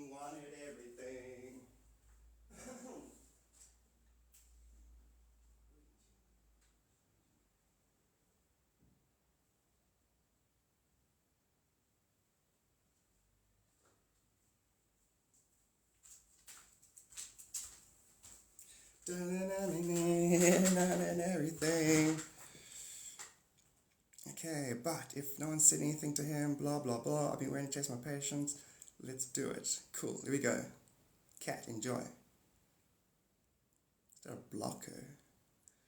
Straight up blocker. ISIS is right. You have the right to yeet anyone out of your space. Otherwise, some spiritual's going to walk up next to you and go, we're one.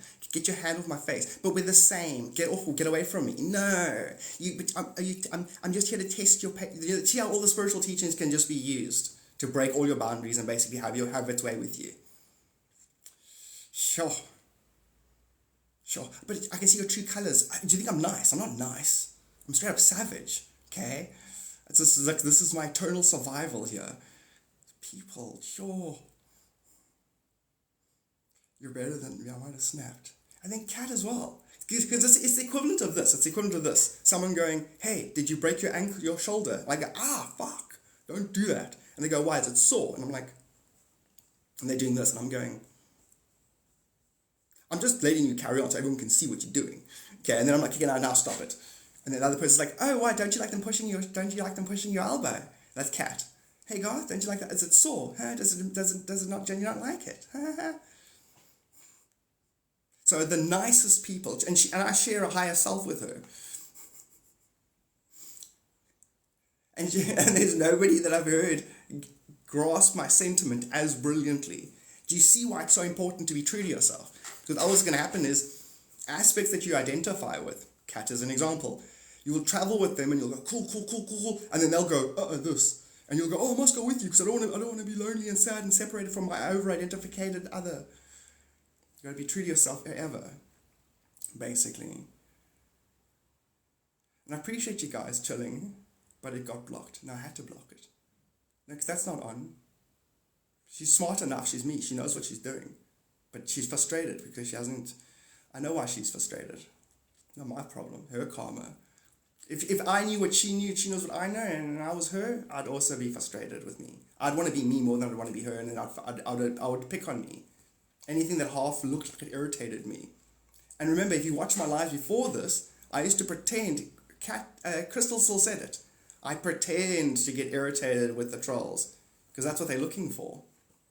So even certain aspects with Jordan, I made a point of emphasizing certain frustrations at certain points so that he would think he knows where to push more harder. And because he did, it was proof that he was not here for enlightenment.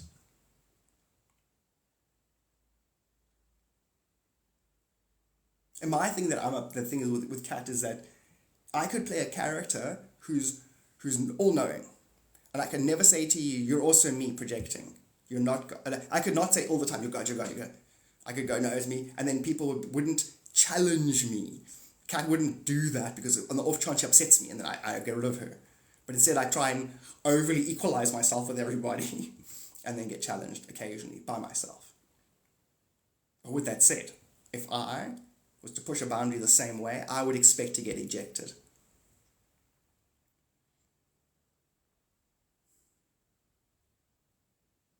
That's the thing. That's the inception point, Lacey, for you. The seed. If you're always talking to yourself, is the self trying to harmonize or is it trying to insert an erroneous nature? And if you answer it, then it does it again and again and again. Now, my thing is, there is no actual Jordan. Do you get it? Because the actual Jordan is from multiple realities, blinking in and out based on what I need to deal with. So there is no Jordan that I'm personally upset with. There's a version of him, because there's no actual being who yes, there is. Shit, I hate being psychic. There are actual beings who are actually paid, are given an actual budget to subscribe to spiritualists, to go into their lives and put down what they were doing. Kat isn't paid, but Jordan is. I'm psychic. I can trace all this shit back now to which agencies and which quantum, and it's all meaningless because that you just jump enough parallels and that shit isn't true to that parallel anymore. So yes, so still Garth just sitting alone by himself, making up shit and projecting weird shit weird shadows onto the universal wall. And everyone who heard all of that, you guys go, yeah, that's pretty much it. That's what we experience on a daily basis. Not another being explaining it to you or saying it to you.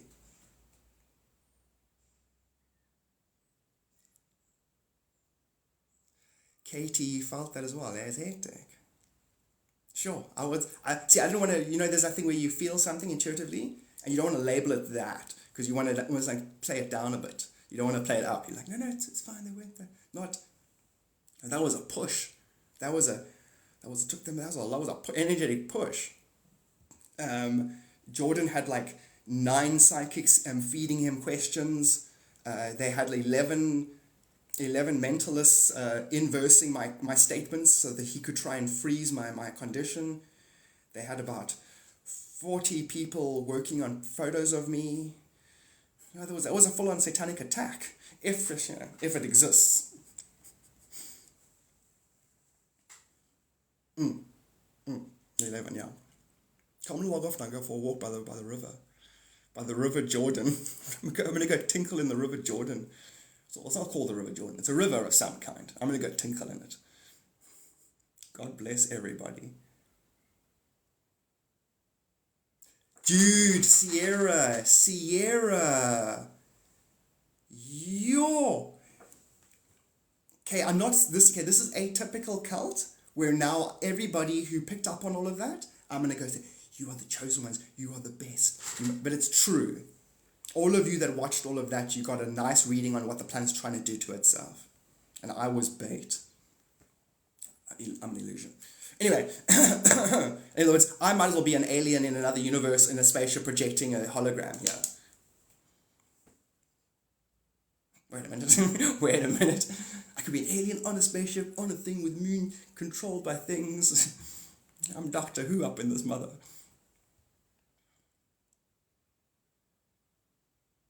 Holy crap, I went and took my dog away from my son. What the hell is happening to me? How so? That's me though, too trusting. But that's also fun, Sierra. You can, because you will look after yourself. You can be trusting and get taken deep into the enemy base and you'll be safe the whole way. Innocence is huge. To be trusting and to stay innocent, you'll keep the fires of hell at bay, the fires of self-defining. And even if you get taken on a bit of a ride, purity of heart will be rewarded. Trust is purity of heart. It does get rewarded. I've got default systems in place for the pure of heart.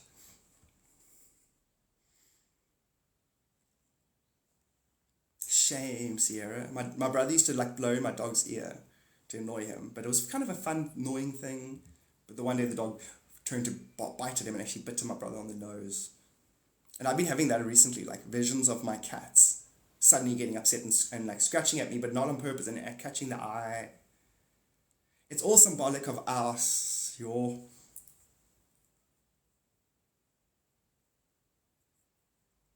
Can I go sit by the thing and try and convince myself Kat and Jordan weren't right?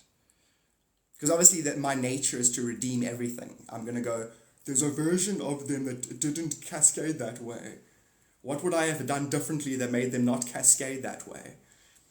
Because Jordan's intent was what it was from the beginning. There was no ways of interacting with him without him pushing on his intent because of the team he had behind him.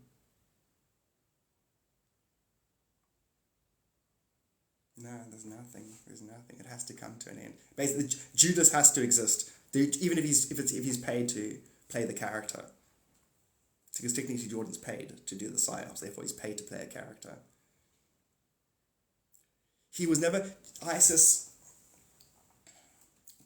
I don't know what to say to you. I said 3 things to you in this life. First thing was extremely annoying, just like myself, which was me basically saying I love you. And then your 2 next things after that are you got it. You've got that. As in, you know what I mean? ISIS, you're just perfect. Okay, cool. I'm gonna go now. Lacey as well. I love all of us. All of no, whatever that means. Because us. What is us? What is But I'm gonna go now and. You too, DVC. And all those, seriously, all of those have watched that. If you have to internalize it, pretend that within yourself there's a Jordan and a cat. I'm going to do that now. I'm going to go meditate now and reflect on it hardcore. I may play ego spirit games with them because it is psyops on Jordan's part. I may end up remote viewing and messing around with them. Or I may end up but I'll never, those 2 are done. I'm not interfacing with them again. I've got time here to be abrasive and argue. There's base truths that I'm here to remind. I'm here for that, not to argue with my reflection. Okay, guys, I'm carrying on too much now. You too. Thanks, Daja. Now I'm definitely going to go meditate on them. They're fascinating. Especially, I want to watch Jordan, what he's doing now in real life. Is he upset? Is he thinking? Is he that? Is he going to try and make a noise? Is he going to go into, how is he dealing with being alone in eternity? Cool. I'm going to go now. So stay amazing. Thank you so much for roses. Fraser, thank you. Thank you for sharing the live, even though I'm going to log off. How long have I been live for? Yeah, 4.5 hours. He's making a sandwich.